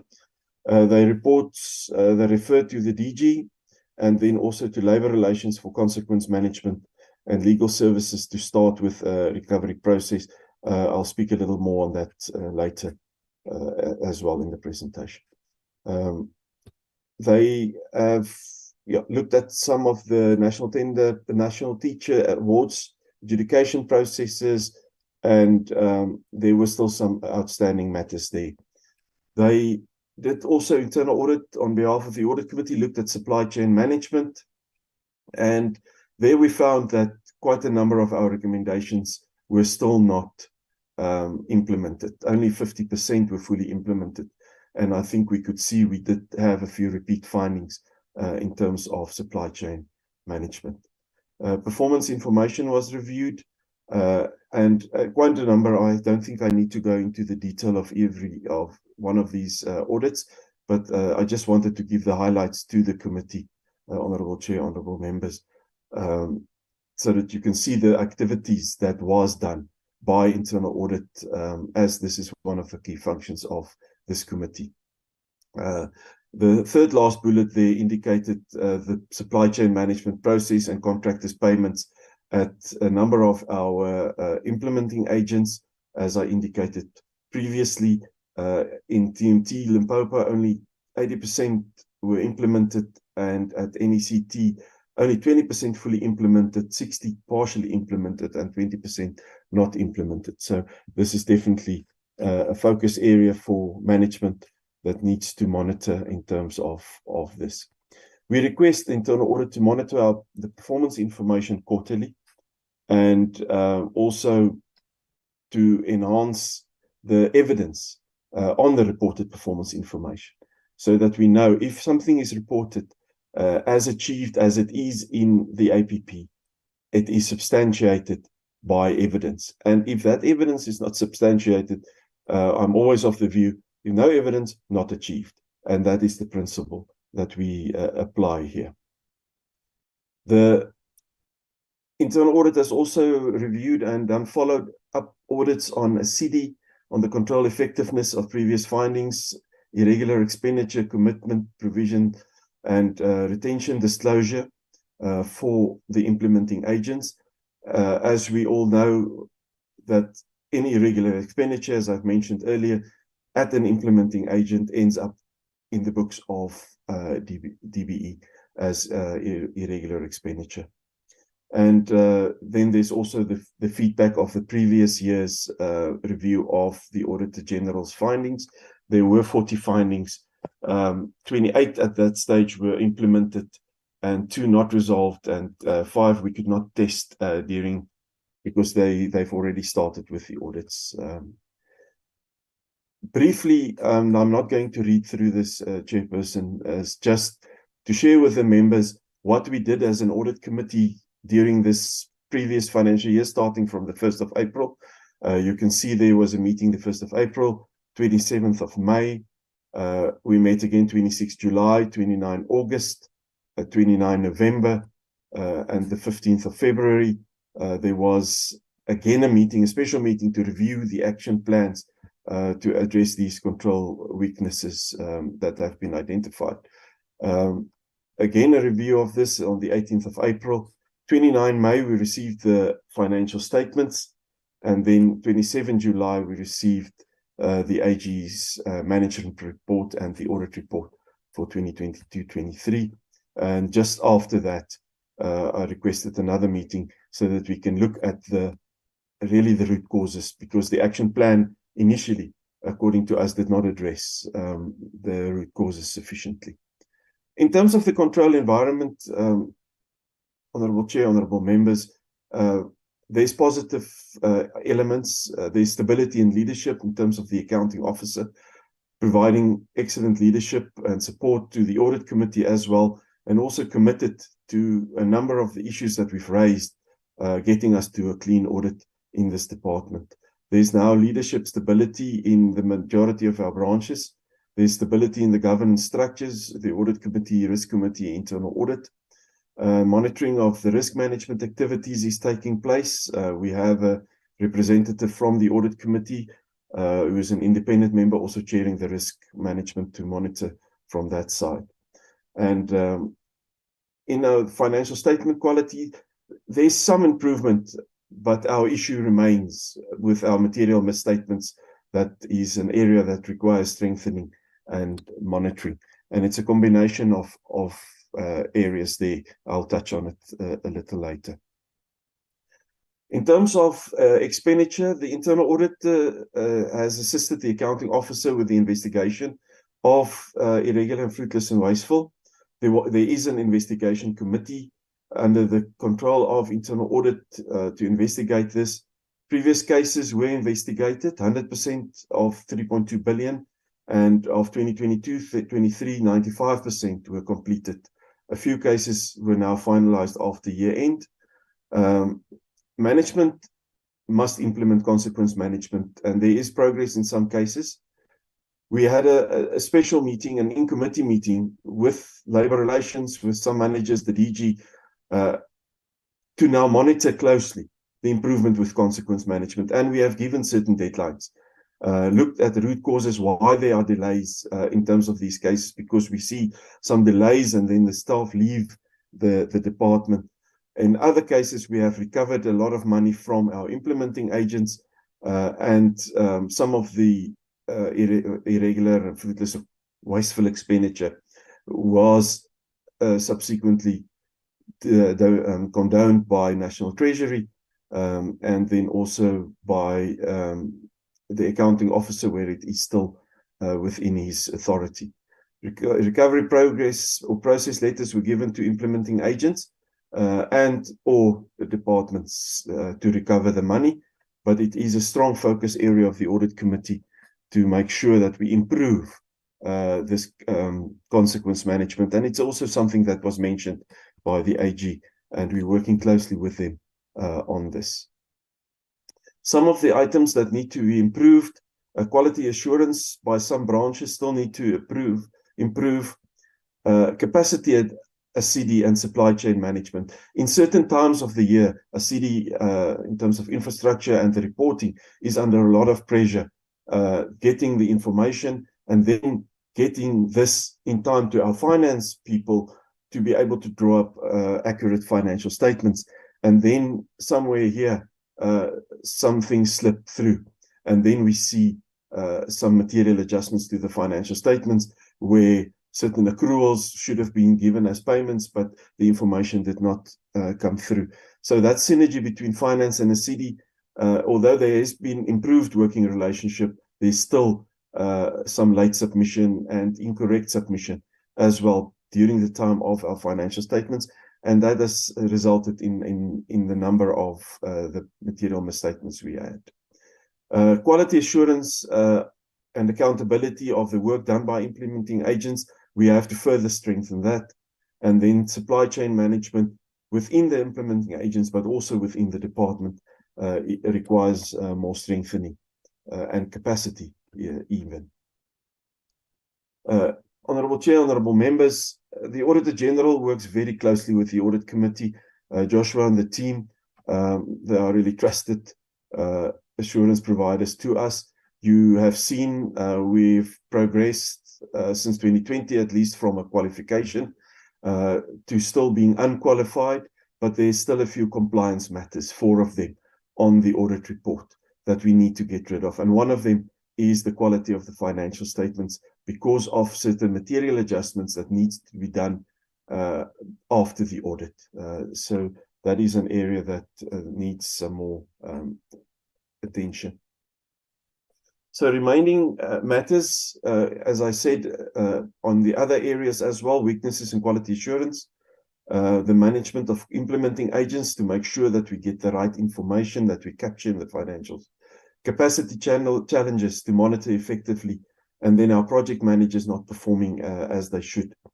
And then the information for the preparation of AFS is provided too late to finance, and then it's included to be able to submit by the PFMA deadline, but then we later find that that was not accurate, the classification is not correct, and that leads to material adjustments, which is not allowed, as we are aware. And then, yeah, the capacity to complete these financial statements that will be free of adjustments after the audit. They go hand in hand. ASIDI indicated some improvements that they will implement to continue improved monitoring of implementing agents and the CD staff to improve the process with them. A full set of half-year financial statements to be prepared and submission of information timely. But not only timely, also the correct classification, that we know this is work in progress, these are accruals, this is etc. Because that has a huge impact on the financials. You would have seen an adjustments of around 900 million because of this as well. Regular monitoring or regular monthly reconciliations need to be prepared, and we want internal audit, if capacity allows that, of course, to direct more effort towards ASIDI and specifically implementing agents. And we will rely on an interim audit by the Auditor-General that will give us valuable information as well. And then we will continue to monitor disciplinary action as well. Material irregularities, Honourable Chair, Honourable Members, is of great importance for the Audit Committee. This is a separate agenda item on our agenda, and we monitor the progress every quarter. There were 4 MIs identified, and we are comfortable that we are progressing on them. One of them have already been successfully completed. The AG has also indicated as such. And some of the others, there's good progress. We are not at the stage where there's going to be further action by the Auditor-General because of a lack of progress. We are happy with the progress, although it takes long, and here and there some of the members have left the department as well. And then we will monitor the consequence management. If we look at the material irregularities, a lot of money has already been recovered for this. Quite a number of millions were recovered because of the actions taken by the accounting officer on this. He also takes this very seriously, honourable members and chairperson. So we will keep on monitoring because of the seriousness of material irregularities in terms of legislation. We've looked at the annual report. There were a few gaps identified. That was because some of the branches still need to improve on the quality of evidence. There were some findings that we know will not reoccur because of the nature of them, but there's 1 or 2 that we are closely monitoring on here. Program 2 and Program 3, there's limited future risk. It's unqualified in Program 2, and we had material adjustments in Program 3. In Program 4, there's still a risk, and we will have to monitor that closer to year end, together with the colleagues from Strategic as well. We hope that there will be enough capacity in there. We've also lost a staff member there that transferred, so we hope there will be enough capacity to monitor the quality of our reported information. We will also ask for more detailed work by internal audit on this, and we, as I indicated, the capacity challenges in strategic planning. In terms of the management action plan, we have received a management action plan. We do monitor the progress. As I said earlier, we did request them to go back and look more into the root causes of certain things. The audit committee also approved follow-up audits to be conducted by internal audit for ASIDI, for irregular expenditure, completeness, contractors' timely payments, and project management. As I indicated earlier, there was a special meeting on the 16th of August to discuss improvement actions and to determine whether it will really address the root cause of the findings by the AG. We will continue to monitor this. The Audit Committee will continue to address all these matters within its mandate, and we will pay specific attention to the high risk and high impact issues. We are busy working very hard together with management. Of course, we are not executive. We are just an overseeing committee, an advisory, and working very closely with the DG as well on the issues of consequence management, and to get the department to not have material misstatements anymore, that we can have what we call a clean audit. Chair, I try to be brief. I know you've had a long day, and it's just a recommendation that you note the activities of the Audit Committee and the issues identified as per the theme of today's meeting. Ngiyabonga.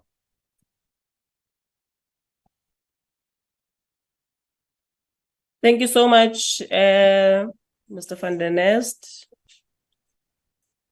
and your team, Audit Committee. Members, that's the briefing from the Audit Committee of the department. Any questions? I note the end of Nodada. You can proceed. Thank you so much, Chair. And thank you for the questions. I've got, sorry for the presentation. I've got quite extensive questions, Chair. So I'm going to try and go through them very, very quickly. The first one is the fruitless and wasteful expenditure of 15 million for SAFE due to a duplicate allocation to implementing agents. Has caused an additional cost that has been incurred. So I just wanted to check, because the Internal Audit Committee is quite an important mechanism for the department to ensure that, there's good financial management and a sense of accountability, and that there's, internal intervention. Before, we see the AGSA, for example, flagging a few things for the Internal Audit Committee to kind of advise on how to correct some of these things. So my first question is around that. What measures have been taken to rectify the issue of the 15 million for SAFE that has been played as a duplicate, and maybe get, some of that misspent money back? If you could maybe give an indication. That's the first question. The second one is that the Auditor-General noted 4 cases of irregular expenditure, and you've obviously presented to us that were not investigated by the department during the year. Can you maybe give us an indication as to why those cases were not investigated? When will they be? When will they be investigated? If there is a progress on that particular 4 cases matter, what is the current report on it?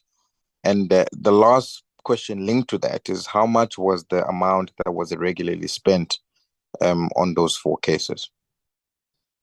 The third question is that regarding the cases that were investigated, why is the department, not, and implementing agents taking so long to institute consequence management? Because part of the reason why you have a recurring culture of poor financial misstatements, irregularities in terms of dealing with the finances, is because there is little to no consequence management that has been instituted by either the department or the implementing agents themselves when it comes to infrastructure. And I just wanted to check whether the Internal Audit Committee has done a follow-up as to what those consequences have been internally by the department, as well as the implementing agents report on what has been done by those that have irregularly dealt with the finances. And then the fifth question is, what procedures and processes have been subsequently implemented to prevent or mitigate irregular expenditure? As you have indicated that you've made a transition and improvement over the years, but obviously these issues still reoccur. So is there a strategy that has been put in place in terms of procedures and processes to try and mitigate or prevent irregular expenditure? And how is this monitored from your end? And how often do you maybe do that monitoring, if you can give us an indication? The Auditor-General also noted that it takes about 2 years for the department to collect the accrued department revenue as a result of the overpayments on the projects. This is obviously due to the delays in finalizing the project after they've reached the practical completion stage. So I wanted to check as to why does it take so long? I mean, 2 years is quite a very long time, to deal with those. And what processes are being put in place to rectify this? Because we can't have a situation whereby, the accrued revenue is collected at such a late stage. I mean, 2 years down the line is quite a long time. So if you can maybe give us an indication there. The Auditor-General also noted that the department failed in its target on the number of special schools with access to electronic devices and the number of new schools built and completed through ASIDI. I mean, I'm sure we'd all agree that in order for us to make sure that we provide good quality special education for learners that require it, these devices are quite key.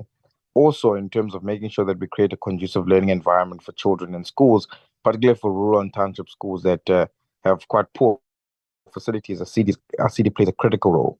So what are the reasons for, the failure in each regard of these particular two targets of the devices for special schools, electronic devices not being delivered or the target not being met, as well as the CD target not being met to make sure that we create a conducive learning environment?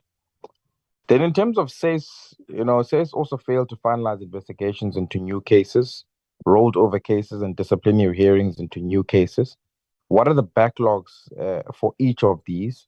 And what are the reasons for the backlogs? And is there any internal intervention to make sure that SACE deals with these? Because they form quite a critical part of making sure that, we protect children in schools as we are required by the Constitution. And then regarding education facilities management system, the system itself, why has it only been implemented in 3 provinces to date? And even those 3 provinces don't fully utilize the system. What is the cost of the system in itself? And what do they use instead of the system that is made available to them? This also applies now to the other provinces that don't utilize their education facilities management system. And then closer to the end, the Auditor-General also noted key failures in the ICT system, which impacts budgeting across the board, from the National School Nutrition Program to learning materials to infrastructure itself. They also noted that the lack of delivery on the e-learning initiatives, non-utilization of EFMS system, affecting a management of infrastructure projects, as an example, and a significant shortfall in funding of SA-SAM's modernization project, which is quite key and critical in terms of tracking dropouts. What is the department doing to address these failures, and how much of the budget will be spent on this, and whether internal auditors pick this up as an issue, and what advice has then been given to try and mitigate that particular problem? The Auditor-General repeatedly, reported that amounts in the management and reporting of finances or financial statements has been a massive failure there. Is there an intervention as well from the department to address this? And what is that intervention? And then I just wanted to check from internal audit, what recommendations do you have to strengthen supply chain management? As we've seen, it's something that has been flagged in the system as well in itself. And how many of grade R teachers' qualifications have been assessed thus far? And I see that SACE has put some programs in place. I wonder if those also include the professional development of grade R teachers, if you can make an indication for us there. Why have the competencies of all district directors not been assessed prior to the appointment?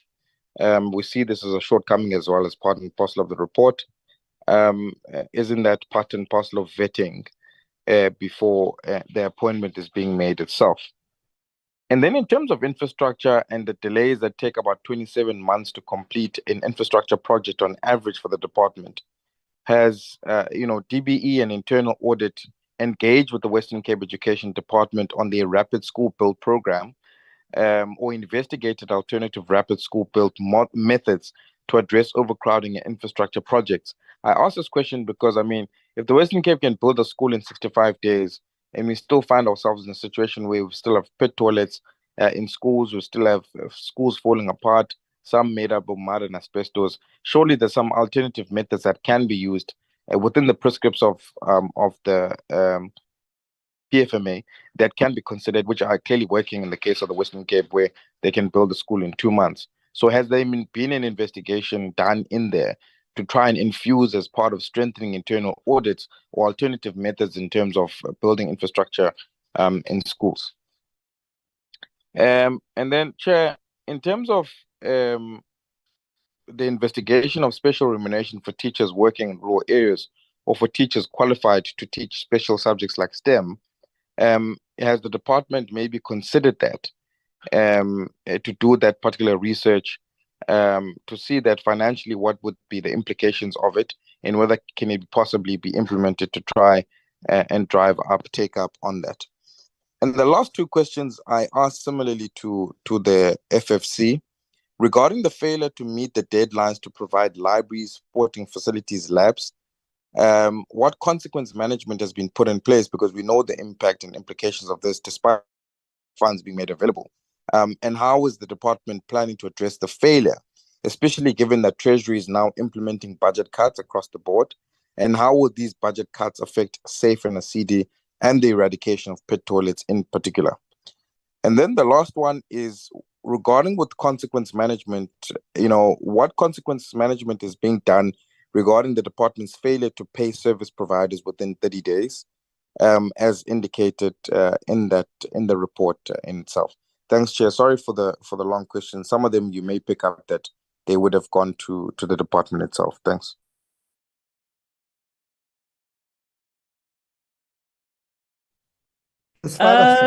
Members of Honorable Lithia, can I just ask Honorable Moerane to speak before you? She is about to board.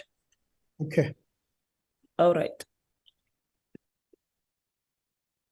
No, thank you, Honorable Chairperson, and thank you also, Mr. Lithia, for your consideration. Good afternoon once more.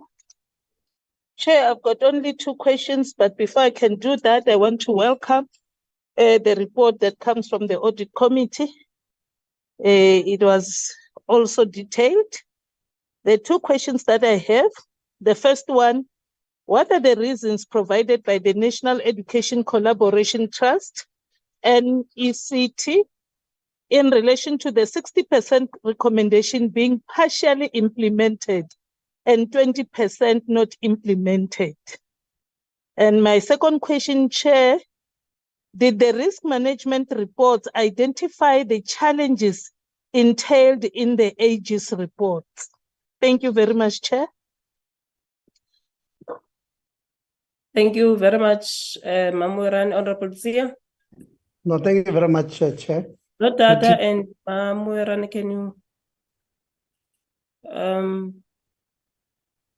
remove your ears? No, I've just helped Notad. It doesn't know how to remove the hand. Thank you very much, Chair.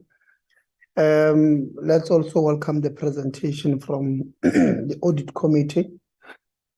Only 2 questions for them. One, what are the implications of the lack of quarterly reports of most performance indicators reported at year end, which obviously restricts the internal audit on quarterly basis? And what does the Audit Committee recommend in this regard? The last one, Chair, is what recommendation does the Audit Committee propose or proposes to the committee makes to strengthen financial management beyond the recommendation of this particular presentation? Thank you very much, Chair. Thank you very much, Honorable Adwans.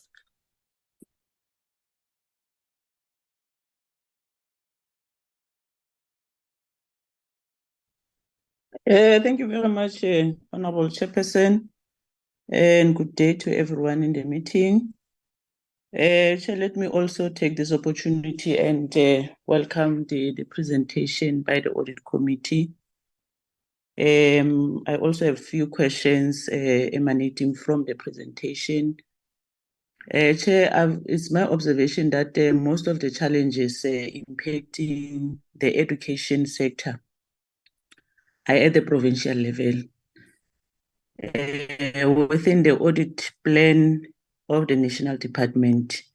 Now, my question is, what areas focus on strengthening provincial departments as the national department transfer funds to the provinces, and obviously they are spent at that level, but what is the support and the strengthening mechanisms that the national is putting in place to assist them?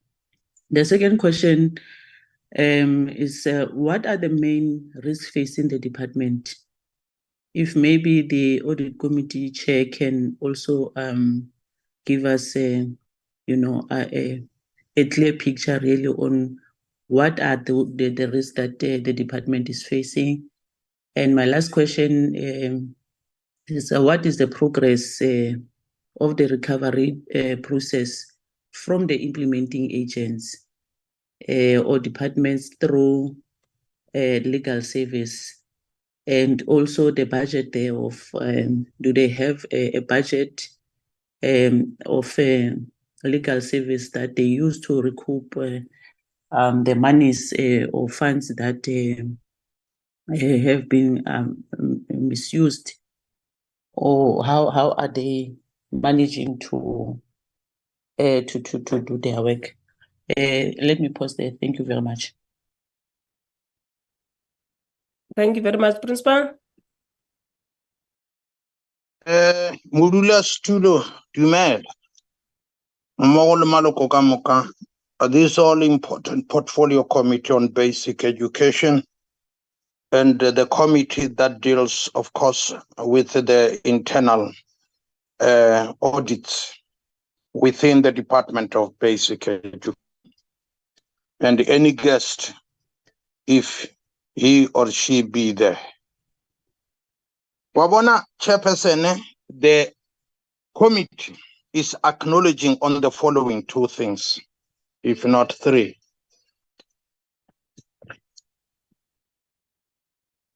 My sincere apologies. Number one, they are acknowledging that in their own presentation, of course, that they were able to get the auditor's report. They will correct, if there is a need to correct that, by July 2023. They were able to have the auditor's report in possession by July, and it's almost 3 to 4 months from now.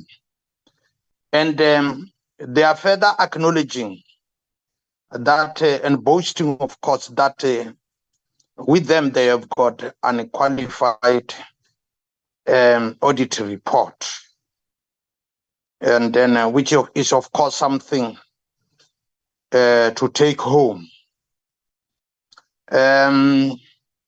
But within their report, as part of, they are indicating that the recommendations which they did last, only 50% were able to be implemented, which in itself cannot be taken home. Because our expectation, if indeed we want to improve, Chairperson, is that recommendations should be taken as serious as they are put down. And all people expected to implement them must do so without fail. The internal audit cannot, however, be analyzed in isolation from the exit of the Auditor-General. Now comes my question. In relation to the findings of the AG, what was the impact of the internal audit work with the department, and did the audit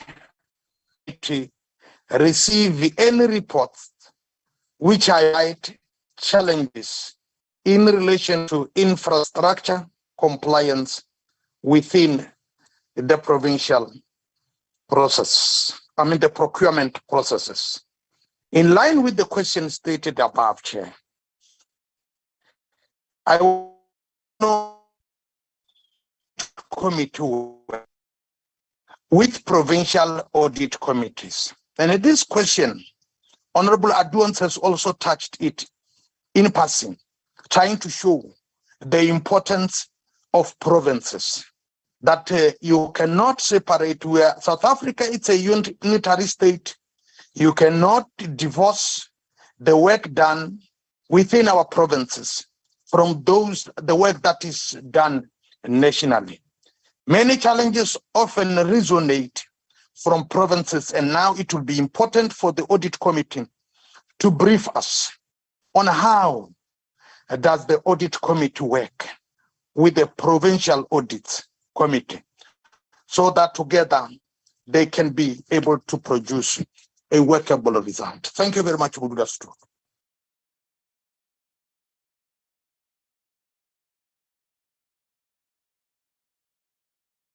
No, thank you very much, Principal and the rest of the members. Mine would be on the fact that Mr. van der Nest, you have mentioned that you have reviewed the second quarter report in relation to the supply chain management. I just want to find out what about the other quarters, quarter 1, 3, 4 of 2022, 2023, or maybe do you just pick a report from one quarter and then you review based on that? And then you have mentioned the issue of the ratings, which are on the average 3.7. What are the planned targets to improve the 3.7 rating? And then what is the difference between yourself and the risk committee, and how are you working together to address the issues that are raised by the Auditor-General? You also mentioned the challenges. What is being done to mitigate the challenges? That is now the late submissions and the quality assurance issues. The presentation has highlighted that project managers are not performing. What do you think are the root causes for the non-performance of the project managers?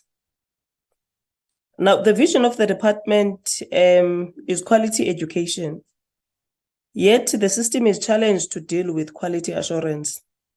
How best do you plan to address the quality assurance aspect as the internal audit? I think those are the questions that are coming from the members of the committee. I'm going to allow you, Mr. van der Nest, to respond. Thank you. Honorable Chair, honorable members, thank you very much for the questions on this. I will try and answer as many as I can, and I will commit if there's anything that I can't answer that we will together with management answer this in writing, because some of the information, Honorable Chair, I would not have with me at this stage as well, and some of the information is not fully in the control of the audit committee of DBE, but is some of this are provincial competencies, or some things like SACE, etc. As well. I will have to come back to the committee if you will agree. I've looked at the number of the questions, and I'll try and answer as best as I can with the information in front of me at the moment. The first questions from the Honorable Nodada. There is a few questions that I will have to come back to you, Honorable Member, because I do not have all the information in front of me. Now it will take me some time to get this. In terms of the fruitless and wasteful expenditure, as you've requested, all of these, we look at the findings from every case, and then we also monitor the recovery of the funding. Unfortunately, sometimes in the case of the implementing agents, some of the legal processes took quite some time. That links to your first question as well. And but none of this is ignored. Hence, I said we had a meeting recently where we asked them to take us through case by case and to see where we are with the recovery with regard to the consequence management, etc. So in terms of especially that duplicate payment as well, we got quarterly reports from ASIDI on that. I do not have the figure in my notes at the moment, but it is something that we are monitoring at this stage, and to make sure that we get the money back. Sometimes through legal process, unfortunately, that take some time. You added to that, there's also the cases that we indicated were not investigated by the end of the financial year. These cases have since been investigated, and they are added to the list in terms of monitoring the consequence management, Honourable Member. It was just not in time for the previous financial year. This was done after. We will not allow some cases to fall through the cracks here. It was just, unfortunately, it wasn't done in time in that one.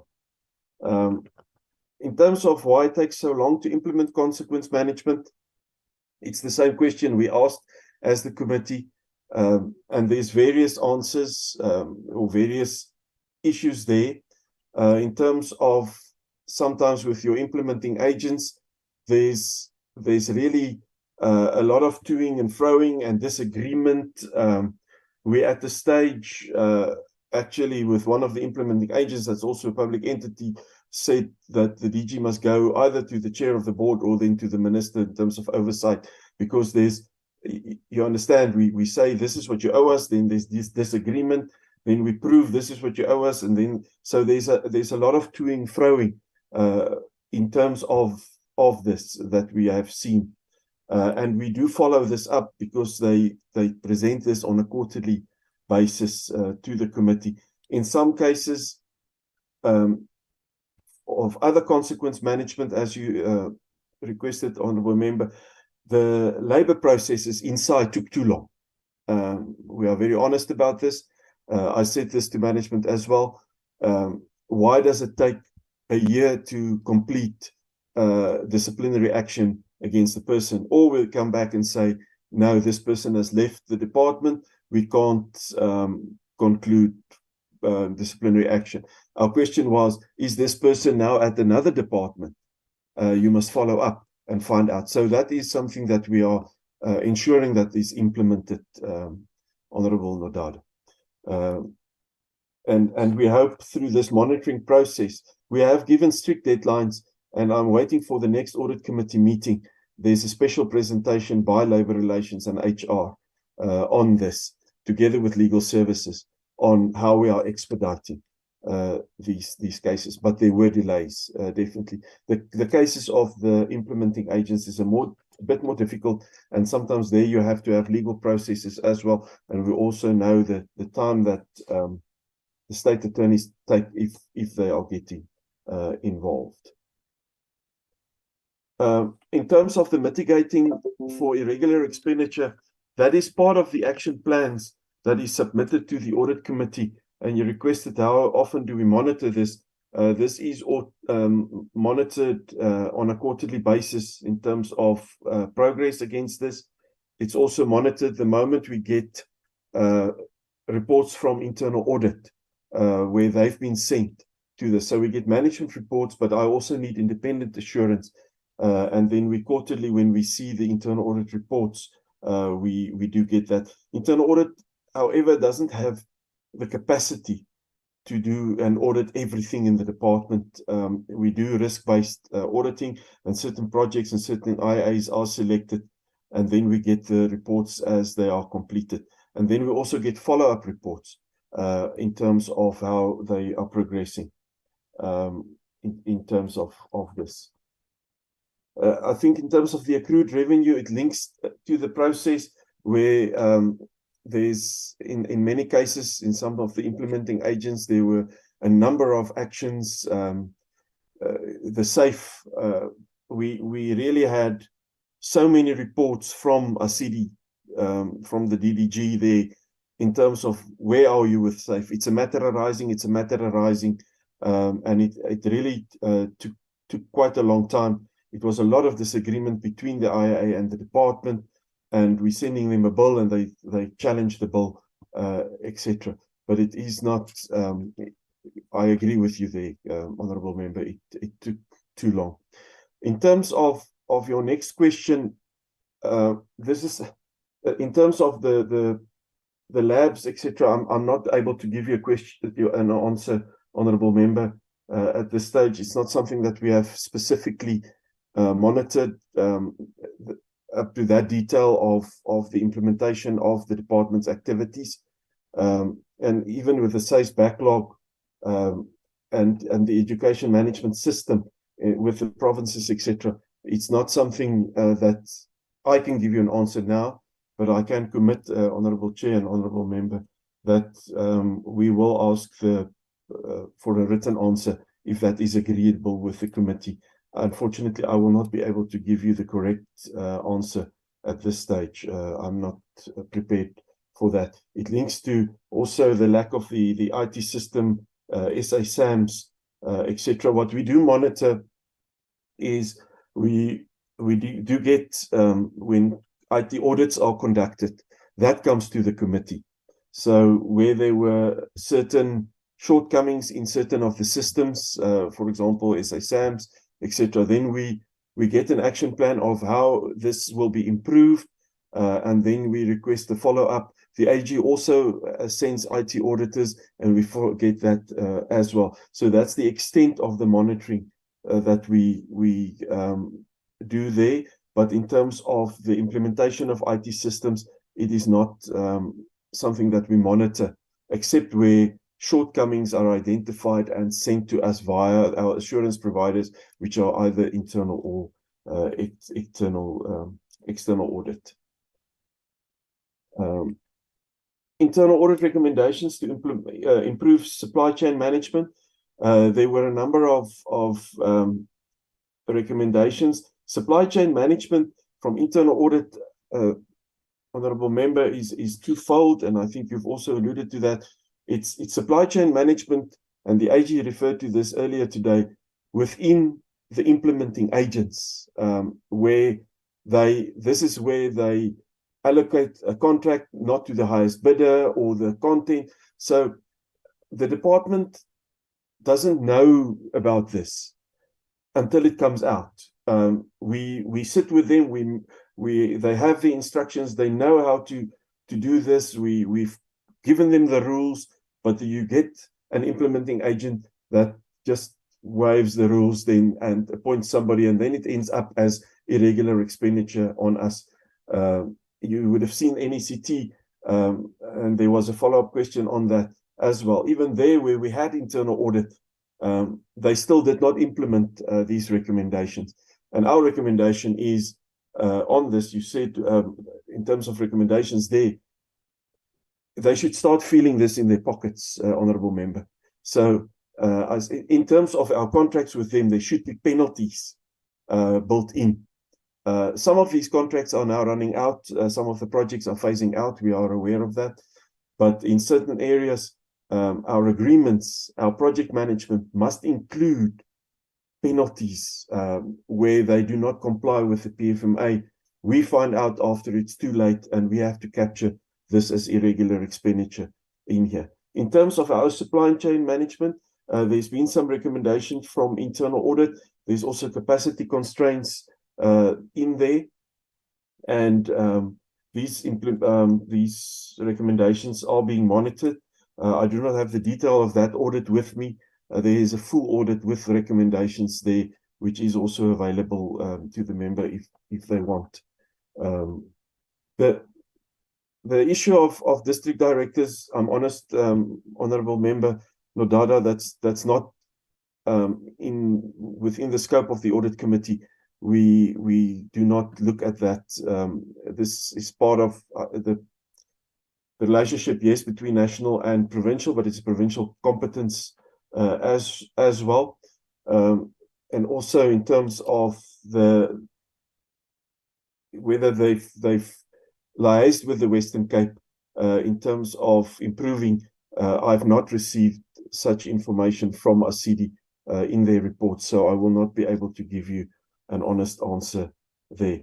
The special remuneration for teachers in the rural areas, it's also not something that is discussed at the audit committee. Honourable Member, I've made a list here that I will ask the DG that answers will be provided to you when you, I don't know if the DG is in yet. Oh, he is. DG, thank you. You will come to my saving in here. In terms of also with the failure to provide labs and sports field and how to address the failure, this is not something that we have addressed in the audit committee. And if the chairperson will allow the DG on those few items to come in, maybe he will be able to give you a better answer. The 30 days payment, this has improved, Honourable Member, over time.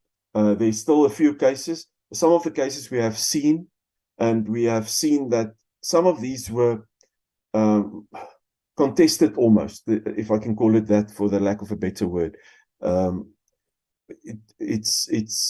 We did not agree with the payment because of certain conditions, and then it came late. But there were a few cases, but very few in terms of 30 days. There was a strong focus on this, and it has improved drastically in here.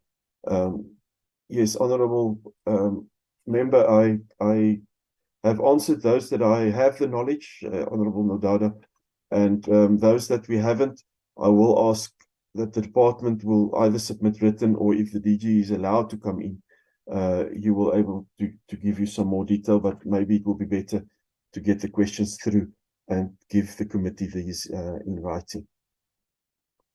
In terms of Honourable Moroane, yes, the reasons between the partially implemented there was just non-compliance. We've had an audit under NECT by internal audit. There were a number of findings. They were instructed to correct this. In terms of the re-audit, they have done a lot of work, but about 60%, I wouldn't say was not implemented, but they were not implemented fully. So it is something that is being monitored very closely with NECT as well.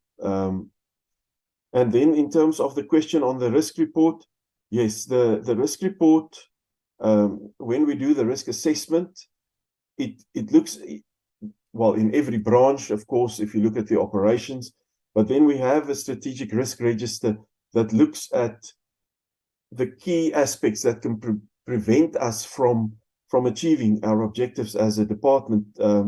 So some of these things will form part of a financial management and reporting risk.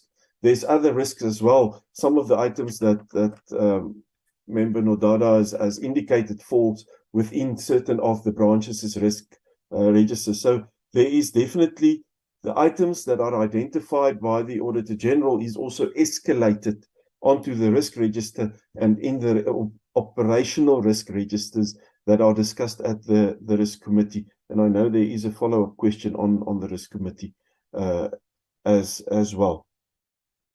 In terms of the quarterly reporting on performance information, we get every quarter we get a report, honourable member. Let's see, we do get a report in the audit committee, so it's not that we're choosing a quarter. We get it every quarter, but some of your targets do not have quarterly targets. These are annual targets, of course, and maybe sometimes at the beginning of quarter one, quarter two, once we get the review from internal audit, we see that the evidence provided is not yet correct, and this is followed up, and then also by strategic management in terms of getting the relevant information.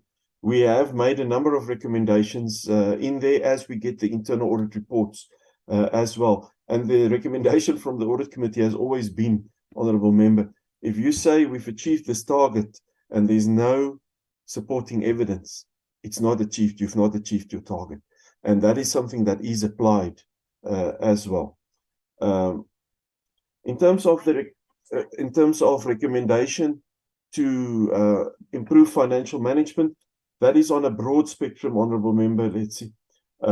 We look at all the various areas, and based on a structured improvement plan that we do approve. So this plan we request must be discussed with the Auditor-General. So what happened is all the financial management issues were identified through either internal audit, external audit, and there's an improvement plan that management submits to us. We then requested further refining in terms of getting the root causes addressed. And then this should also be discussed with the Auditor-General for them to also say, right, if you do this, then you'll be able to resolve this issue. So in terms of the recommendations to improve financial management, this is on a broad spectrum. It's recommendations in terms of infrastructure and ASIDI that is specific to them. And then also in terms of our financial statements. And this is one of our key areas that I've said.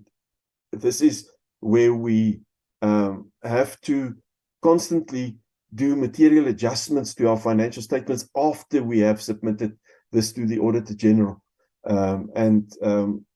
Those areas we have to see that our recommendations are implemented. I hope I answered those two questions. Honourable Adouans,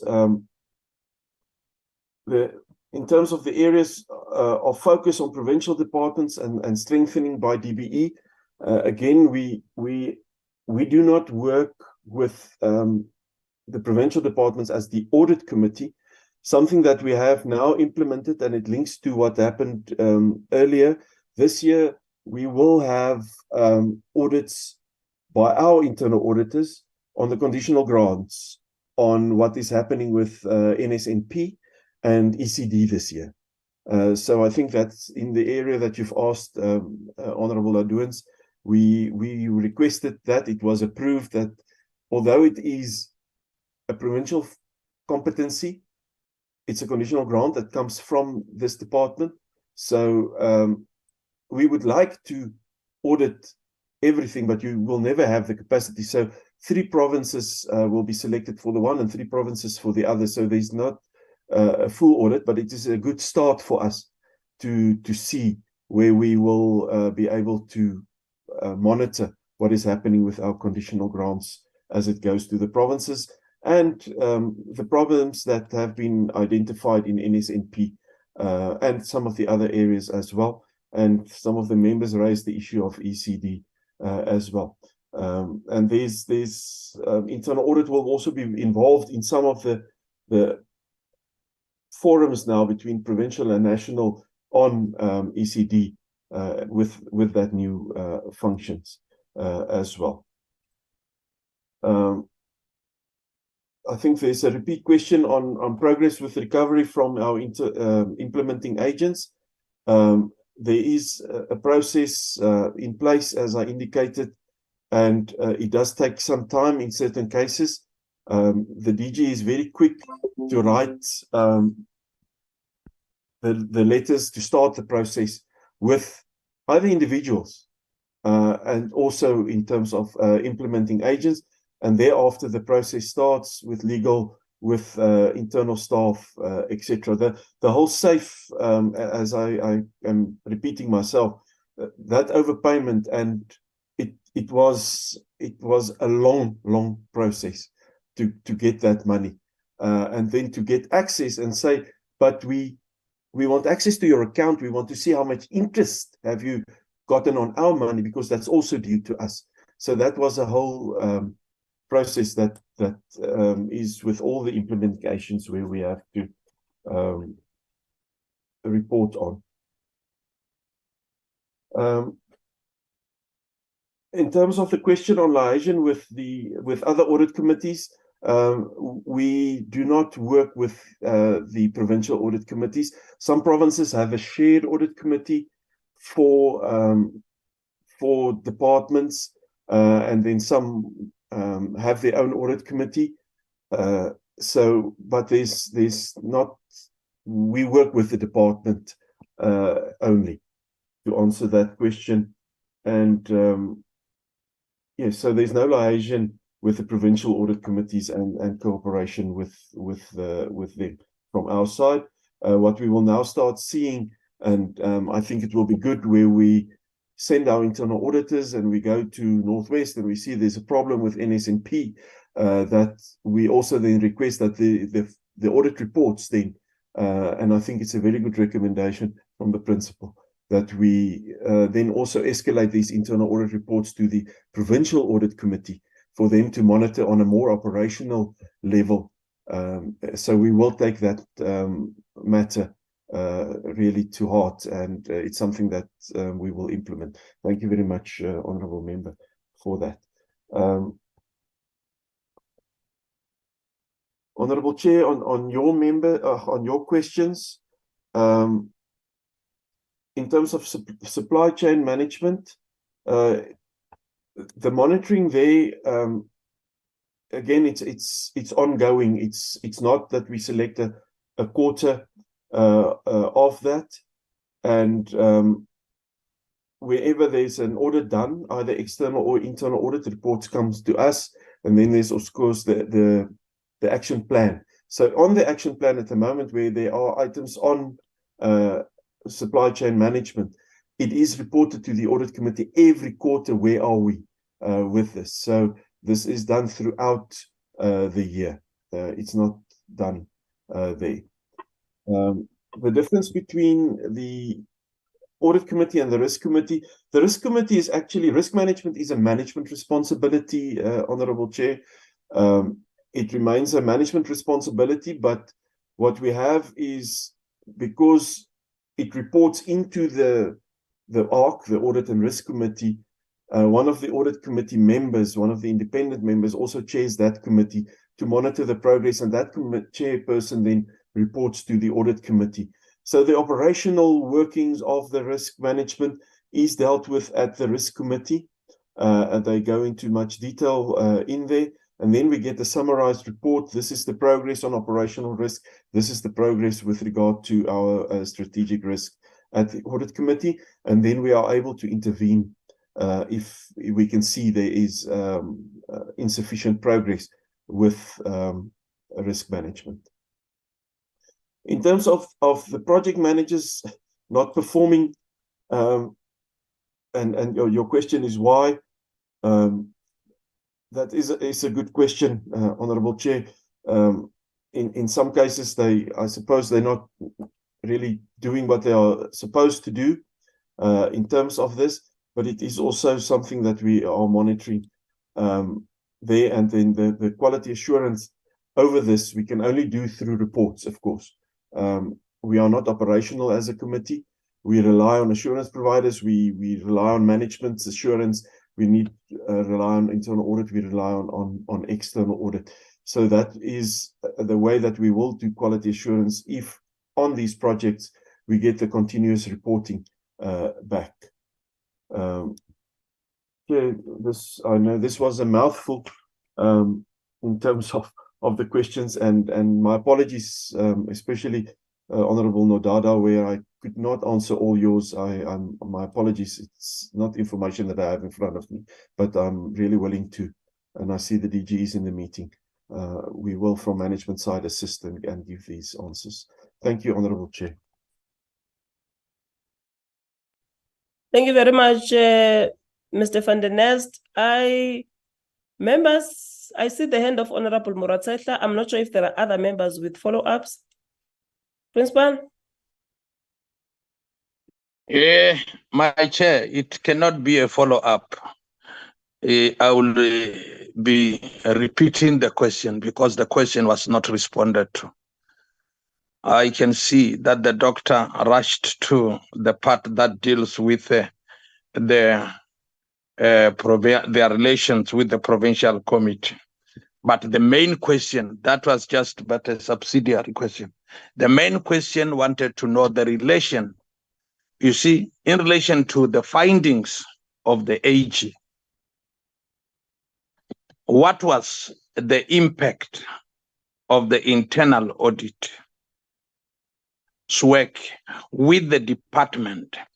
And did the audit committee receive any reports which highlight challenges in relation to the infrastructure committee with procurement processes?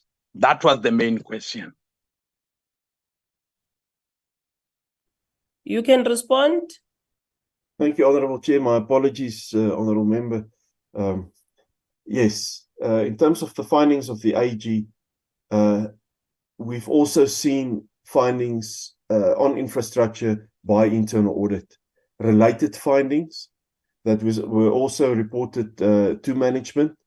And over the time, and we have improved in terms of our reporting with regard to infrastructure, coming from very poor audit outcomes, and internal audit has had an impact on this because it is an early warning.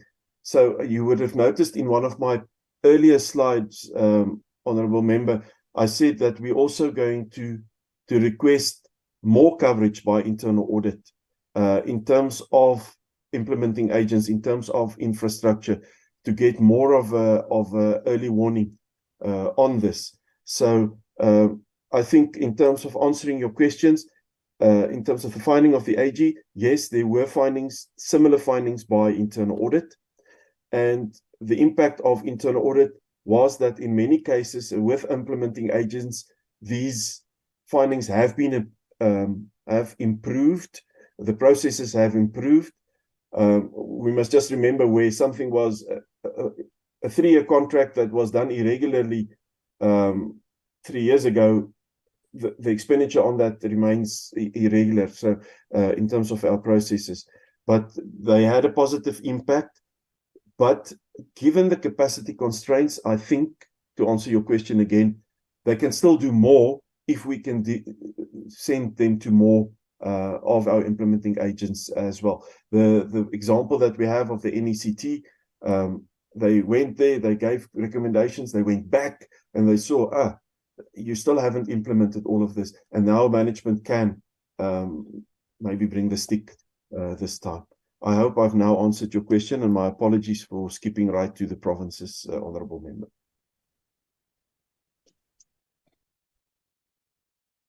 No further question, my worship. Awusiame, Principal. Kisiame ma and then kialabuha. Thank you very much.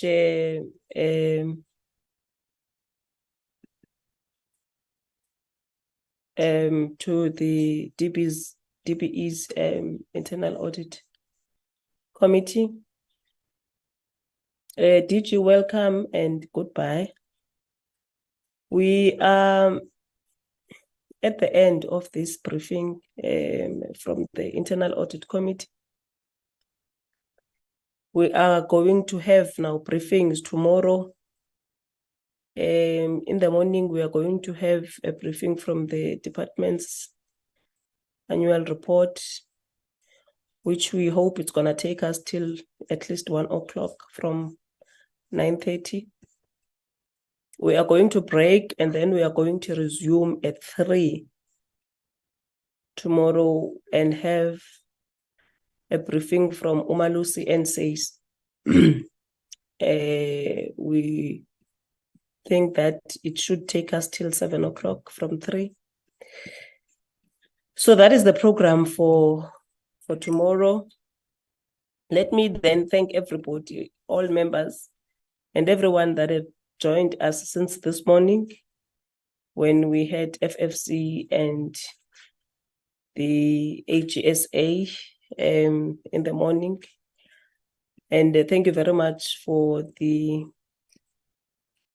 discipline that members have shown today.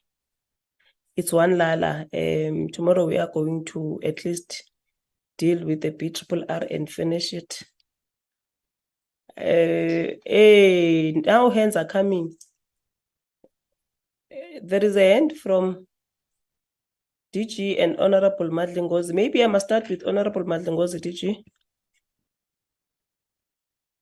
Honorable Madlingozi. Chairperson, I must say that it's been a very good day, and I am so inspired that while you never slept, but you're still pushing hard, and with all my colleagues, except the birthday man, he should be waking up very hard. Thank you very much, Chairperson. Oh, are you not singing for him? Rigos.